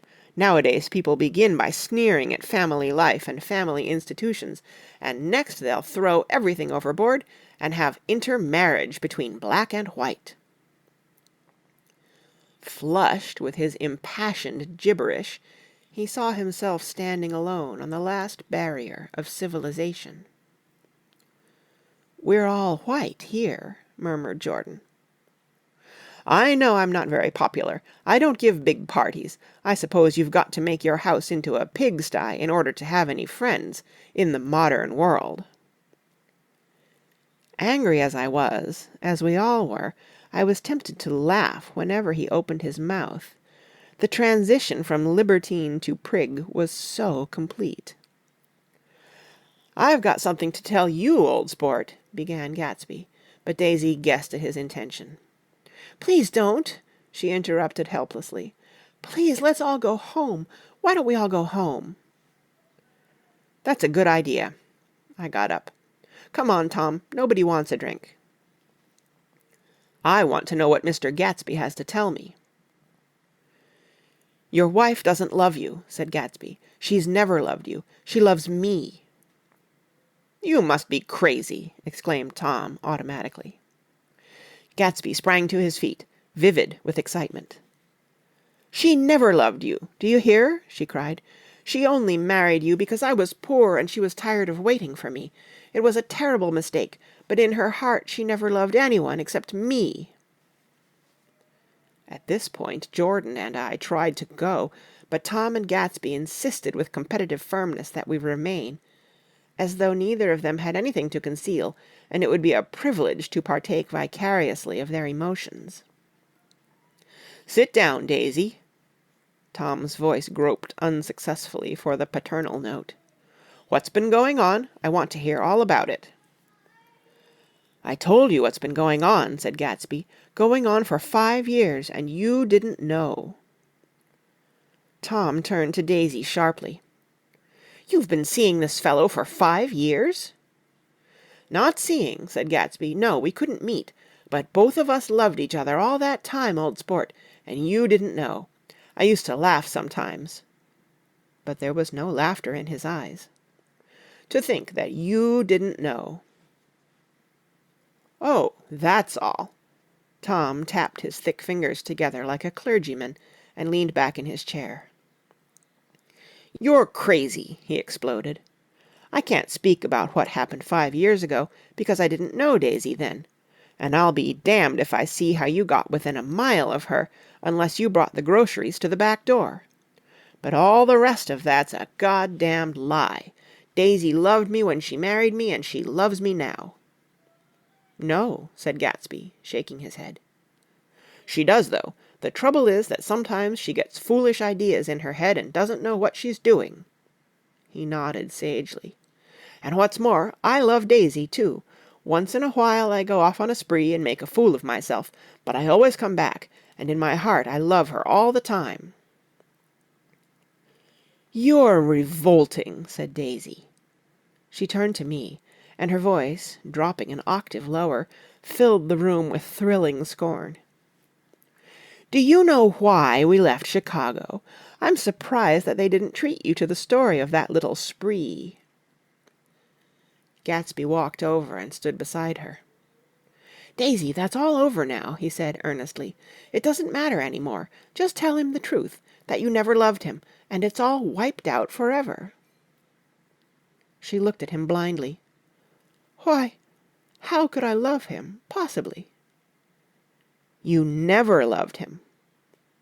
She hesitated. Her eyes fell on Jordan and me with a sort of appeal, as though she realized at last what she was doing, and as though she had never, all along, intended doing anything at all. But it was done now. It was too late. "I never loved him," she said, with perceptible reluctance. "Not at Kapiolani?" demanded Tom suddenly. "No." From the ballroom beneath, muffled and suffocating chords were drifting up on hot waves of air. "Not that day I carried you down from the punch-bowl to keep your shoes dry?" There was a husky tenderness in his tone. Daisy? Please don't." Her voice was cold, but the rancor had gone from it. She looked at Gatsby.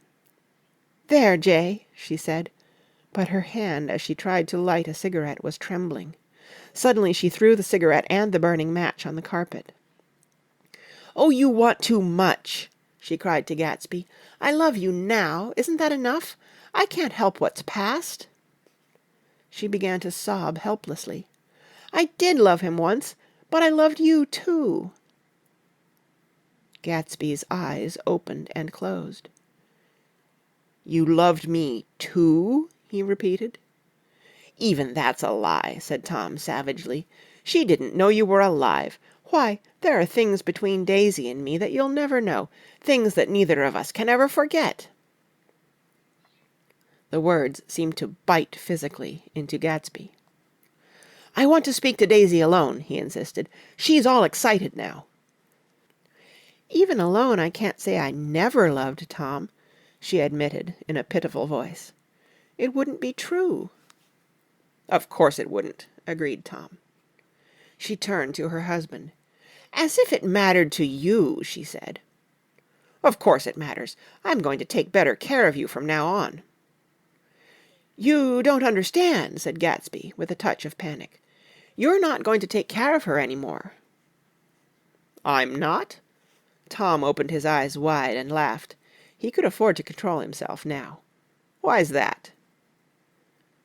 "Daisy's leaving you." "Nonsense." "I am, though," she said, with a visible effort. "She's not leaving me." Tom's words suddenly leaned down over Gatsby. "Certainly not for a common swindler who'd have to steal the ring he put on her finger." "Oh, I won't stand this," cried Daisy. "Oh, please, let's get out." "Who are you, anyhow?" broke out Tom. "You're one of that bunch that hangs around with Meyer Wolfsheim. That much I happen to know. I've made a little investigation into your affairs, and I'll carry it further tomorrow." "You can suit yourself about that, old sport," said Gatsby steadily. "I found out what your drug stores were." He turned to us and spoke rapidly. "He and this Wolfsheim bought up a lot of side street drug stores here and in Chicago and sold grain alcohol over the counter. That's one of his little stunts. I picked him for a bootlegger the first time I saw him, and I wasn't far wrong." "What about it?" said Gatsby, politely. "I guess your friend Walter Chase wasn't too proud to come in on it." "And you left him in the lurch, didn't you? You let him go to jail for a month over in New Jersey. God, you ought to hear Walter on the subject of you." "He came to us dead broke. He was very glad to pick up some money, old sport." "Don't you call me old sport," cried Tom. Gatsby said nothing. "Walter could have you up on the betting laws, too, but Wolfsheim scared him into shutting his mouth." That unfamiliar yet recognizable look was back again in Gatsby's face. "That drugstore business was just small change," continued Tom slowly. "But you've got something on now that Walter's afraid to tell me about."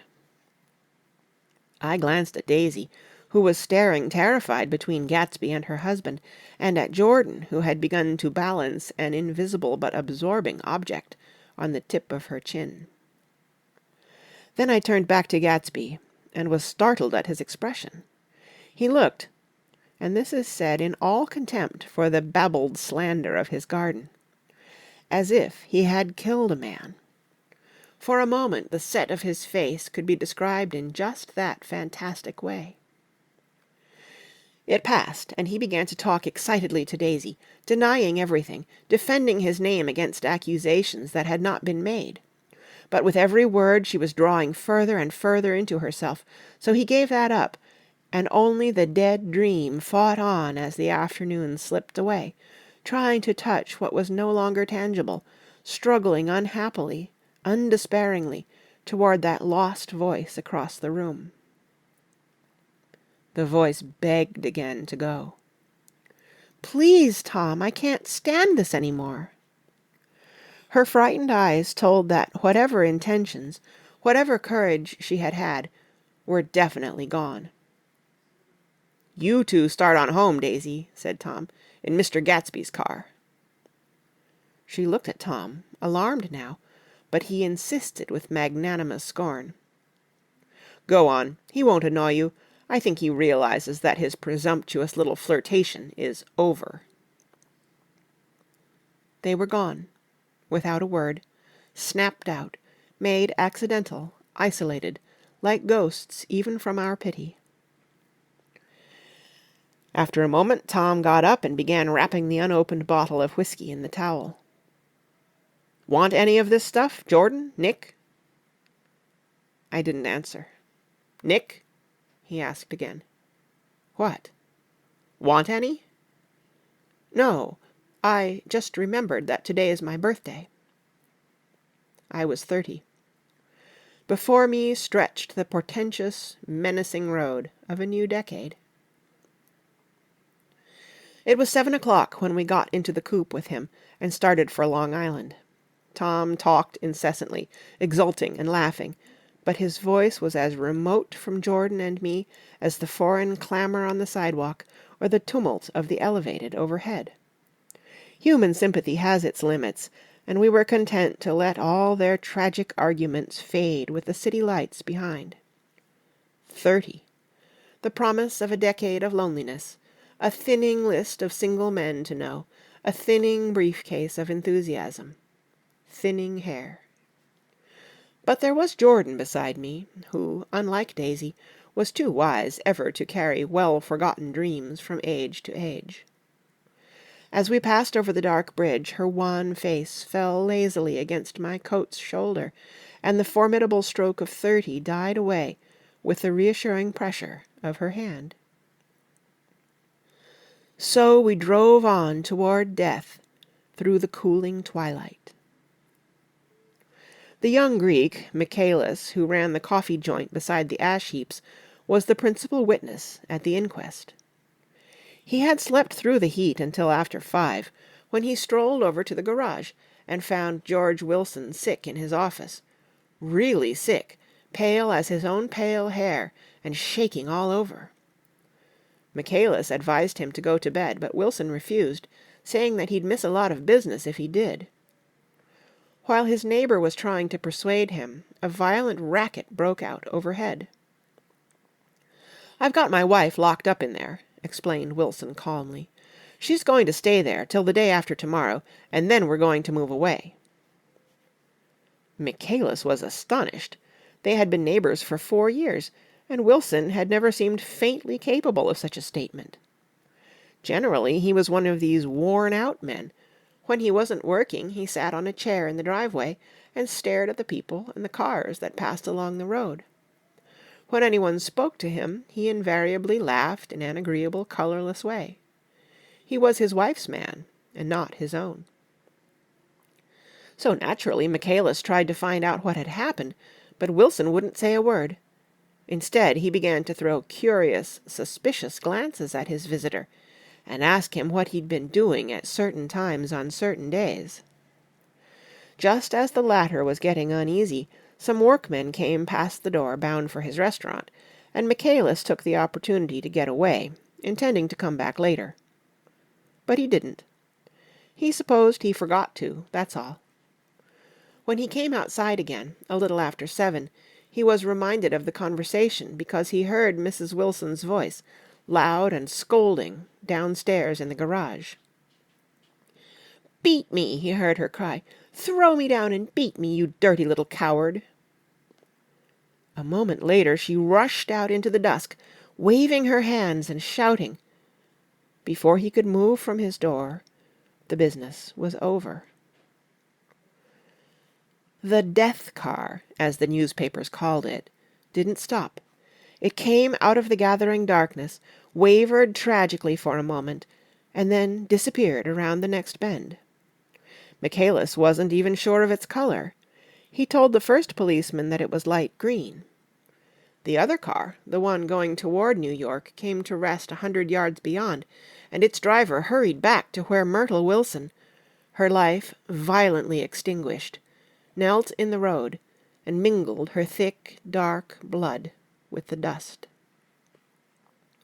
Michaelis and this man reached her first, but when they had torn open her shirtwaist, still damp with perspiration, they saw that her left breast was swinging loose like a flap, and there was no need to listen for the heart beneath.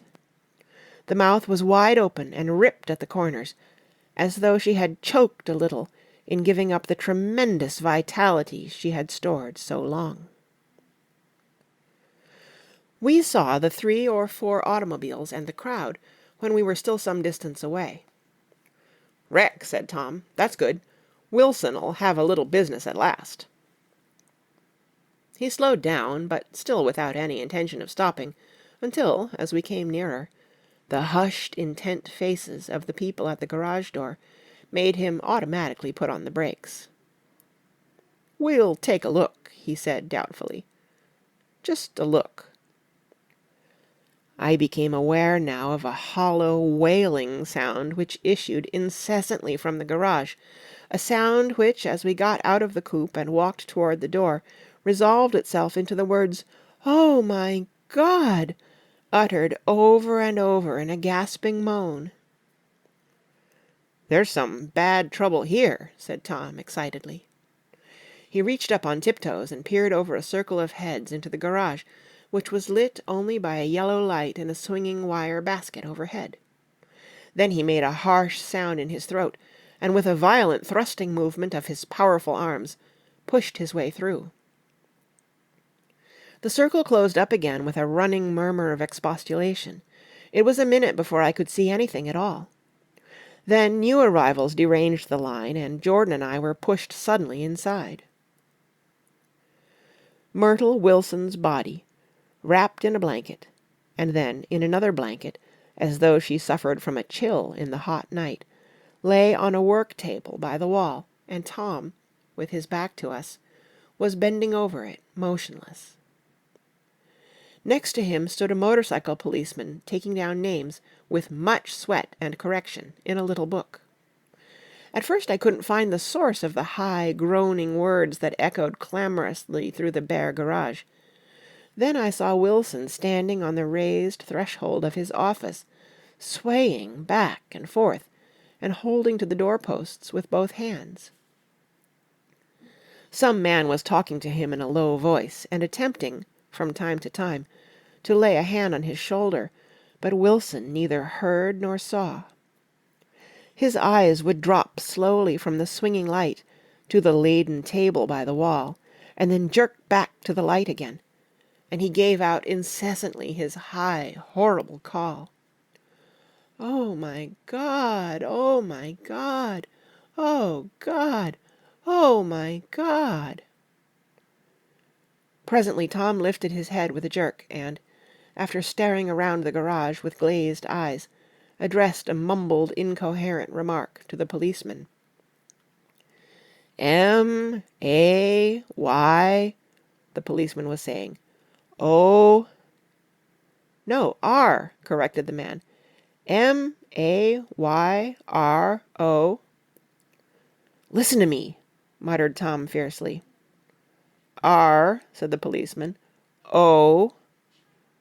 G. G." He looked up as Tom's broad hand fell sharply on his shoulder. "What you want, fella?" "What happened? That's what I want to know." "Auto hit her. Instantly killed." "Instantly killed," repeated Tom, staring. "She ran out in a road. Son of a bitch didn't even stop his car." "There was 2 cars," said Michaelis. "One comin', one goin', see?" "Going where?" asked the policeman keenly. "One goin' each way. Well, she—" His hand rose toward the blankets, but stopped halfway and fell to his side. "She ran out there, and the one comin' from New York knocked right into her, goin' 30 or 40 miles an hour." "What's the name of this place here?" demanded the officer. "Hasn't got any name." A pale, well-dressed negro stepped near. "It was a yellow car," he said. "Big yellow car. New." "See the accident?" asked the policeman. "No, but the car passed me down the road, going faster'n 40, going 50, 60. "Come here and let's have your name. Look out now, I want to get his name." Some words of this conversation must have reached Wilson, swaying in the office door, for suddenly a new theme found voice among his gasping cries. "You don't have to tell me what kind of car it was. I know what kind of car it was." Watching Tom, I saw the wad of muscle back of his shoulder tighten under his coat. He walked quickly over to Wilson, and, standing in front of him, seized him firmly by the upper arms. "You've got to pull yourself together," he said with soothing gruffness. Wilson's eyes fell upon Tom. He started up on his tiptoes, and then would have collapsed to his knees had not Tom held him upright. "Listen," said Tom, shaking him a little. "I just got here a minute ago from New York. I was bringing you that coupe we've been talking about. That yellow car I was driving this afternoon wasn't mine, do you hear? I haven't seen it all afternoon."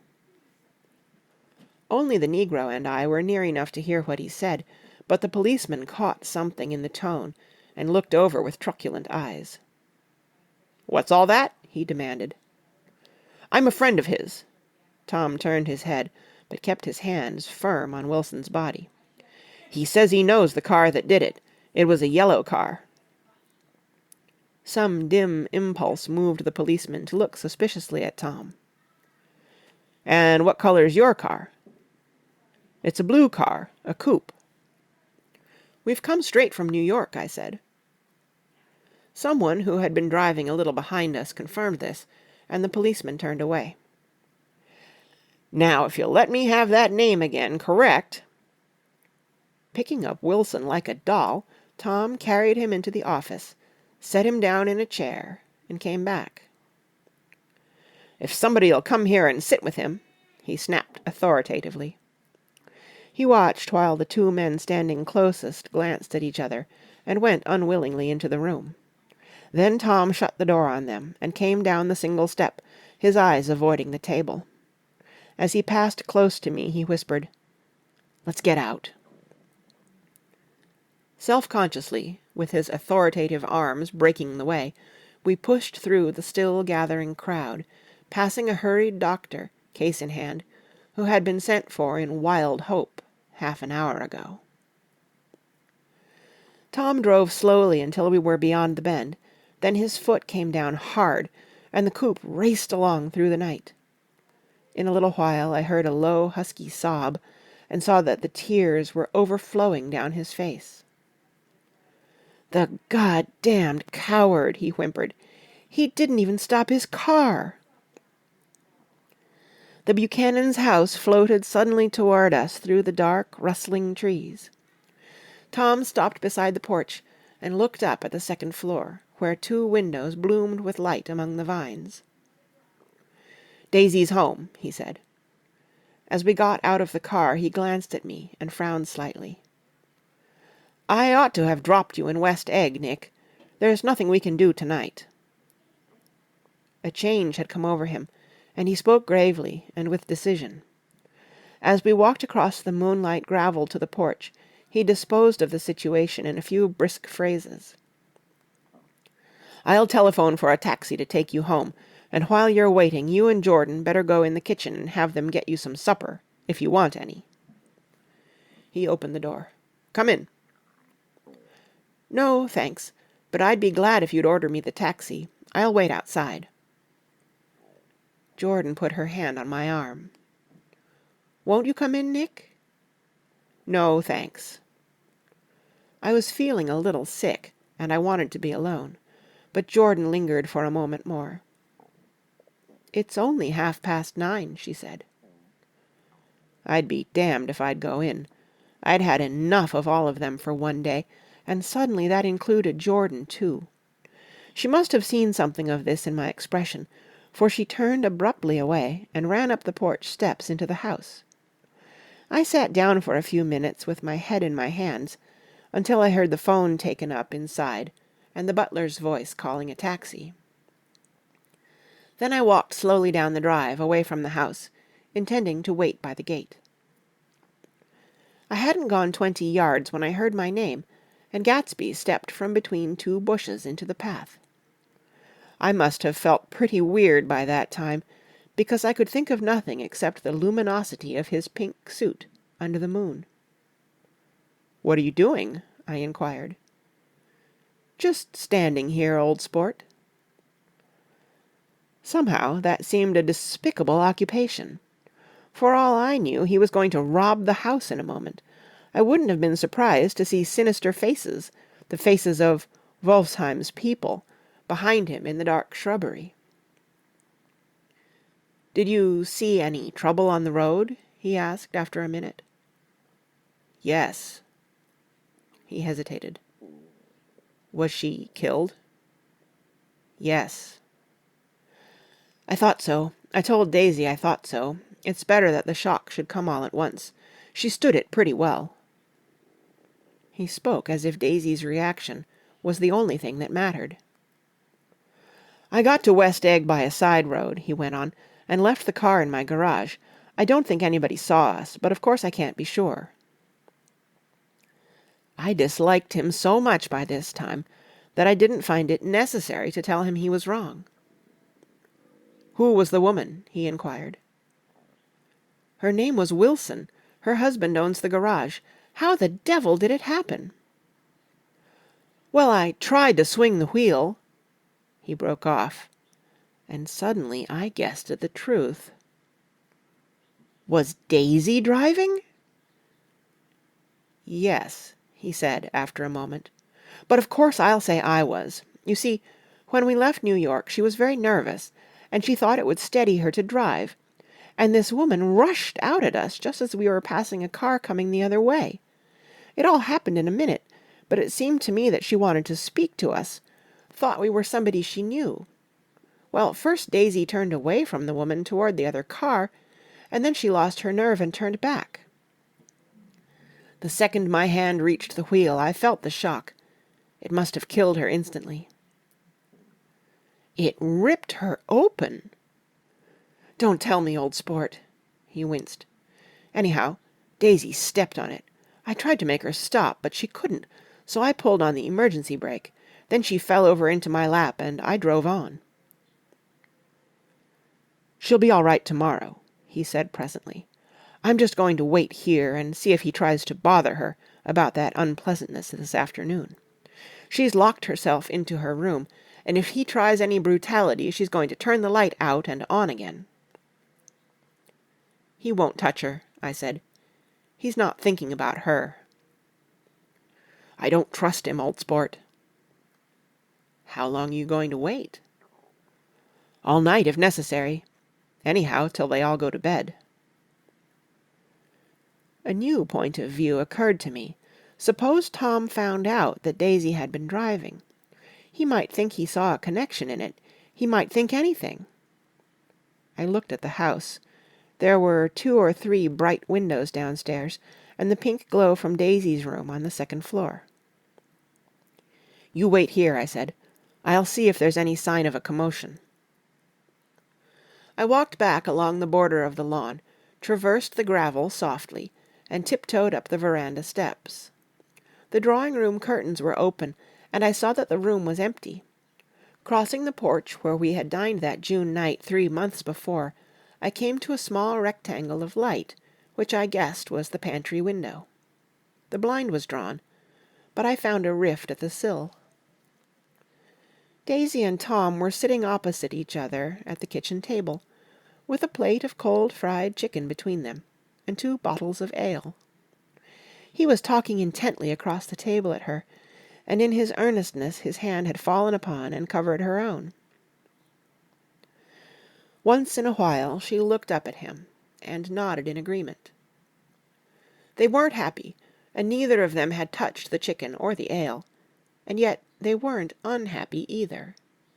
There was an unmistakable air of natural intimacy about the picture, and anybody would have said that they were conspiring together. As I tiptoed from the porch, I heard my taxi feeling its way along the dark road toward the house. Gatsby was waiting where I had left him in the drive. "Is it all quiet up there?" he asked anxiously. "Yes, it's all quiet." I hesitated. "You'd better come home and get some sleep." He shook his head. I want to wait here till Daisy goes to bed. Good night, old sport." He put his hands in his coat pockets, and turned back eagerly to his scrutiny of the house, as though my presence marred the sacredness of the vigil. So I walked away and left him standing there in the moonlight, watching over nothing. End of Chapter 7. Chapter 8. I couldn't sleep all night. A foghorn was groaning incessantly on the sound, and I tossed half sick between grotesque reality and savage, frightening dreams.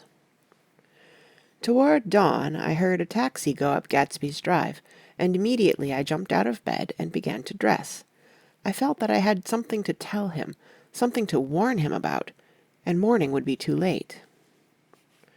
Crossing his lawn, I saw that his front door was still open, and he was leaning against a table in the hall, heavy with dejection or sleep.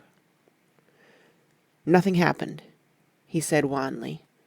I waited, and about 4 o'clock she came to the window and stood there for a minute, and then turned out the light.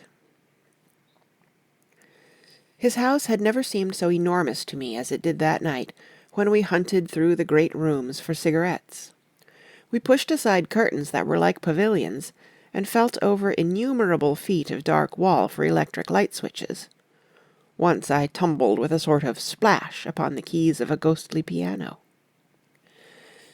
There was an inexplicable amount of dust everywhere, and the rooms were musty, as though they hadn't been aired for many days. I found the humidor on an unfamiliar table, with 2 stale, dry cigarettes inside. Throwing open the French windows of the drawing-room, we sat smoking out into the darkness. "You ought to go away," I said. "It's pretty certain they'll trace your car." "Go away now, old sport?"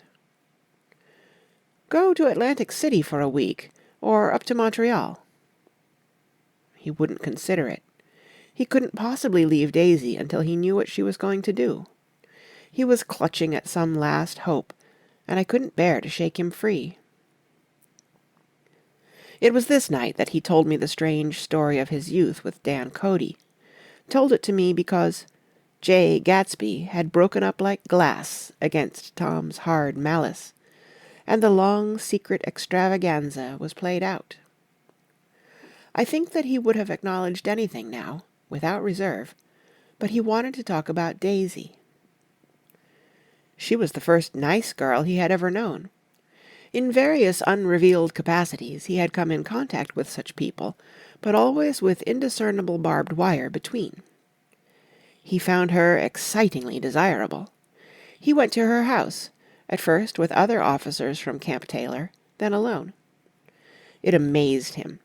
He had never been in such a beautiful house before, but what gave it an air of breathless intensity was that Daisy lived there. It was as casual a thing to her as his tent out at camp was to him. There was a ripe mystery about it, a hint of bedrooms upstairs, more beautiful and cool than other bedrooms, of gay and radiant activities taking place through its corridors, and of romances that were not musty and laid away, already in lavender, but fresh and breathing and redolent of this year's shining motor-cars, and of dances whose flowers were scarcely withered. It excited him, too, that many men had already loved Daisy. It increased her value in his eyes.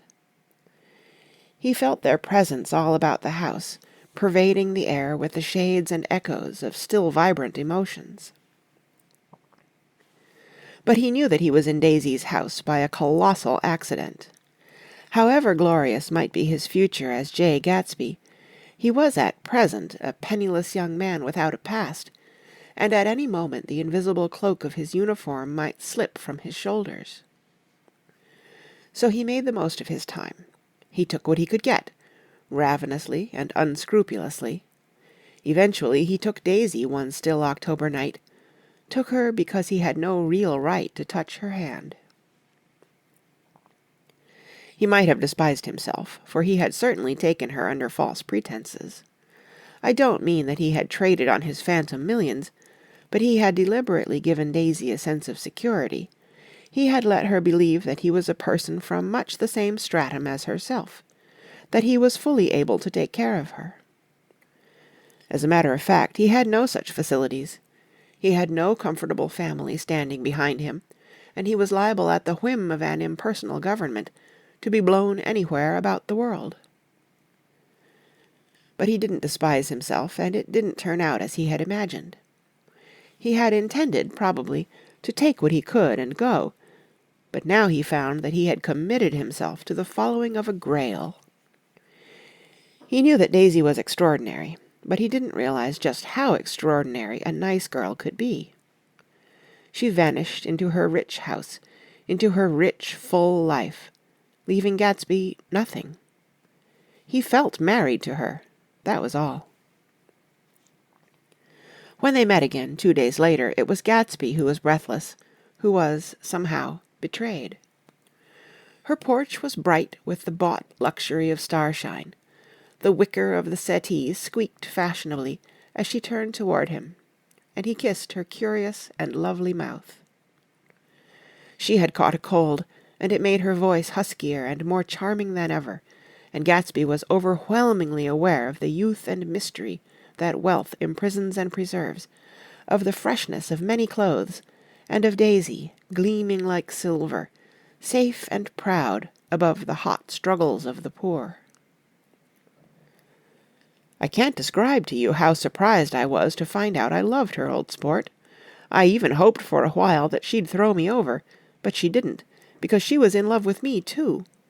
She thought I knew a lot, because I knew different things from her. Well, there I was, way off my ambitions, getting deeper in love every minute, and all of a sudden I didn't care. What was the use of doing great things if I could have a better time telling her what I was going to do? On the last afternoon before he went abroad, he sat with Daisy in his arms for a long, silent time. It was a cold fall day, with fire in the room, and her cheeks flushed. Now and then she moved, and he changed his arm a little, and once he kissed her dark, shining hair. The afternoon had made them tranquil for a while, as if to give them a deep memory for the long parting the next day promised. They had never been closer in their month of love, nor communicated more profoundly one with another than when she brushed silent lips against his coat's shoulder, or when he touched the end of her fingers, gently, as though she were asleep. He did extraordinarily well in the war. He was a captain before he went to the front, and following the Argonne battles he got his majority and the command of the divisional machine guns. After the armistice he tried frantically to get home, but some complication or misunderstanding sent him to Oxford instead. He was worried now. There was a quality of nervous despair in Daisy's letters. She didn't see why he couldn't come. She was feeling the pressure of the world outside, and she wanted to see him and feel his presence beside her, and be reassured that she was doing the right thing after all.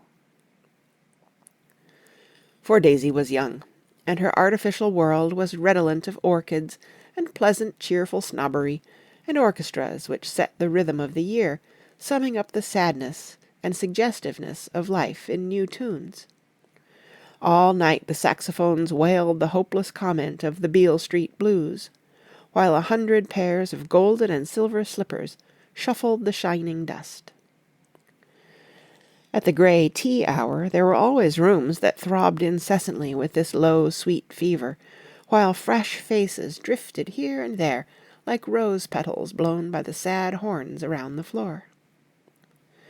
Through this twilight universe, Daisy began to move again with the season. Suddenly she was again keeping 6 dates a day with 6 men, and drowsing asleep at dawn with the beads and chiffon of an evening dress tangled among dying orchids on the floor beside her bed. And all the time something within her was crying for a decision. She wanted her life shaped now, immediately, and the decision must be made by some force, of love, of money, of unquestionable practicality, that was close at hand. That force took shape in the middle of spring with the arrival of Tom Buchanan. There was a wholesome bulkiness about his person and his position, and Daisy was flattered. Doubtless there was a certain struggle and a certain relief. The letter reached Gatsby while he was still at Oxford. It was dawn now on Long Island, and we went about opening the rest of the windows downstairs, filling the house with grey-turning, gold-turning light.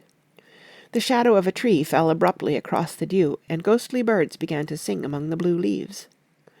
There was a slow, pleasant movement in the air, scarcely a wind, promising a cool, lovely day.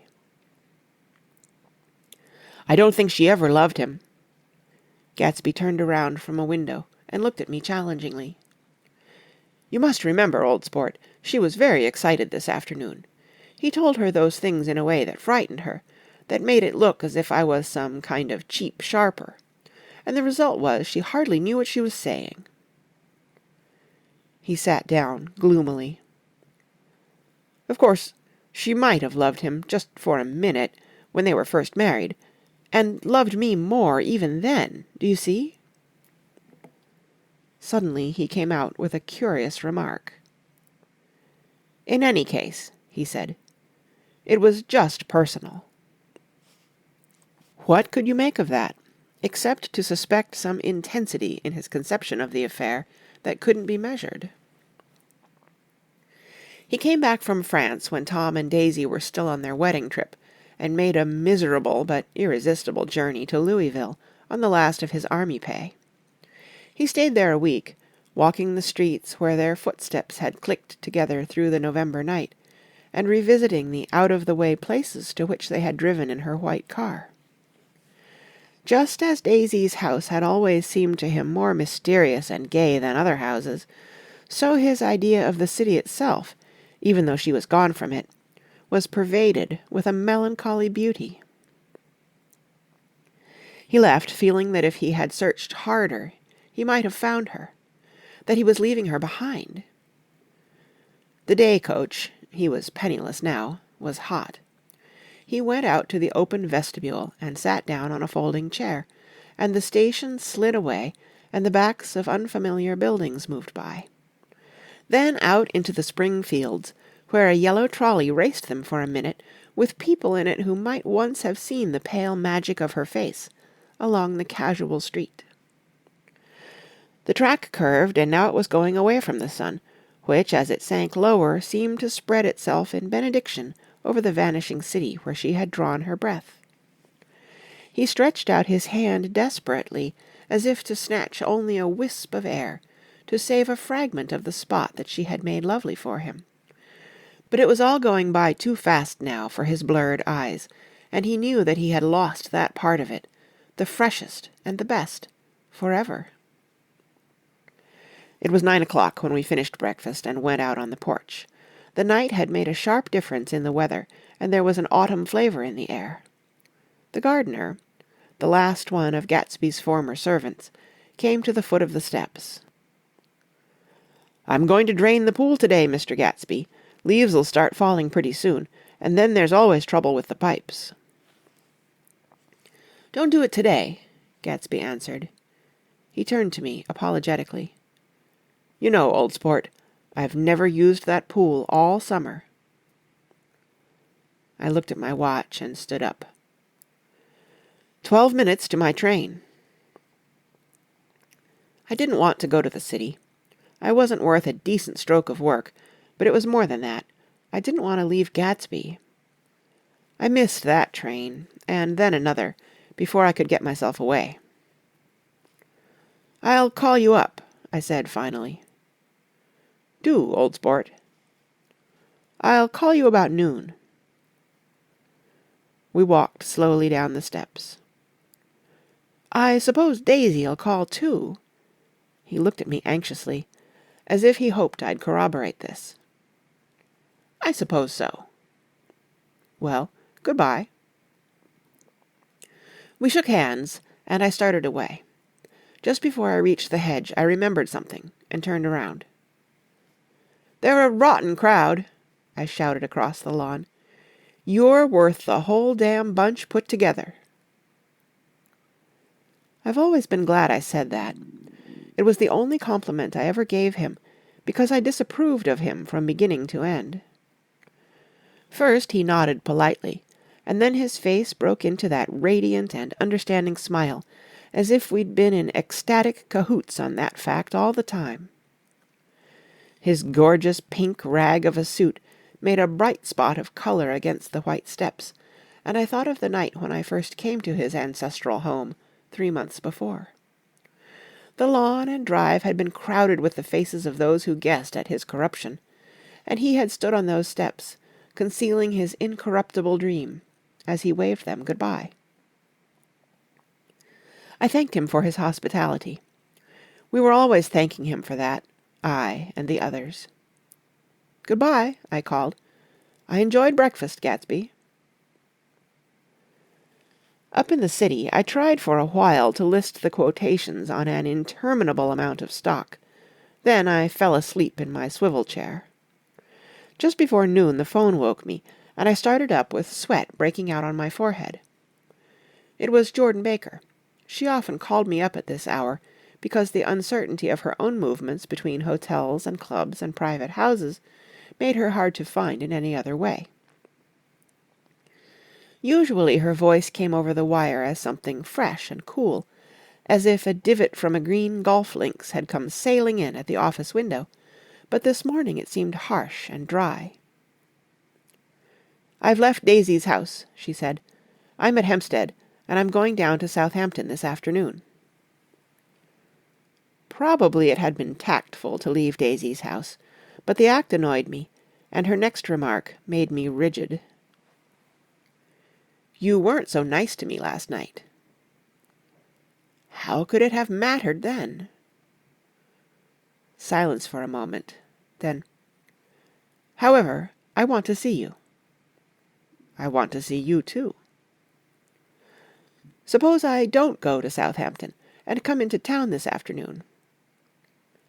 "No, I don't think this afternoon." "Very well." "It's impossible this afternoon. Various—" We talked like that for a while, and then abruptly we weren't talking any longer. I don't know which of us hung up with a sharp click, but I know I didn't care. I couldn't have talked to her across a tea table that day if I'd never talked to her again in this world. I called Gatsby's house a few minutes later, but the line was busy. I tried 4 times. Finally, an exasperated central told me the wire was being kept open for long distance from Detroit. Taking out my timetable, I drew a small circle around the 3:50 train. Then I leaned back in my chair and tried to think. It was just noon. When I passed the ash heaps on the train that morning, I had crossed deliberately to the other side of the car. I supposed there'd be a curious crowd around there all day, with little boys searching for dark spots in the dust, and some garrulous man telling over and over what had happened, until it became less and less real even to him, and he could tell it no longer, and Myrtle Wilson's tragic achievement was forgotten. Now I want to go back a little, and tell what happened at the garage after we left there the night before. They had difficulty in locating the sister, Catherine. She must have broken her rule against drinking that night, for when she arrived she was stupid with liquor and unable to understand that the ambulance had already gone to Flushing. When they convinced her of this, she immediately fainted, as if that was the intolerable part of the affair. Someone, kind or curious, took her in his car and drove her in the wake of her sister's body. Until long after midnight a changing crowd lapped up against the front of the garage, while George Wilson rocked himself back and forth on the couch inside. For a while the door of the office was open, and everyone who came into the garage glanced irresistibly through it.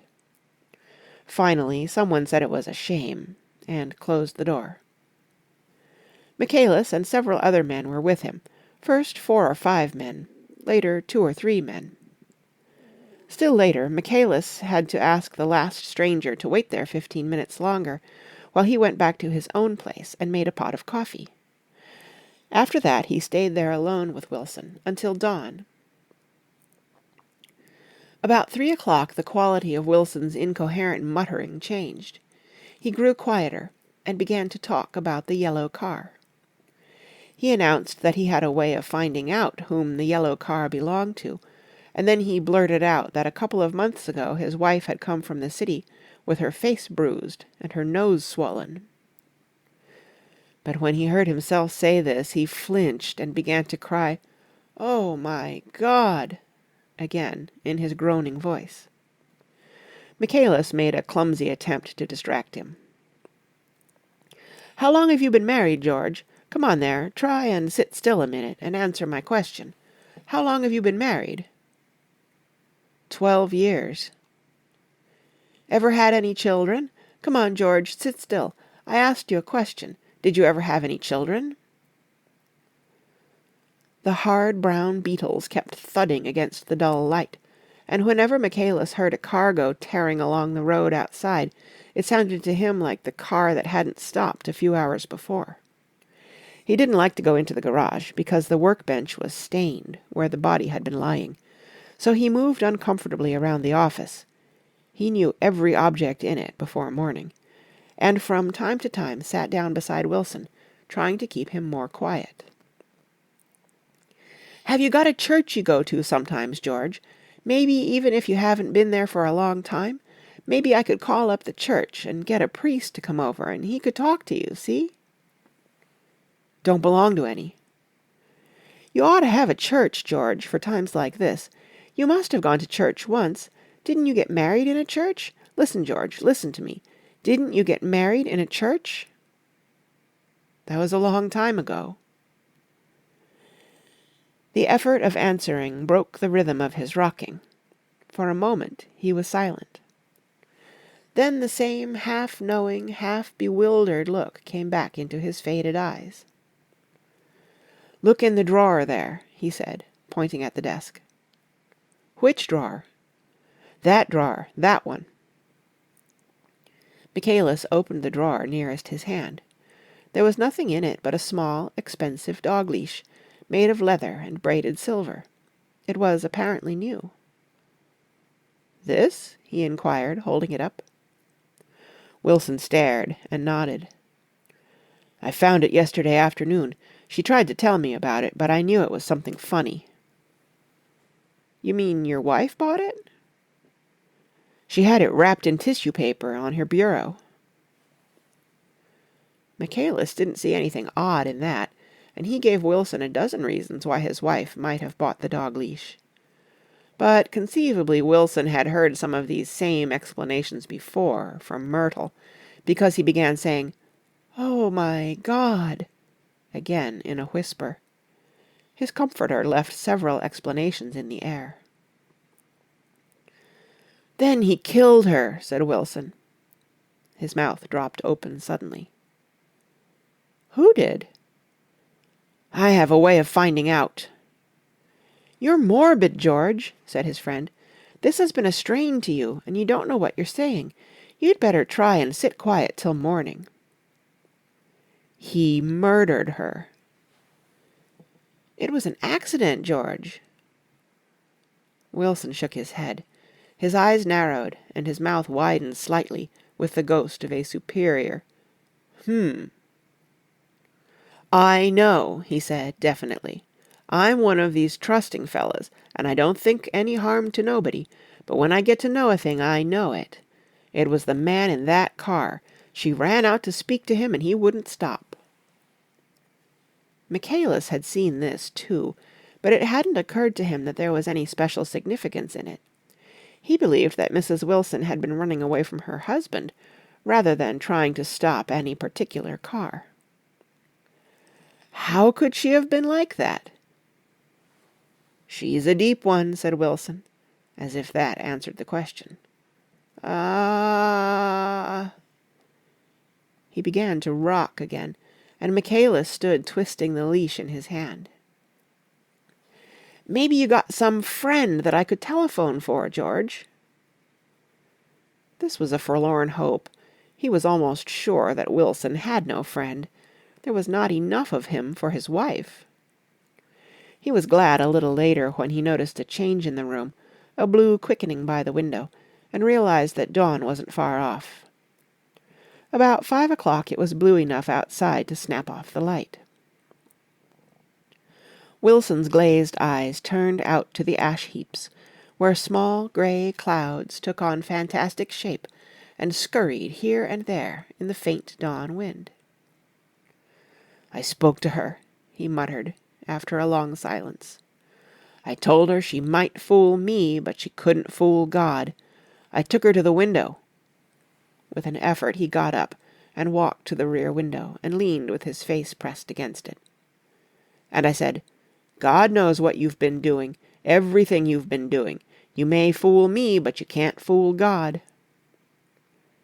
Standing behind him, Michaelis saw with a shock that he was looking at the eyes of Dr. T.J. Eckelberg, which had just emerged, pale and enormous, from the dissolving night. "God sees everything," repeated Wilson.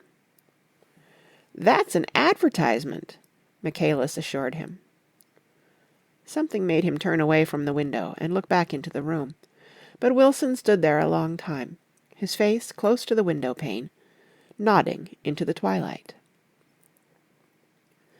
By 6 o'clock Michaelis was worn out and grateful for the sound of a car stopping outside. It was one of the watchers of the night before who had promised to come back, so he cooked breakfast for 3, which he and the other man ate together. Wilson was quieter now, and Michaelis went home to sleep. When he awoke 4 hours later and hurried back to the garage, Wilson was gone. His movements, he was on foot all the time, were afterward traced to Port Roosevelt and then to Gad's Hill, where he bought a sandwich that he didn't eat and a cup of coffee. He must have been tired and walking slowly, for he didn't reach Gad's Hill until noon. Thus far there was no difficulty in accounting for his time. There were boys who had seen a man acting sort of crazy, and motorists at whom he stared oddly from the side of the road. Then for 3 hours he disappeared from view. The police, on the strength of what he said to Michaelis, that he had a way of finding out, supposed that he spent that time going from garage to garage thereabout, inquiring for a yellow car. On the other hand, no garage man who had seen him ever came forward, and perhaps he had an easier, surer way of finding out what he wanted to know. By 2:30 he was in West Egg, where he asked someone the way to Gatsby's house. So by that time he knew Gatsby's name. At 2 o'clock Gatsby put on his bathing suit and left word with the butler that if anyone phoned, word was to be brought to him at the pool. He stopped at the garage for a pneumatic mattress that had amused his guests during the summer, and the chauffeur helped him pump it up. Then he gave instructions that the open car wasn't to be taken out under any circumstances, and this was strange, because the front right fender needed repair. Gatsby shouldered the mattress and started for the pool. Once he stopped and shifted it a little, and the chauffeur asked him if he needed help, but he shook his head, and in a moment disappeared among the yellowing trees. No telephone message arrived, but the butler went without his sleep and waited for it until 4 o'clock, until long after there was anyone to give it to, if it came. I have an idea that Gatsby himself didn't believe it would come, and perhaps he no longer cared. If that was true, he must have felt that he had lost the old warm world, paid a high price for living too long with a single dream. He must have looked up at an unfamiliar sky through frightening leaves and shivered as he found what a grotesque thing a rose is, and how raw the sunlight was upon the scarcely created grass. A new world, material without being real, where poor ghosts, breathing dreams like air, drifted fortuitously about, like that ashen, fantastic figure gliding toward him through the amorphous trees. The chauffeur, he was one of Wolfsheim's protégés, heard the shots. Afterward, he could only say that he hadn't thought anything much about them. I drove from the station directly to Gatsby's house, and my rushing anxiously up the front steps was the first thing that alarmed anyone. But they knew then, I firmly believe. With scarcely a word said, 4 of us, the chauffeur, butler, gardener, and I, hurried down to the pool. There was a faint, barely perceptible movement of the water as the fresh flow from one end urged its way toward the drain at the other. With little ripples that were hardly the shadows of waves, the laden mattress moved irregularly down the pool. A small gust of wind that scarcely corrugated the surface was enough to disturb its accidental course with its accidental burden. The touch of a cluster of leaves revolved it slowly, tracing, like the leg of a compass, a thin red circle in the water.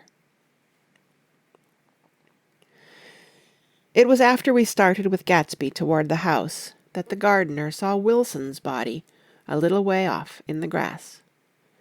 And the Holocaust was complete. End of Chapter 8. Chapter 9. After 2 years, I remember the rest of that day, and that night, and the next day, only as an endless drill of police and photographers and newspaper men in and out of Gatsby's front door. A rope stretched across the main gate, and a policeman by it kept out the curious, but little boys soon discovered that they could enter through my yard, and there were always a few of them clustered open-mouthed about the pool. Someone with a positive manner, perhaps a detective, used the expression "madman" as he bent over Wilson's body that afternoon, and the adventitious authority of his voice set the key for the newspaper reports next morning. Most of those reports were a nightmare, grotesque, circumstantial, eager, and untrue.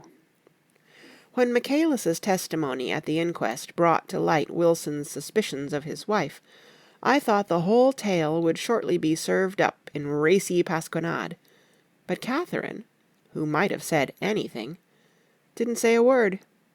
She showed a surprising amount of character about it, too, looked at the coroner with determined eyes, under that corrected brow of hers, and swore that her sister had never seen Gatsby, that her sister was completely happy with her husband, that her sister had been into no mischief whatever.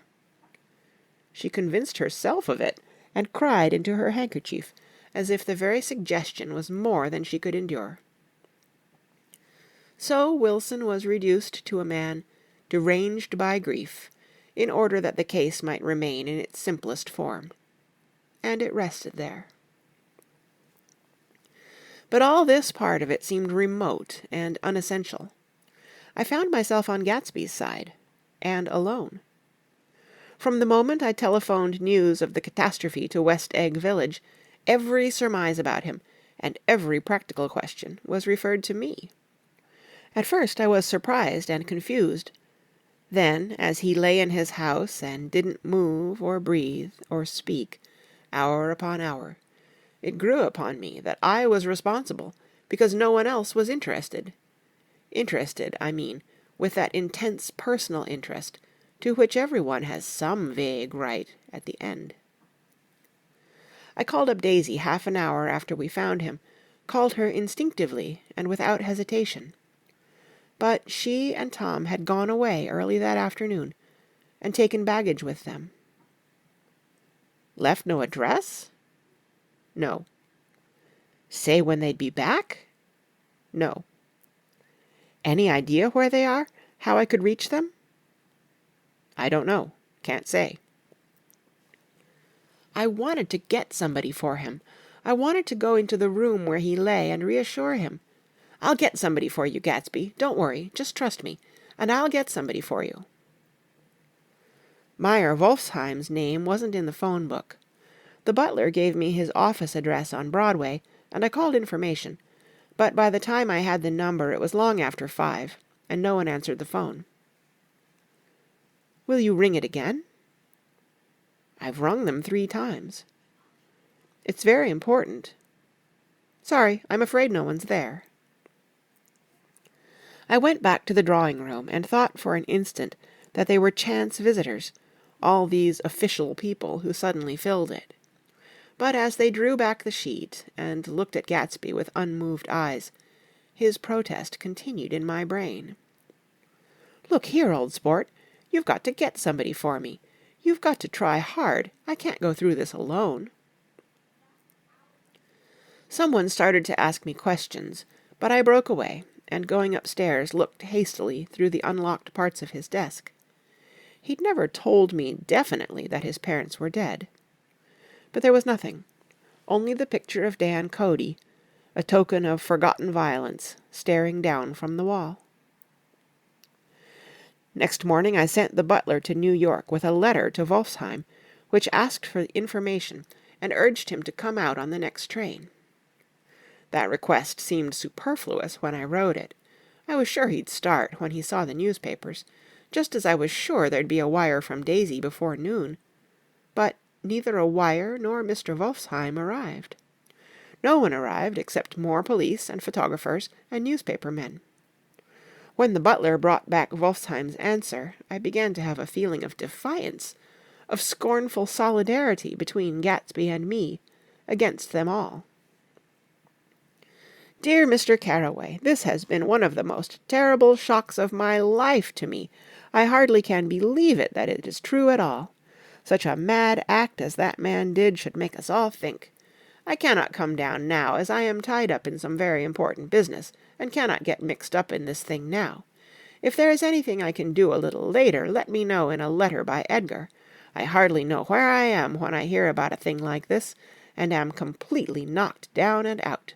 Yours truly, Meyer Wolfsheim." And then hasty addenda beneath. "Let me know about the funeral, etc. Do not know his family at all." When the phone rang that afternoon, and long distance said Chicago was calling, I thought this would be Daisy at last, but the connection came through as a man's voice, very thin and far away. "This is Slagle speaking." "Yes?" The name was unfamiliar. "Hell of a note, isn't it? Get my wire?" "There haven't been any wires." "Young Park's in trouble," he said rapidly. "They picked him up when he handed the bonds over the counter. They got a circular from New York giving him the numbers just 5 minutes before. What do you know about that, hey? You never can tell in these hick towns." "Hello," I interrupted breathlessly. "Look here, this isn't Mr. Gatsby. Mr. Gatsby's dead." There was a long silence on the other end of the wire, followed by an exclamation, then a quick squawk as the connection was broken. I think it was on the third day that a telegram signed Henry C. Gatz arrived from a town in Minnesota.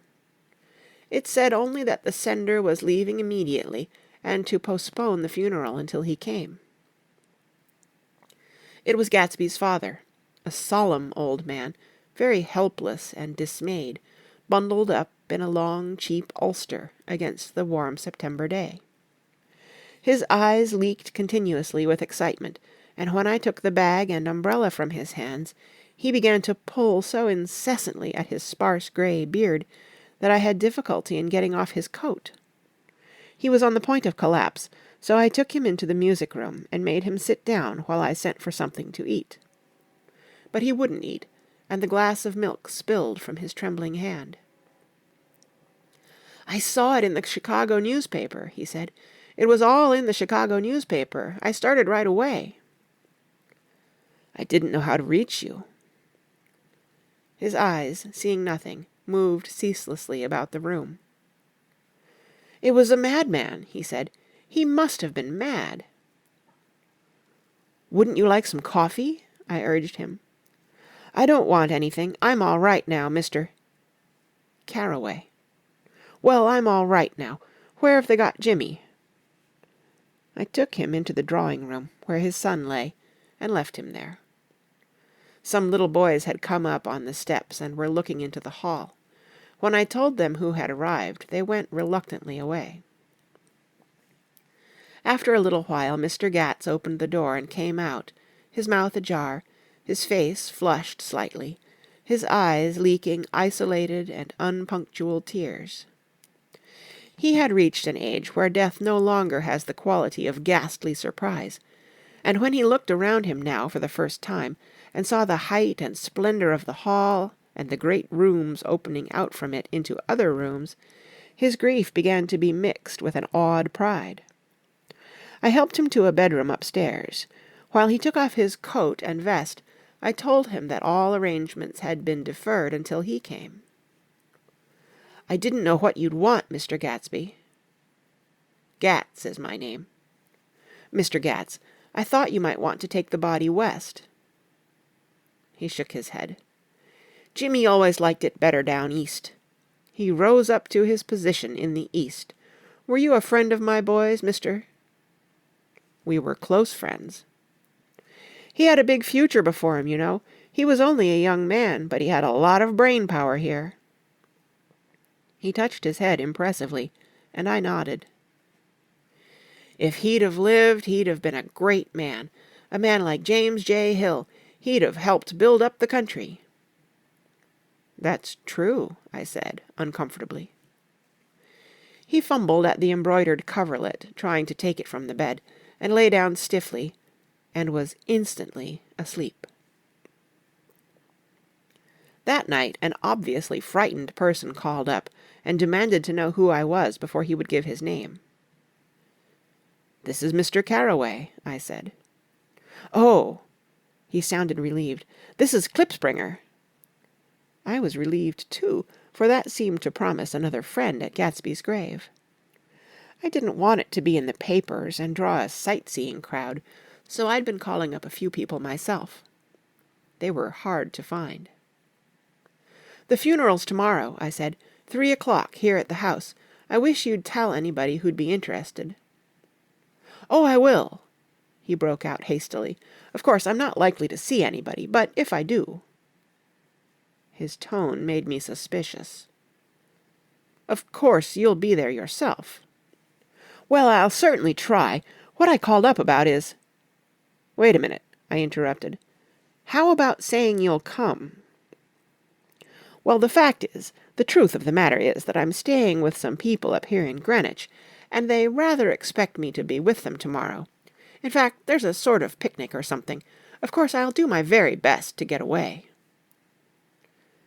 I ejaculated an unrestrained "Huh!" and he must have heard me, for he went on nervously. "What I called up about was a pair of shoes I left there. I wonder if it'd be too much trouble to have the butler send them on. You see, they're tennis shoes, and I'm sort of helpless without them. My address is care of B.F. I didn't hear the rest of the name, because I hung up the receiver.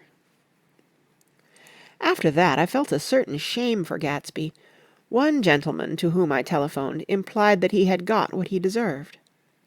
However, that was my fault, for he was one of those who used to sneer most bitterly at Gatsby, on the courage of Gatsby's liquor, and I should have known better than to call him. The morning of the funeral I went up to New York to see Meyer Wolfsheim. I couldn't seem to reach him any other way. The door that I pushed open, on the advice of an elevator boy, was marked "The Swastika Holding Company," and at first there didn't seem to be anyone inside. But when I had shouted "Hello!" several times in vain, an argument broke out behind a partition, and presently a lovely Jewess appeared at an interior door and scrutinized me with black, hostile eyes. "Nobody's in," she said. "Mr. Wolfsheim's gone to Chicago." The first part of this was obviously untrue, for someone had begun to whistle "The Rosary" tunelessly inside. "Please say that Mr. Carroway wants to see him." "I can't get him back from Chicago, can I?"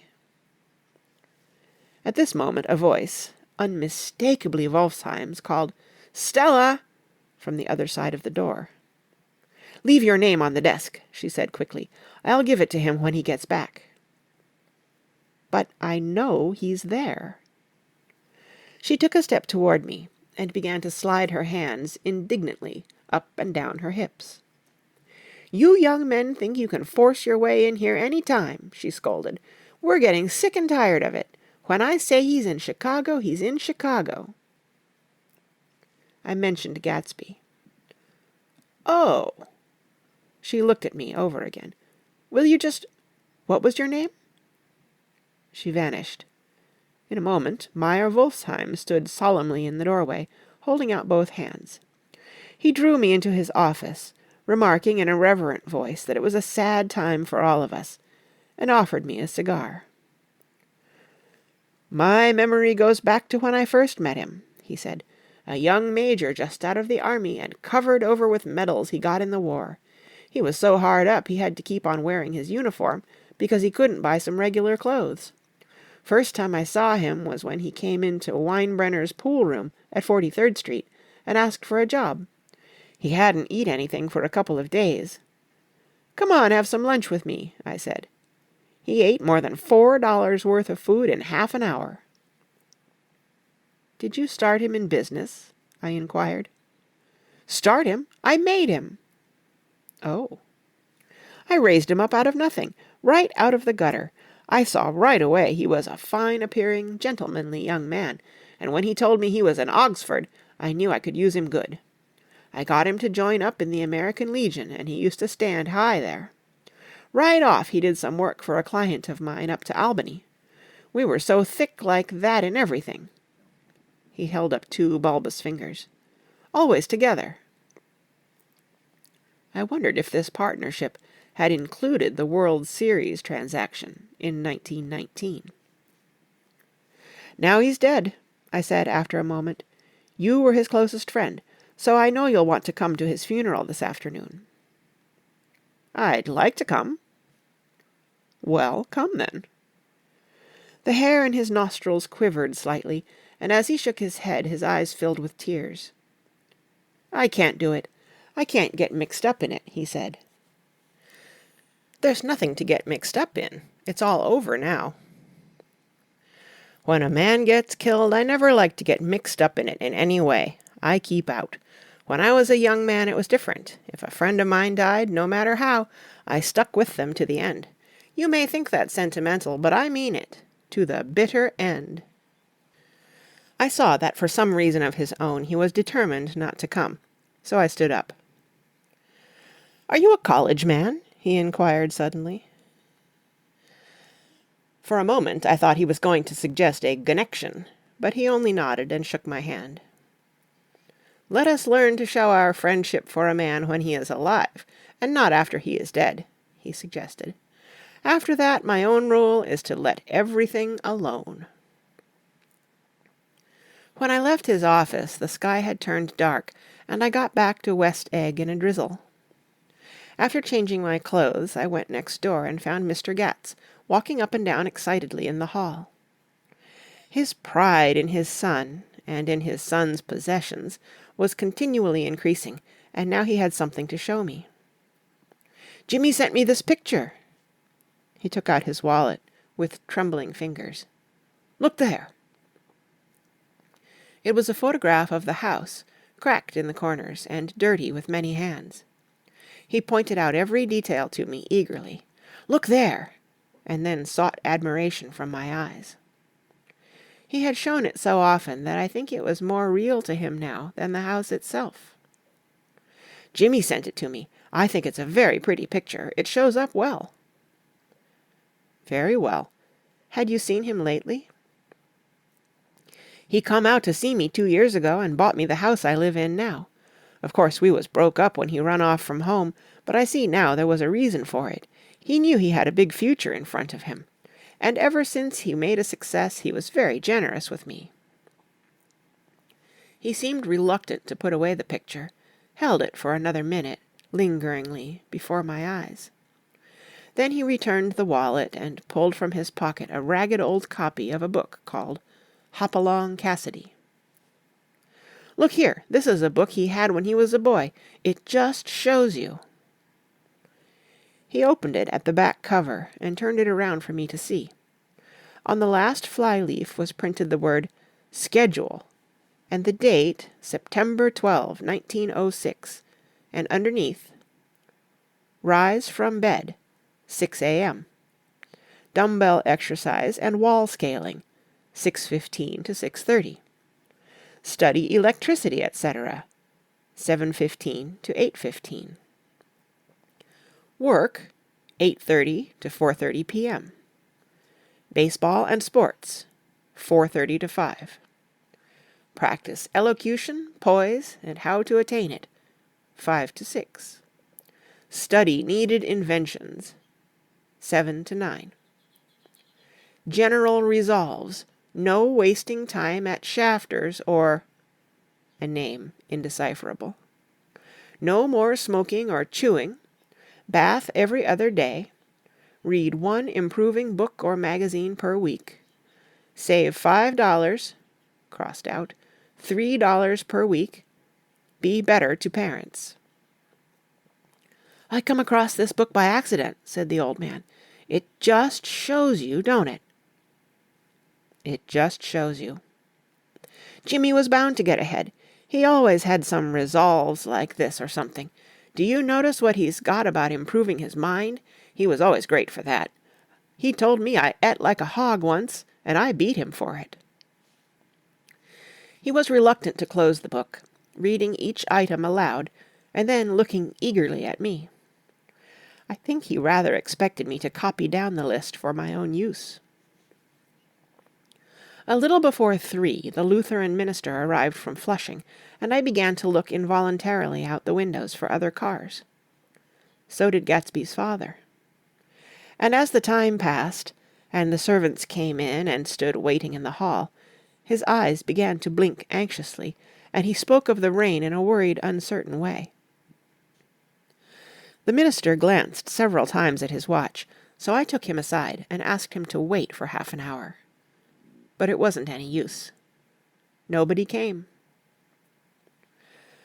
About 5 o'clock, our procession of 3 cars reached the cemetery and stopped in a thick drizzle beside the gate. First, a motor hearse, horribly black and wet. Then Mr. Gatz and the minister and I in the limousine, and a little later 4 or 5 servants and the postman from West Egg in Gatsby's station wagon, all wet to the skin. As we started through the gate into the cemetery, I heard a car stop, and then the sound of someone splashing after us over the soggy ground. I looked around. It was the man with owl-eyed glasses, whom I had found marveling over Gatsby's books in the library one night, 3 months before. I'd never seen him since then. I don't know how he knew about the funeral, or even his name. The rain poured down his thick glasses, and he took them off and wiped them to see the protecting canvas unrolled from Gatsby's grave.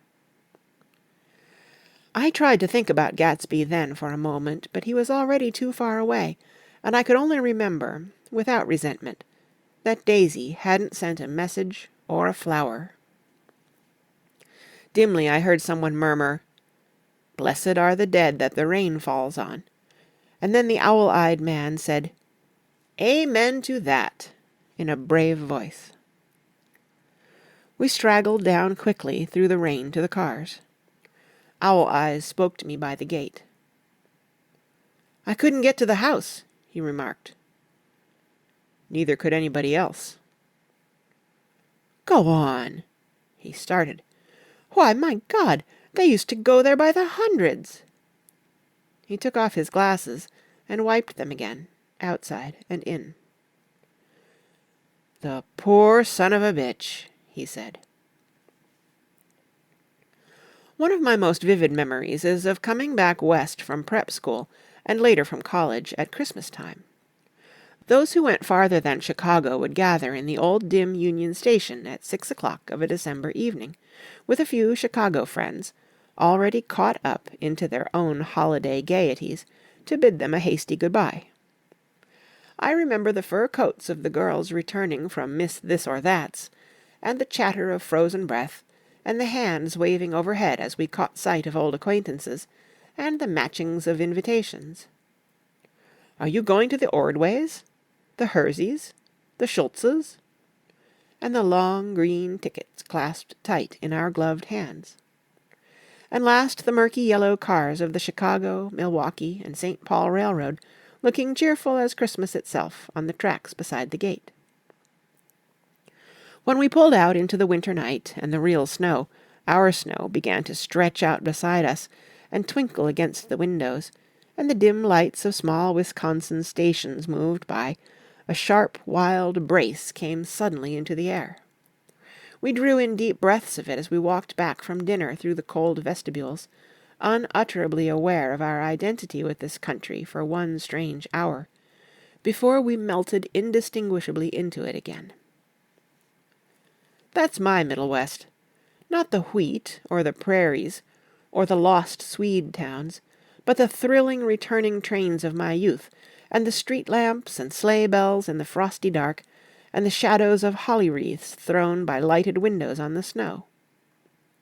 I am part of that, a little solemn with the feel of those long winters, a little complacent from growing up in the Caraway House in a city where dwellings are still called through decades by a family's name.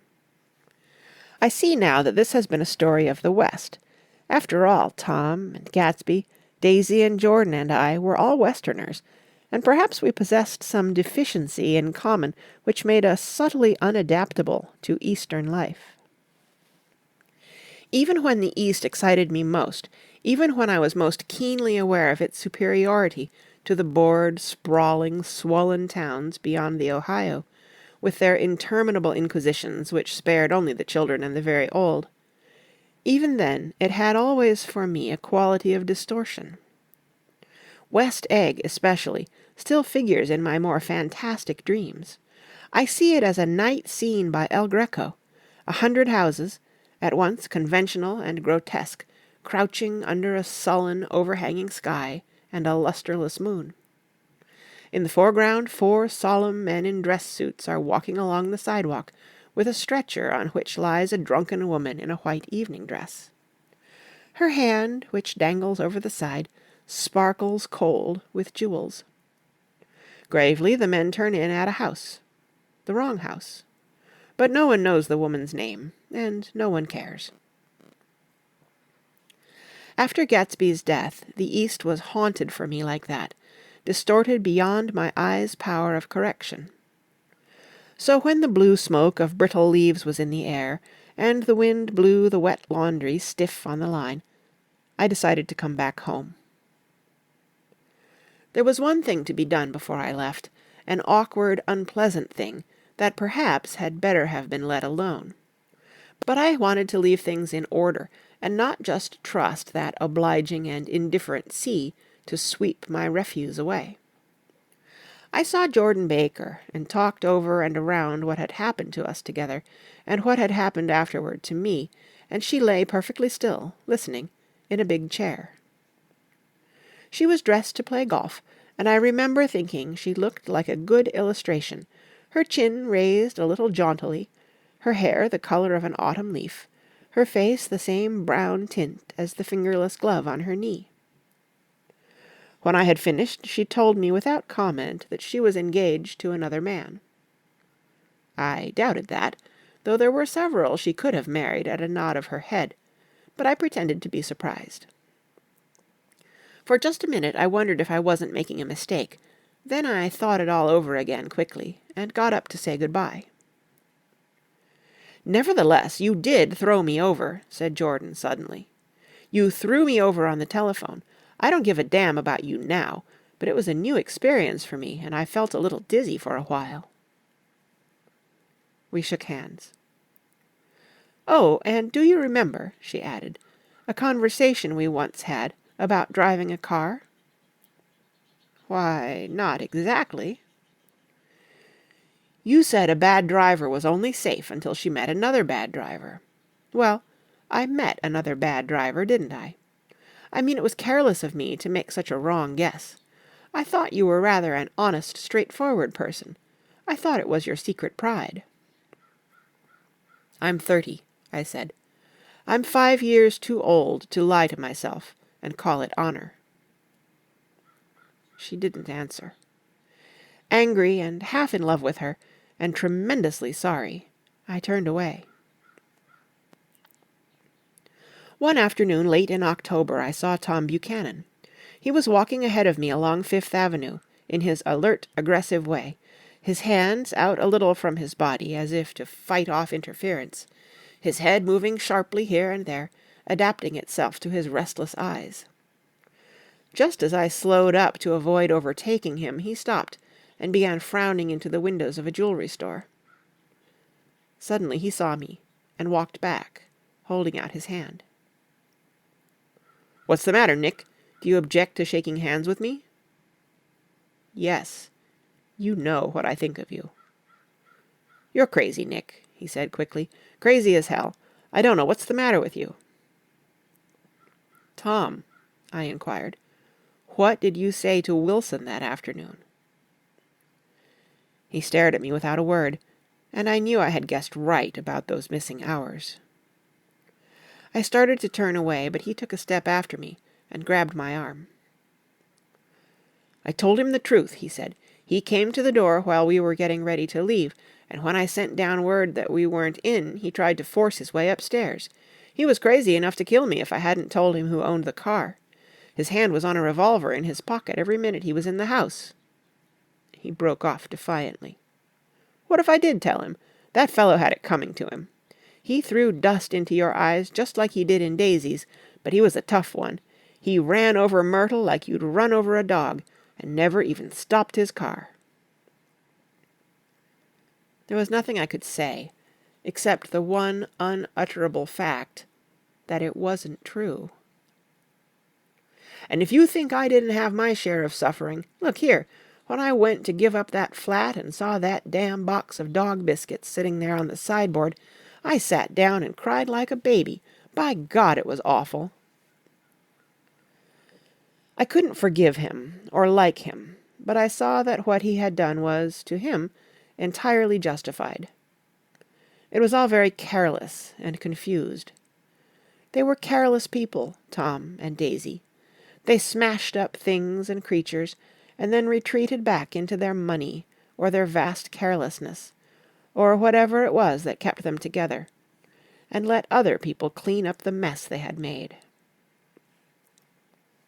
I shook hands with him. It seemed silly not to, for I felt suddenly as though I were talking to a child. Then he went into the jewelry store to buy a pearl necklace, or perhaps only a pair of cuff buttons, rid of my provincial squeamishness forever. Gatsby's house was still empty when I left. The grass on his lawn had grown as long as mine. One of the taxi drivers in the village never took a fare past the entrance gate without stopping for a minute and pointing inside. Perhaps it was he who drove Daisy and Gatsby over to East Egg the night of the accident, and perhaps he had made a story about it all his own. I didn't want to hear it, and I avoided him when I got off the train. I spent my Saturday nights in New York because those gleaming, dazzling parties of his were with me so vividly that I could still hear the music and the laughter, faint and incessant, from his garden, and the cars going up and down his drive. One night I did hear a material car there, and saw its lights stop at his front steps. But I didn't investigate. Probably it was some final guest who had been away at the ends of the earth and didn't know that the party was over. On the last night, with my trunk packed and my car sold to the grocer, I went over and looked at that huge, incoherent failure of a house once more. On the white steps, an obscene word, scrawled by some boy with a piece of brick, stood out clearly in the moonlight, and I erased it, drawing my shoe raspingly along the stone. Then I wandered down to the beach and sprawled out on the sand. Most of the big shore places were closed now, and there were hardly any lights except the shadowy, moving glow of a ferry boat across the Sound. And as the moon rose higher, the inessential houses began to melt away, until gradually I became aware of the old island here that flowered once for Dutch sailors' eyes, a fresh green breast of the New World. Its vanished trees, the trees that had made way for Gatsby's house, had once pandered in whispers to the last and greatest of all human dreams. For a transitory enchanted moment, man must have held his breath in the presence of this continent, compelled into an aesthetic contemplation he neither understood nor desired. Face to face, for the last time in history, with something commensurate to his capacity for wonder. And as I sat there brooding on the old unknown world, I thought of Gatsby's wonder when he first picked out the green light at the end of Daisy's dock. He had come a long way to this blue lawn, and his dream must have seemed so close that he could hardly fail to grasp it. He did not know that it was already behind him, somewhere back in that vast obscurity beyond the city, where the dark fields of the Republic rolled on under the night. Gatsby believed in the green light, the orgastic future that year by year recedes before us. It eluded us then, but that's no matter. Tomorrow we will run faster, stretch out our arms farther, and one fine morning... So we beat on, boats against the current, borne back ceaselessly into the past. End of chapter 9, and the end of The Great Gatsby by F. Scott Fitzgerald.